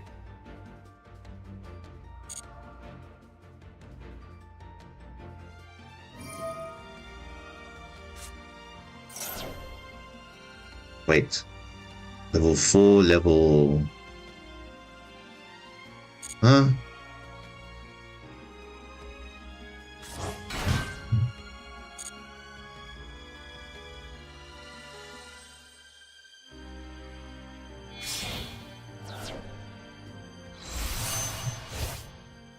Oh, Junk Speeder? Junk speeder? What? Holy wow. What? Whoa.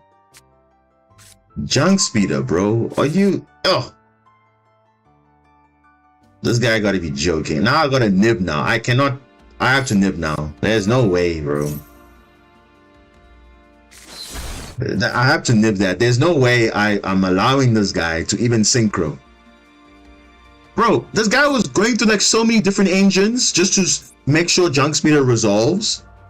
Like, imagine if I didn't have Nibiru, I would have been just screwed the whole time because he has Snake Eye, Ash, Snake. Bro, I don't even understand this guy. At this point, I don't understand. It's just so stupid. Like, wow. Wow. I'm still even shocked. But yeah. We have to do this. We literally have to do this. Because, wow. This deck is just like, huh? It's not making sense. We need to get Spring Bro. In this, bro. So like, bro, I'm even just wondering, like, what is this guy even playing? But he's just playing like a adventurous synchron Snake Eye deck. I don't even know what it is. But so long as Junk Speeder resolved, that was his main aim. Like, super heavy as well. Telement. He resolved drafts as greener. I'm still, wow.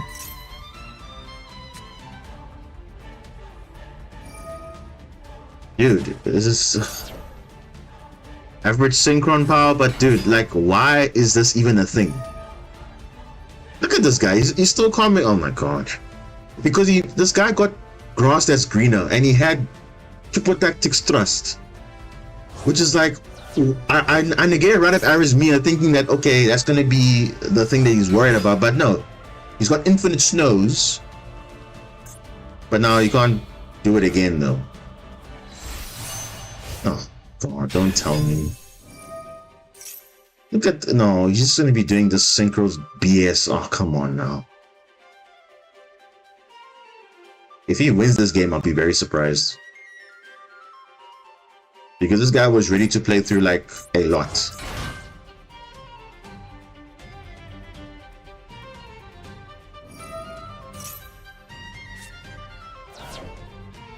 He's gonna win the game. I promise you this guy's gonna win the game. That is the most stupidest thing ever.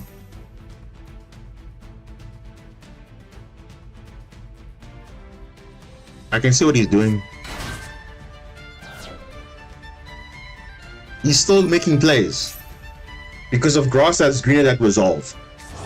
Unbelievable, bro. So even through it doesn't even matter because he had grass, he had fairy tale snow, infinite recursion. It's so annoying, bro. It's so annoying.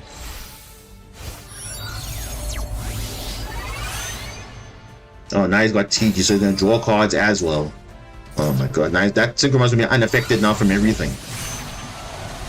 Oh, clearly, this guy's a real synchron enjoyer. Wow, alternative art Stardust Dragon. Oh, and Crimson. Oh my gosh, here we go. Here we go. Here we go. This guy has a chance to win the game. That's the scary part. That is the scary part for me. He literally had adventure stuff to play through something. He had display TG. I'm like, what are you on? What are you on? Synchro Rumble. Oh. I'm probably gonna lose this game because it was summon a monster that can attack multiple times and it doesn't even matter.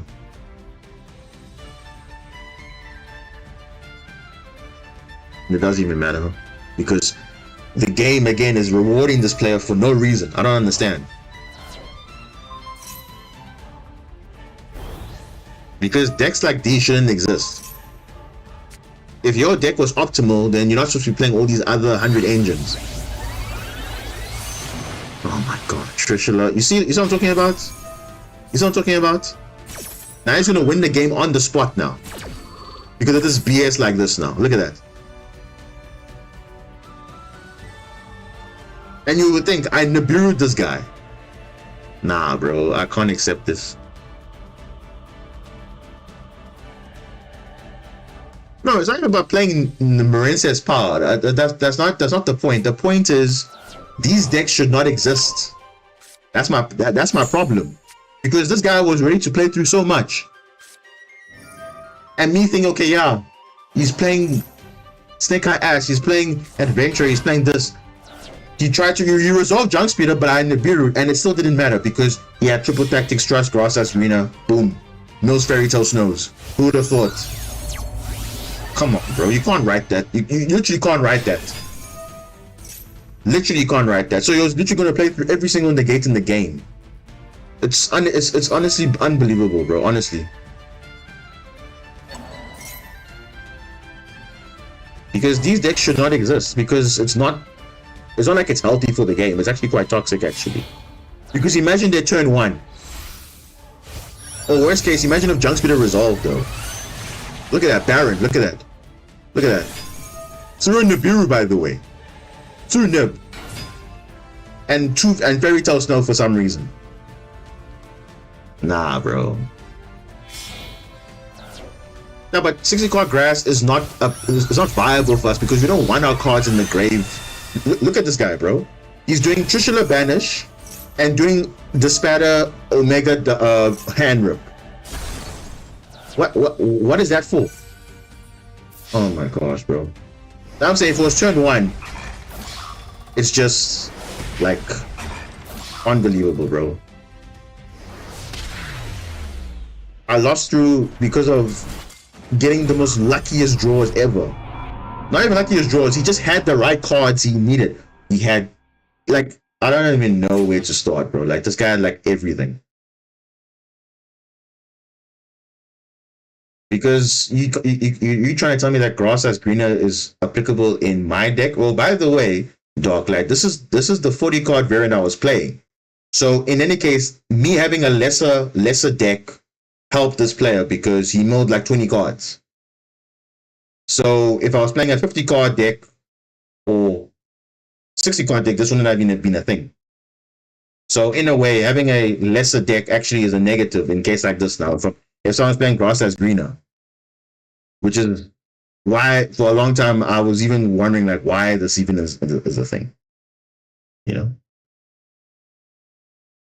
But honestly, this all of this shouldn't have happened. This is just disgusting. Yeah, it's just disgusting, honestly. Like, look at this. How many cards? Look at this. 4, 8, 12, 16, 20, 22 cards. 22 cards. 22 cards. And he happened to mill the 2 snows, which actually made a difference in this duel. You know? 2 snows. You see, so even with the grass, he was able to get the most luckiest draws ever. Two Fairy Tale Snows. Already 1 is enough, but he had 2. Honestly, don't even know. Look at that. Snake Eye Ash. Like, why is this even in here? Why is this even in here? Like, me thinking, okay, yeah, I'm playing some sort of a Synchron variant, okay, but he's just got so much in his hand to extend. And of course, me playing less cards in the deck now has resulted in him getting 20 cards milled. Because now, if I didn't stop Snake Eye Ash, I don't know what he would have done. And guess what? It's the rank up game again. Let me look at this guy's deck. Because honestly, this is how. Look at this. What is this deck? What do you call this? This is as Suzuka said, this is a Synchron power, but what is this? This is what people are resorting to now? Is this what you're supposed to be doing? Just playing a bunch of BS basically because we can't actually play a proper deck. Like, we can't play Super Heavies, we can't play Adventure, we can't play Synchron properly. We can't play anything. We have to put Snake Eye in there also. Like, why? You can't just play the deck normally. Nah, bro. Because I'm not worried about my extra deck being restricted. The problem is it doesn't make sense. You know, it did like these decks should not exist. But like Suzaku correctly said, there's hardly any restrictions. The only restriction they had was not being able to special normal summon or activate normal monsters. But that they didn't even care. You know. I honestly don't even know what to say about this deck, but honestly, they just got the most luckiest. Like, he literally had Thrust in his hand. He literally had, bro, this guy had everything. He even had original Sinful Spoils. He hard drew original Sinful Spoils. Why is this even in here? You know, I don't even know what even is even going on here. The super heavy stuff I understand. It's just, yeah. You saw a replay on Duel Live where a Tenement Light Sworn player kept looping the Light Sworns into Carrier Shark. But the thing is, bro, you see, the problem with those combos, that end goal is just to be toxic. That's literally it. Because I understand, yes, people don't want to play the game, but now you're resorting to degenerate combos. And then when things get banned, people are saying, oh, what's the problem? You know? Because, for example, I've been saying for a long time, Fairy Tail Snow should be banned. People are saying, oh no, Fairy Tail Snow is not the problem. It is the problem. Because it enables decks like this to be playable. Because, again, no restrictions, not hard ones per turn. It literally just enables degenerate things. Either like Light Sworn Pile, banishing Necroface or whatever. Nah, bro, come on. You saying it's not a problem? Bro, come on. Come on. If you tell me Fairy Tail Snow is good for the game, then it's not.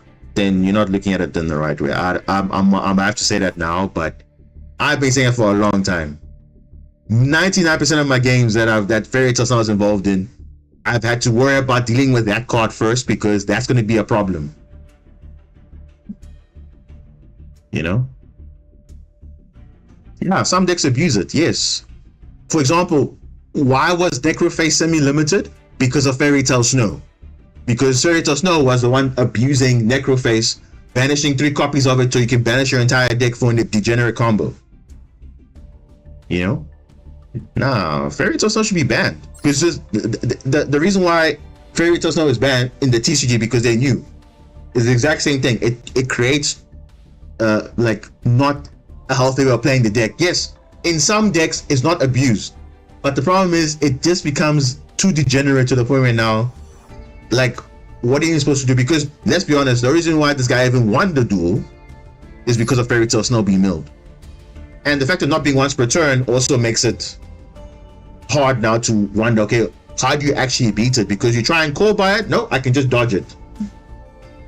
You know, if you have infinite cards in your graveyard, which they do, all you need is 7 cards. Not even from your graveyard, from your hand, your field, anyway.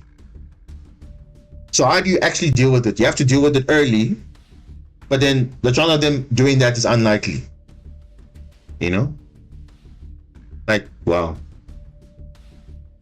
And this is clearly a turn 1 deck because they're not even playing traps like the artist says correctly. But the thing is, it didn't even matter. Because I'm thinking, oh wow, he's playing some adventure. Okay, cool. I'm busy using my effect on that. Because I never want to be in a position where now I allow the opponent to go too late in their combo to set up a board, because by that point it's too late, and that's the danger. You rather don't want them to set up the board. You want to prevent them from getting there. But now me thinking, hey, what's going on here?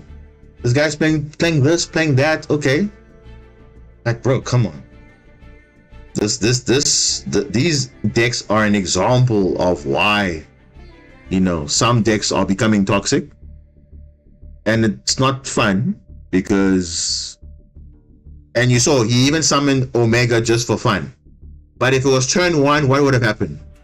He would have had Trishula, Hand Loop, right? And then he'll also do double hand rip again with the Spatter reborning the Omega twice. And this happened before on my stream as well. So it's not like this is the first time, but I was going first though. But only different now, this is going second. And of course, he gets the right cards he needs. And it's like, doesn't make sense. It really doesn't make sense because these type of decks should not exist. But it does. So what can you do? Honestly, I don't know.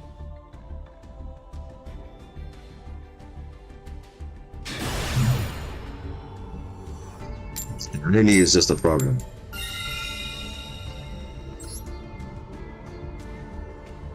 Because I didn't play anything wrong, because he had literally every single way to play through stuff. So if I had like even if I had 10 disruptions, would have played through it, most likely. You know?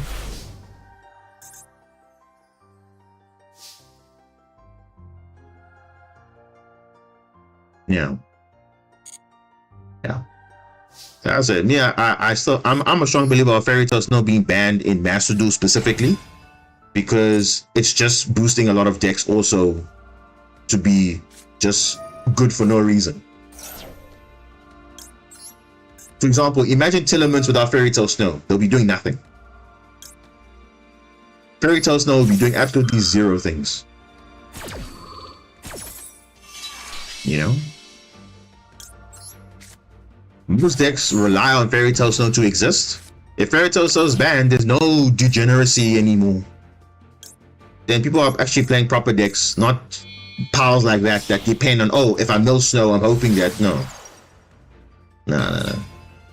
Exactly, it doesn't need it, but they will play it because it gives them advantage.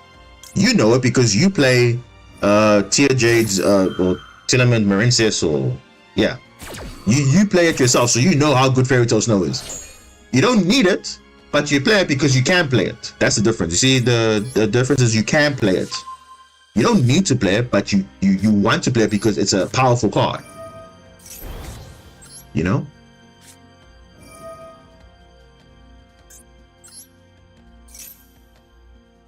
He probably has Ash. That's fine.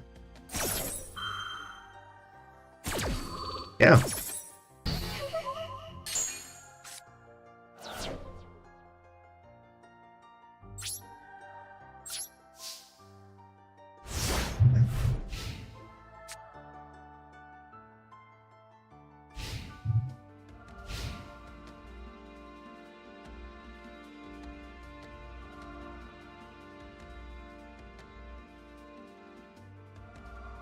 Yeah.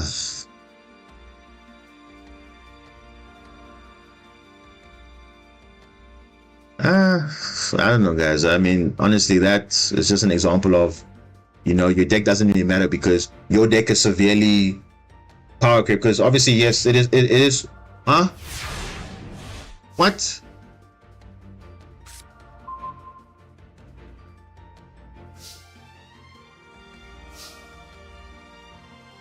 So you're telling me if you're not going to FTK your opponent if their deck loses to a Book of Moon? Yeah. Yeah, I don't know, guys. That's...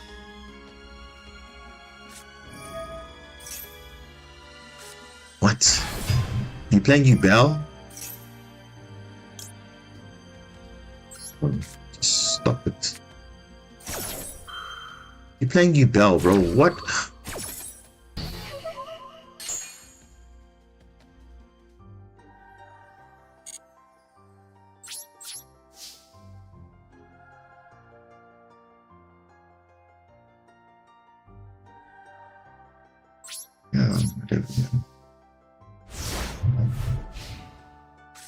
FTK and OTK are not the same thing. Yeah, they're different things.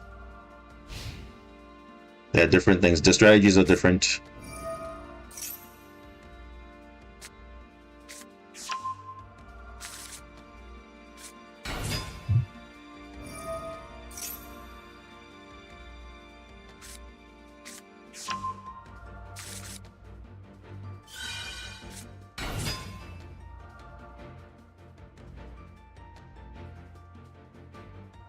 Yeah, guys, it's kind of the the ripple effect, because of course good decks are just better than others with like no restrictions, not really relying on like a lot of things, and that's like kind of the main thing, you know. Because if you think about it, the deck I'm playing, Marincess, is kind of an old deck. It's not a new deck, you know, because old links had hard once per turns and all that stuff, but now this one, geez, they even errated Firewall Dragon because they knew it was so broken. So they know that certain things, the older decks are kind of cracked, but obviously they have to put hard restrictions on them because they know it's going to be too powerful. But yet, they're releasing cards like Snake Eye that can just be splash anyway. When a deck doesn't even need it, they're playing it.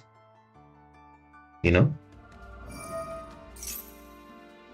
Because I understand when you can't prepare yourself for everything, but there's just some things that should not be there, but they're there because you can have it there. Steamsmith is wet in Snake Eye? Well, again, Fiendsmith at the moment is not even a deck, it's just an engine. Just like Adventure Engine and their Bellstar Engine and whatnot. It's not even a deck yet. I mean, yes, it's got Link monsters, but obviously it's an engine piece. It's just an engine. Just like the Adventure. Adventure is literally an engine. No, yes, there's a deck for it, but no one's playing it as a pure deck. They're playing it with other strong decks, like Snake Eye.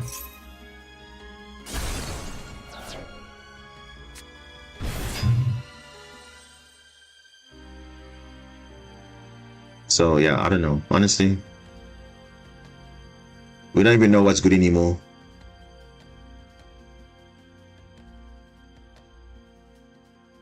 I was hoping that obviously things will kind of, you know, in terms of the way the direction is going with the game, they'll hopefully learn from their mistakes, but clearly they're not going to be making that mistake anytime soon then. Yeah, well, we don't know. We'll see. It's really what they want to do with the game at this point. During tier formats, no was the worst. Exactly. And which is, again, I also had that issue also when I was playing it in the tier format as well, because Fairy Tail Snow was literally a card you had to worry about. Not even the shufflers, not even anything on the field, just, you know, just way too much going on. I wish I could use evenly match right now. But obviously I had the field split up.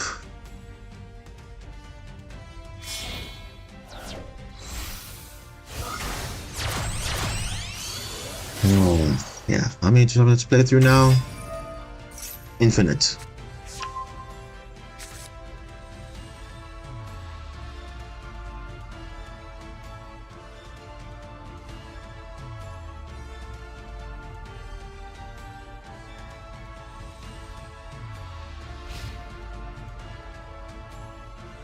Oh, wow.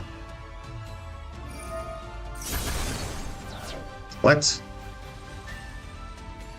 Oh, this guy, you see, and again, this guy is actually misplaying because he's not supposed to keep this monster on the field because now he's lost all his negates now. For no reason. This guy had 2 Ubels on the field, Phantom Ubels, and he just threw all of it away. Literally. For no reason. Because he's literally misplaying, but yet no one's gonna fault him because he's playing a good deck. No one's gonna fault him for that. Like, he literally messed up there. He should have. Oh, now he wants to destroy the Terra Incarnate. What? Like, I don't understand. Some of these players are just so weird, bro. Honestly, I don't understand. So weird. But at this point, it doesn't even matter because I've already lost. Because, again, the game is saying otherwise. Yeah. I mean, there's not even a point now, just... Yeah, there's no point. I mean, I got 600 life points, I can't do anything, so... Can't do anything. I mean, literally, he just threw his negates away. I mean, imagine a deck which is literally just whatever, He's messing up, but yet no one's gonna fault him for that because he's just playing a good deck. And if I had a chance to play, it would have been over for him, literally. Because I would have kaiju this monster and played on. Then that would be his mistake.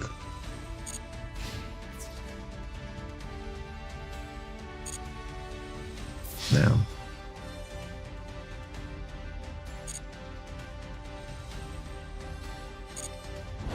Because I don't think this guy is good enough in my book. Based on what he's doing, I don't think he knows what he's doing. No, you know for a fact you're not supposed to keep Terra Incarnate on the field because you're going to destroy everything. Like, even I promise you, even if you made a Power USA, it would have been destroyed still because he's not reading his own cards. He's literally not reading his own cards.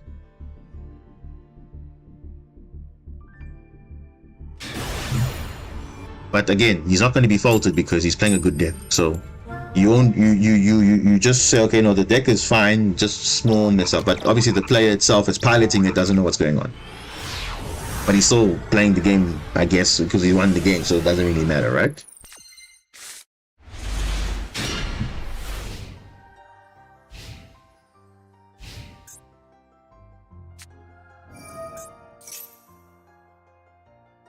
This was voiceless, I think. Yeah, it is. Okay. So it's voiceless. Alright, that's fine.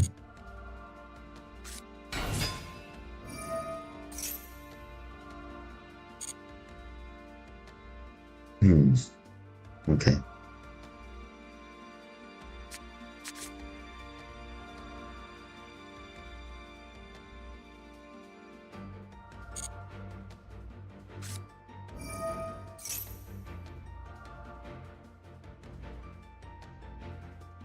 Okay.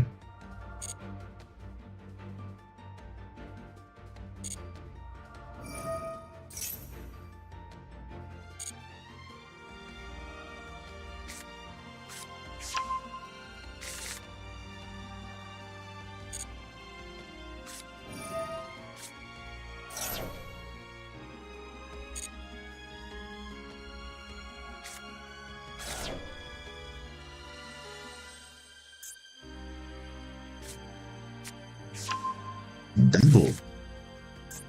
Okay.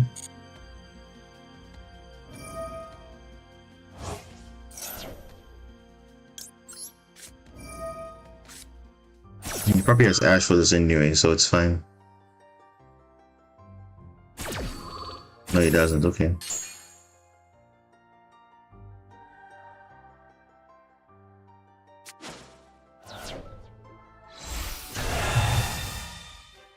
Okay. Okay, that's a good draw. Well, that would have been that actually would have been our draw anyway. So Maxi didn't really want to make a difference, but we would have drawn Blue Tang anyway, so it's fine.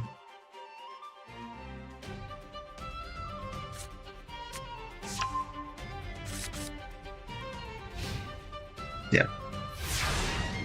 No, it doesn't look like much, but it actually is a lot. Oh, that's not a seal. Oh gosh. What is this, man? So you see, this is a negate. Literally, that's what I'm saying with voiceless. It's literally just, and obviously while you control this card, so if you don't control this card, you don't have a negate. So that's like kind of the main weaknesses, I would say. It needs this to be on field, and you can use it. Otherwise, it's not doing anything. Okay.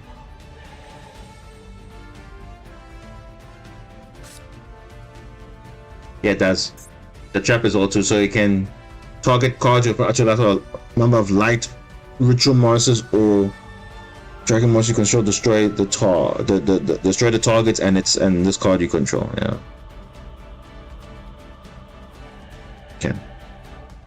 Alright, that's fine.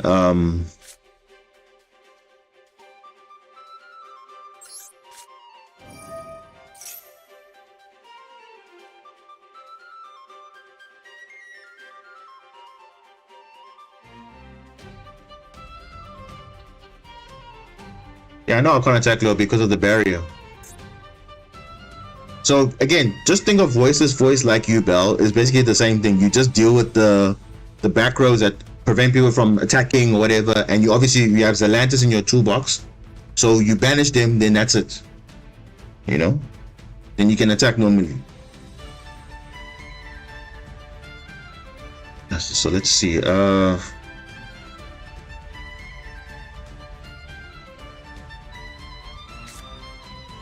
can trick him though.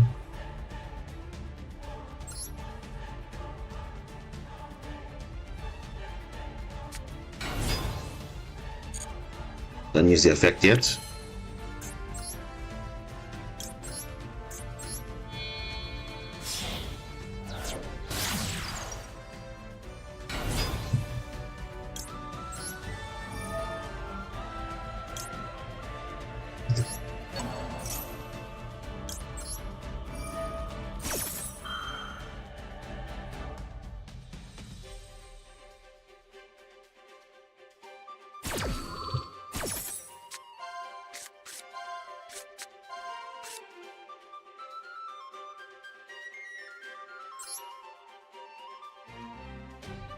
You see, the thing is, this is not good because again, they have the Savaris in their hand also, and this will prevent a card from being targeted. So it's a good pickup, but not against voiceless though. Not good.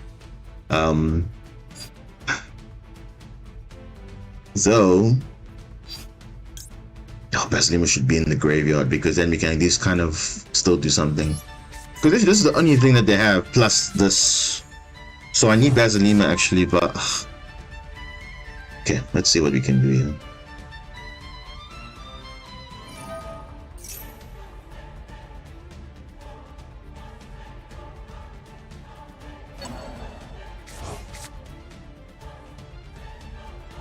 They can shuffle the Saphira. Oh no.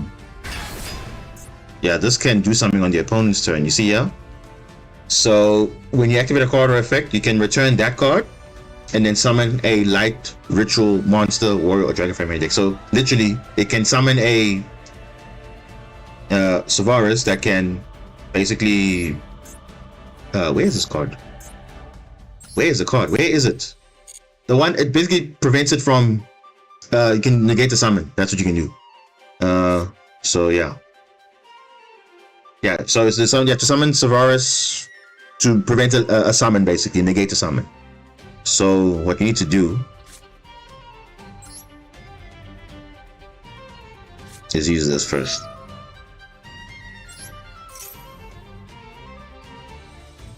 I don't know. Let's see how we play it out. I mean, I honestly don't know. Let's see. Yeah, so you can do it now. Yeah, it's not a wasteless card, but it still is like supported technically because it says Light Dragon. So it's like you can also use the Odd Eyes Pendulum Graph Dragon as well. You can do that too. Okay, so does you see we're putting with spell summon the monsters. You negate the summons of those monsters, so even more than one. So what I should be doing.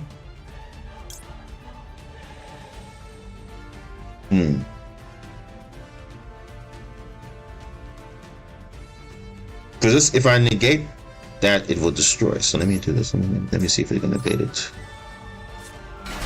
It's gonna bait this out.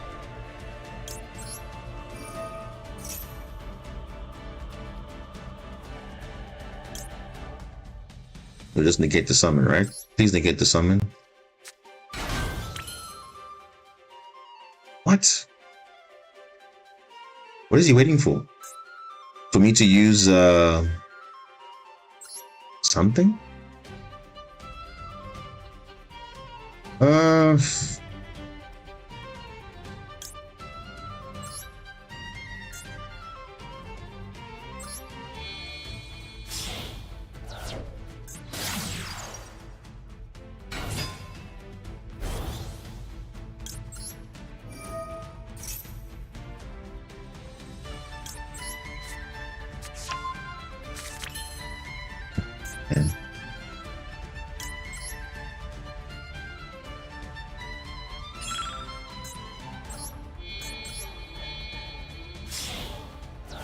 Yes, and negate this.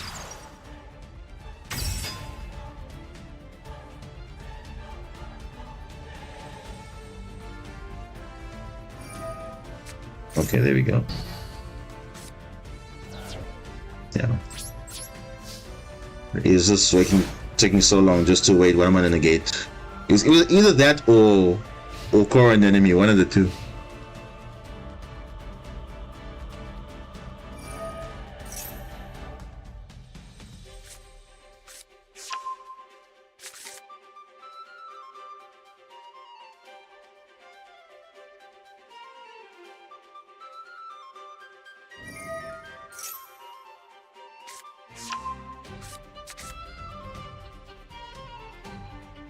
Mm-hmm.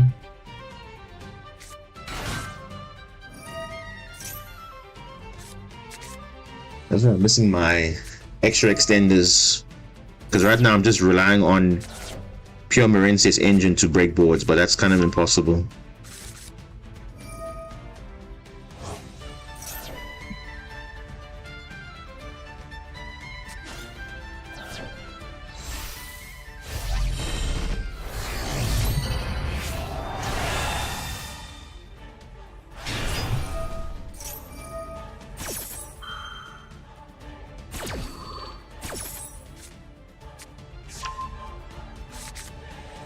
Yeah, that's interesting.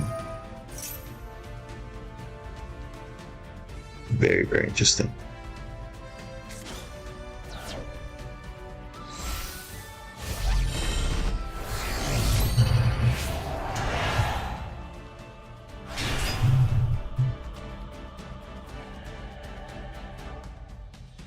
Yeah, this game is over, so I mean it's fine.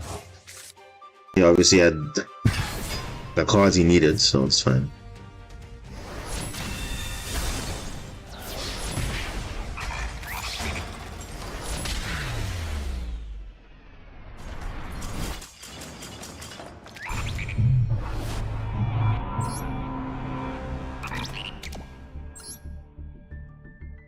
And I'm back to where I started. Literally, I was ranking up, and now I'm just getting the most random matchups ever. Because the game is saying otherwise. Can't even rank up a basic toss of ranking up. I can't even do that.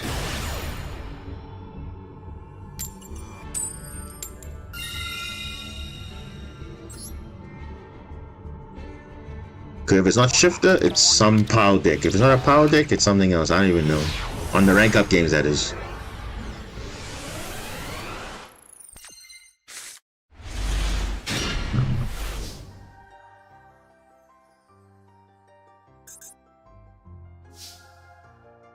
Yeah.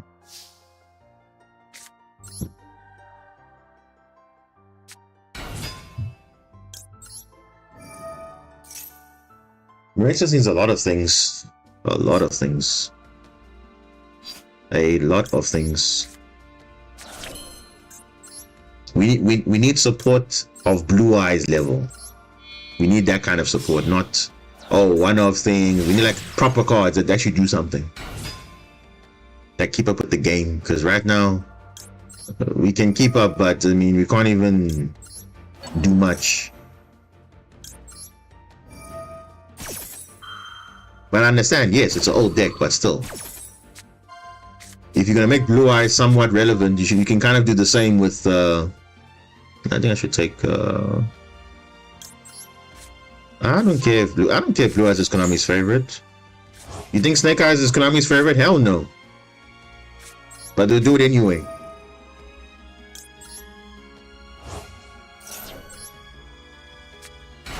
Or it's because they won the World Championship in 2016. That was the last time Blue Eyes was actually relevant.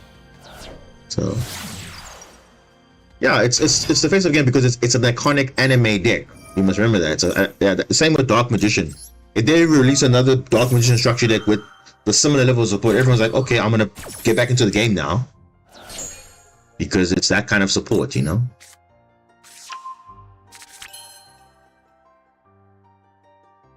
But I guess, yeah.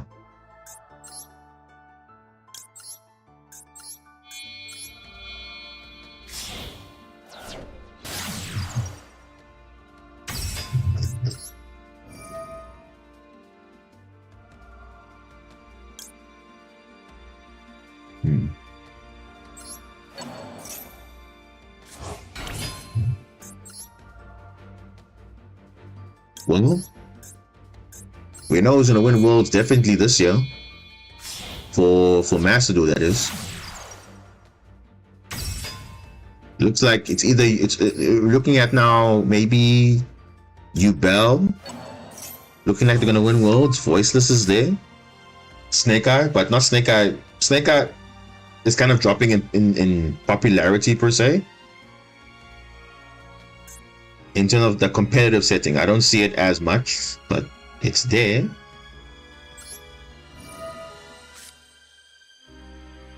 Yeah, but Duel or Snake Eyes, but I think Duel is looking like a very strong contender. And this will be without Fiendsmith though, so I think they're even smart to not put Fiendsmith in the game yet, because it'll just be like, you know who's gonna win it already. But I see where they're going with the direction of Snake Eye in Master Duel, that is. I think in other formats they're just a bit, well, TCG is a bit slow. But in terms of banning the cards, because they like keeping all these engines just at 3. I don't know why they like doing that. Oh yeah, let's just get rid of this. Because everything's at 3. Adventure engines at 3, branded fusions at 3. They love all these money cards. They don't ban those cards because they know in the TCG people are gonna invest. But when it comes to Worlds, then the stuff gets banned, because remember in the Worlds ban list, you have to share the same card pool. So of course, if let's say for example, like Mimighoul, TCG exclusive, is not going to be at Worlds because it's not available in OCG. So they have to ban that archetype for that, as an example. So, and they might say no, we're going to ban Fiendsmith. I don't know, because they always have to look at all the ban lists together, and then kind of say, okay, no, but now you can't reuse it for Worlds. So, yeah. But for Master Duel, it's fine. Because I think the Worlds is, I think, September 7th, September 8th, somewhere there, 2 days. So, definitely by then, you'll get another ban list, and you'll know, okay, this is what you must prepare for ahead of time.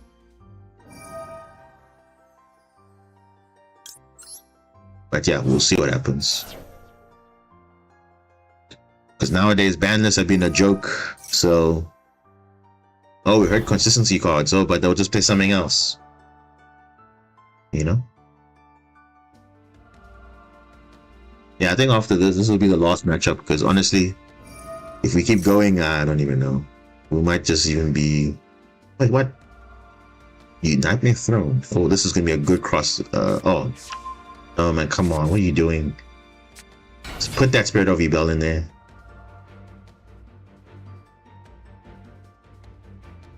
Okay, we need to get Spirit Gates not accessible.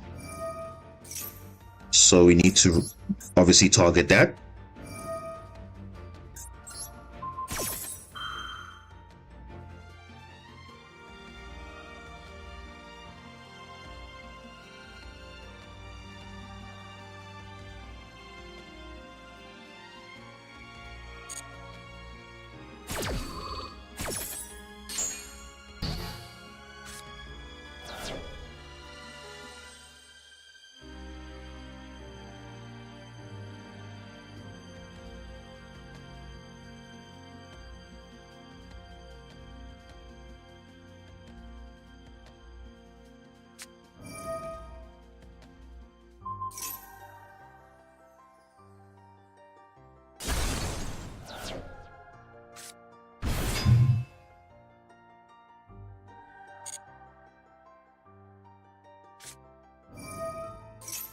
Of course you got Nightmare Pain, bro. Of course you do.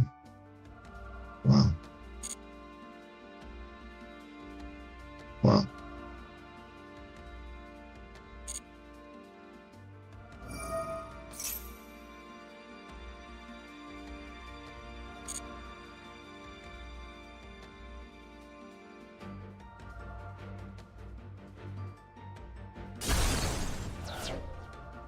Samsara D Lotus. Okay. So even if I DD Korea, it's not going to make sense because I'm probably going to add a U-Bell monster. Base Runner. Oh. Okay.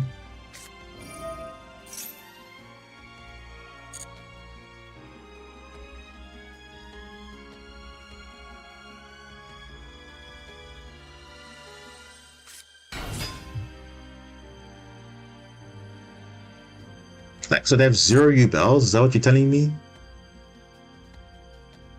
There's no U-Bell in their hand?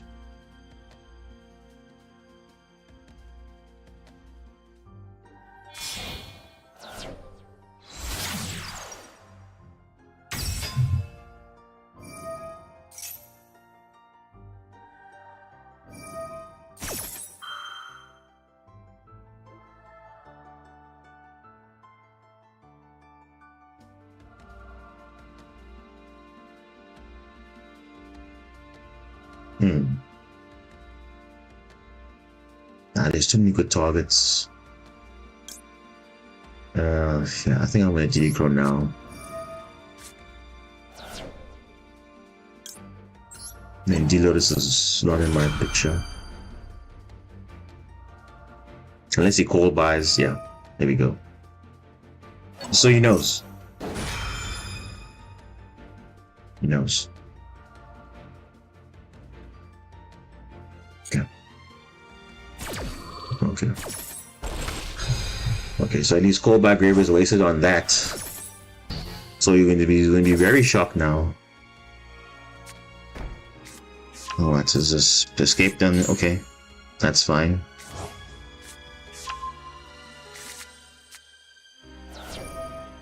Okay.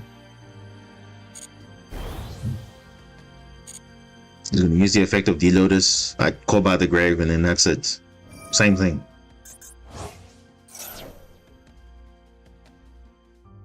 Yeah, it's the same. The result's the same.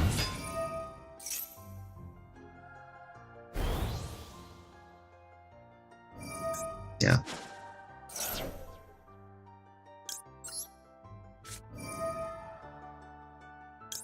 Yeah.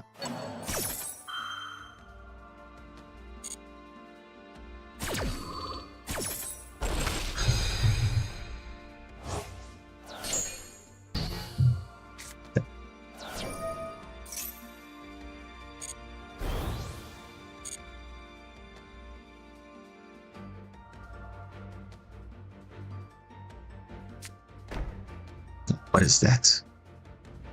What is that, man?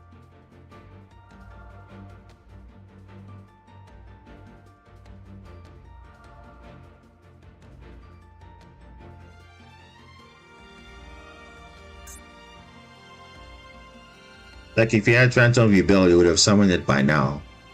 But it doesn't look like he has any U-Bell monster.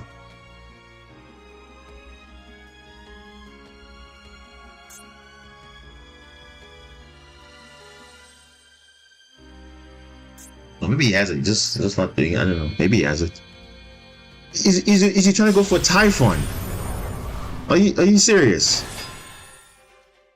What is that gonna do? I'm unaffected.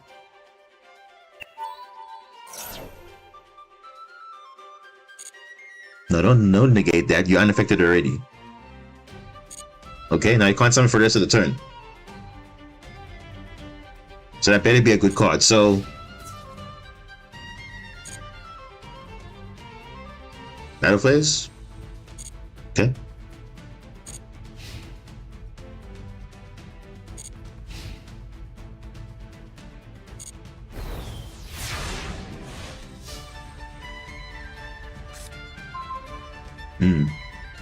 Okay.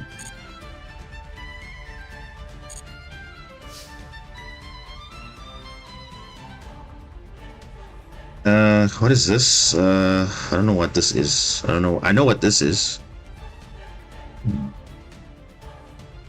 No Unchained card. Shavara's in his hand. Yeah, Shavara. So, yeah, it might do something, but I don't know.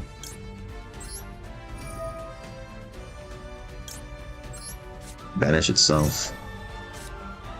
Oh, beautiful. Nice. All right, let's secure follow-up here.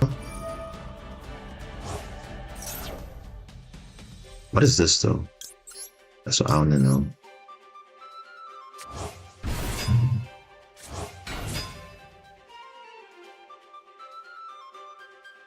This Imperm? Super Poly. Goodness. Wow. Yep. Super Poly. Okay. Clearly. Alright, well, that's fine. There's no real disruption here, so we should be good. I can at least close out this game. Yeah, there shouldn't be any nonsense here. Yeah, let's just get this one. We can get this.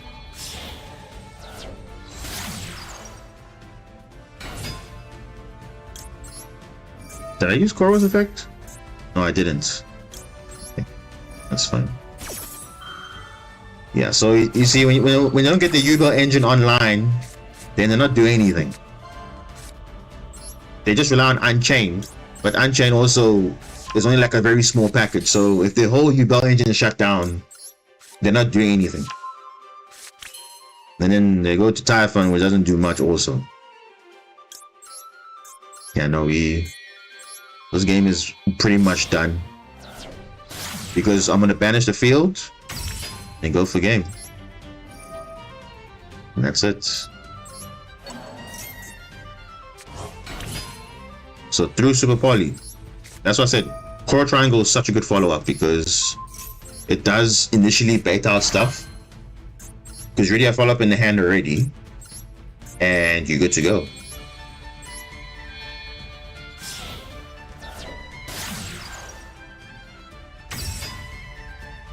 And the thing about Marincess, obviously, that's nice. It doesn't lose to like a lot of things. Like Typhon, for example, you can just play around it. What am I getting here? Monster. I don't really need a second wave yet. Yeah, this is all good. Yeah, this is just fine.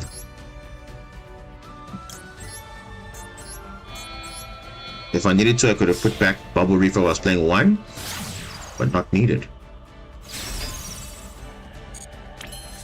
Yeah, this is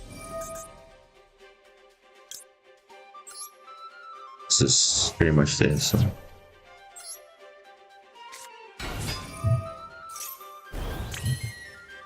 Good.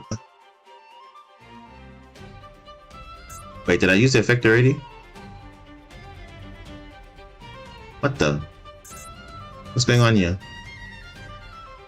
Why can't I summon my... Oh, I've gained attack. Wow. What a smart... Oh, I've gained attack. That's smart. I was like, why can't I activate here?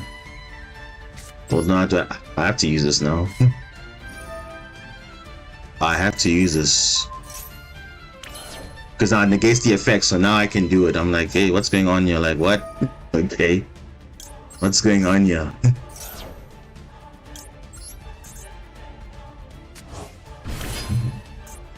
Yeah, let me just get my wave back, please, because geez, before I disappoint myself here.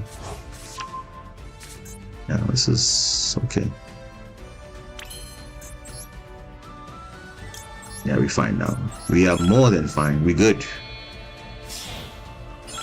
He's got no plays, yeah. And I don't want to destroy anything because it will trigger the Yama as well. So we're playing around it very nicely. By fields. And that's Duel, guys. There it is.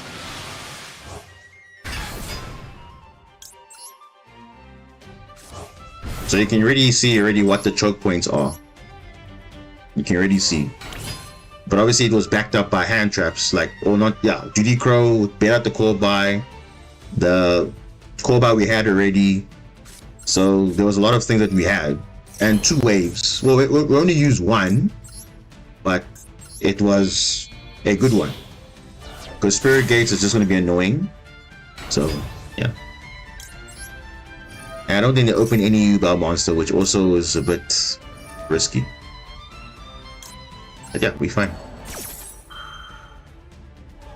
This is all fine. I'm gonna even activate this. There's no real threat at the moment.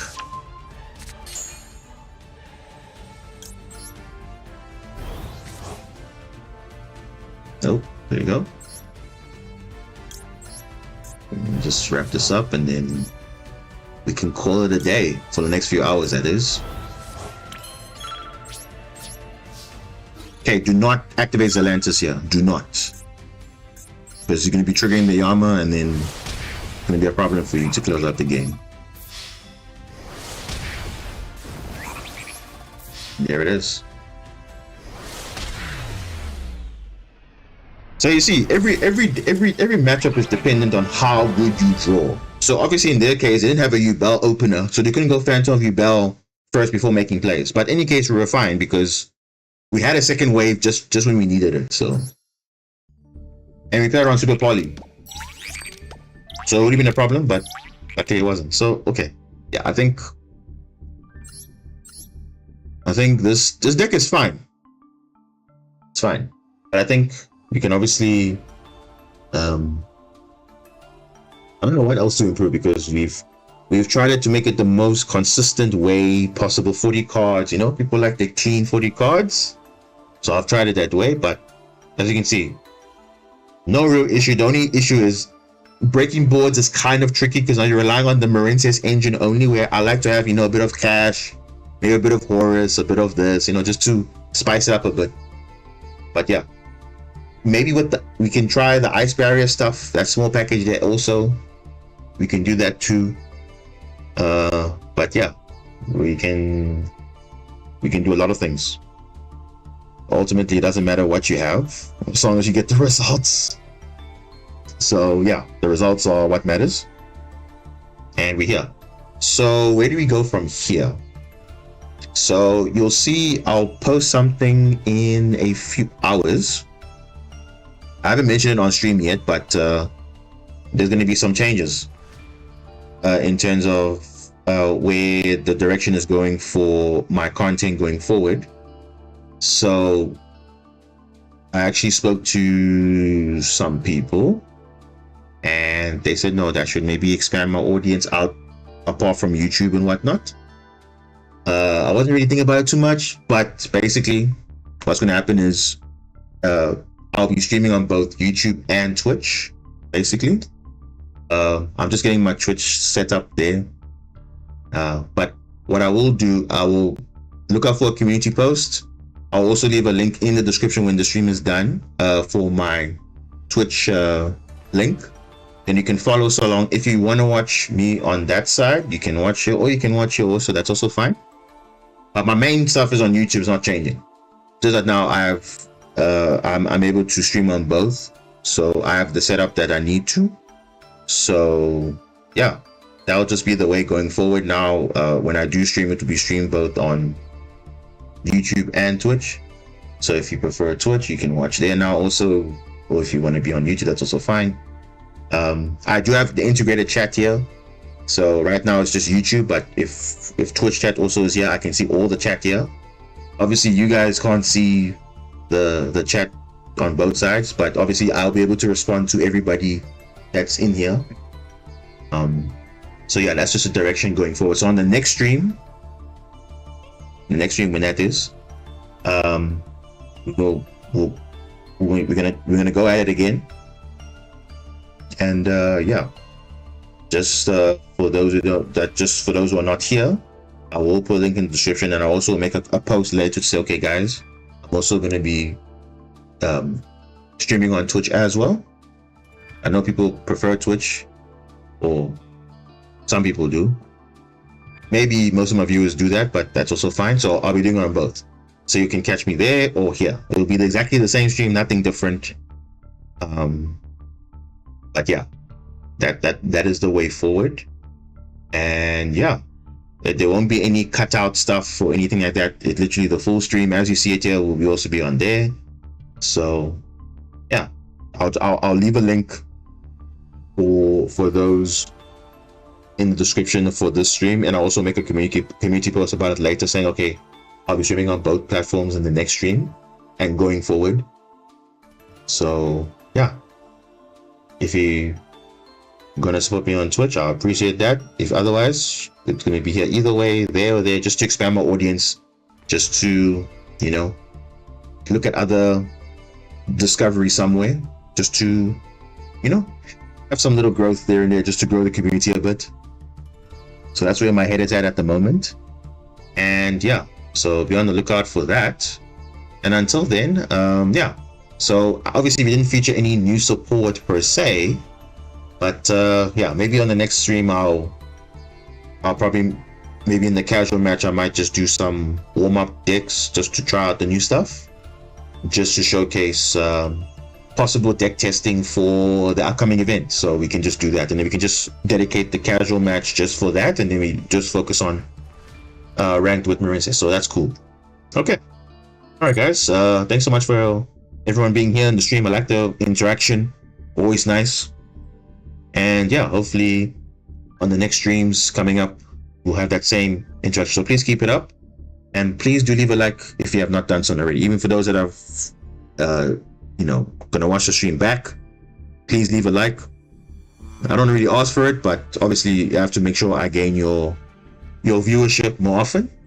So hopefully the content you are seeing is hopefully enjoyable. Yes, I do rant sometimes, but it is something that I'm looking towards to obviously have a nice community going here. So, all right, pretty cool. Okay, this is Diamond Boss signing out, and I'll see you guys later on YouTube and Twitch. So stay tuned for that. Have a good night, everybody. Have a good day, have a good afternoon, or a good morning, wherever you are across the world. But yeah, this is Diamond Boss signing out, and peace out.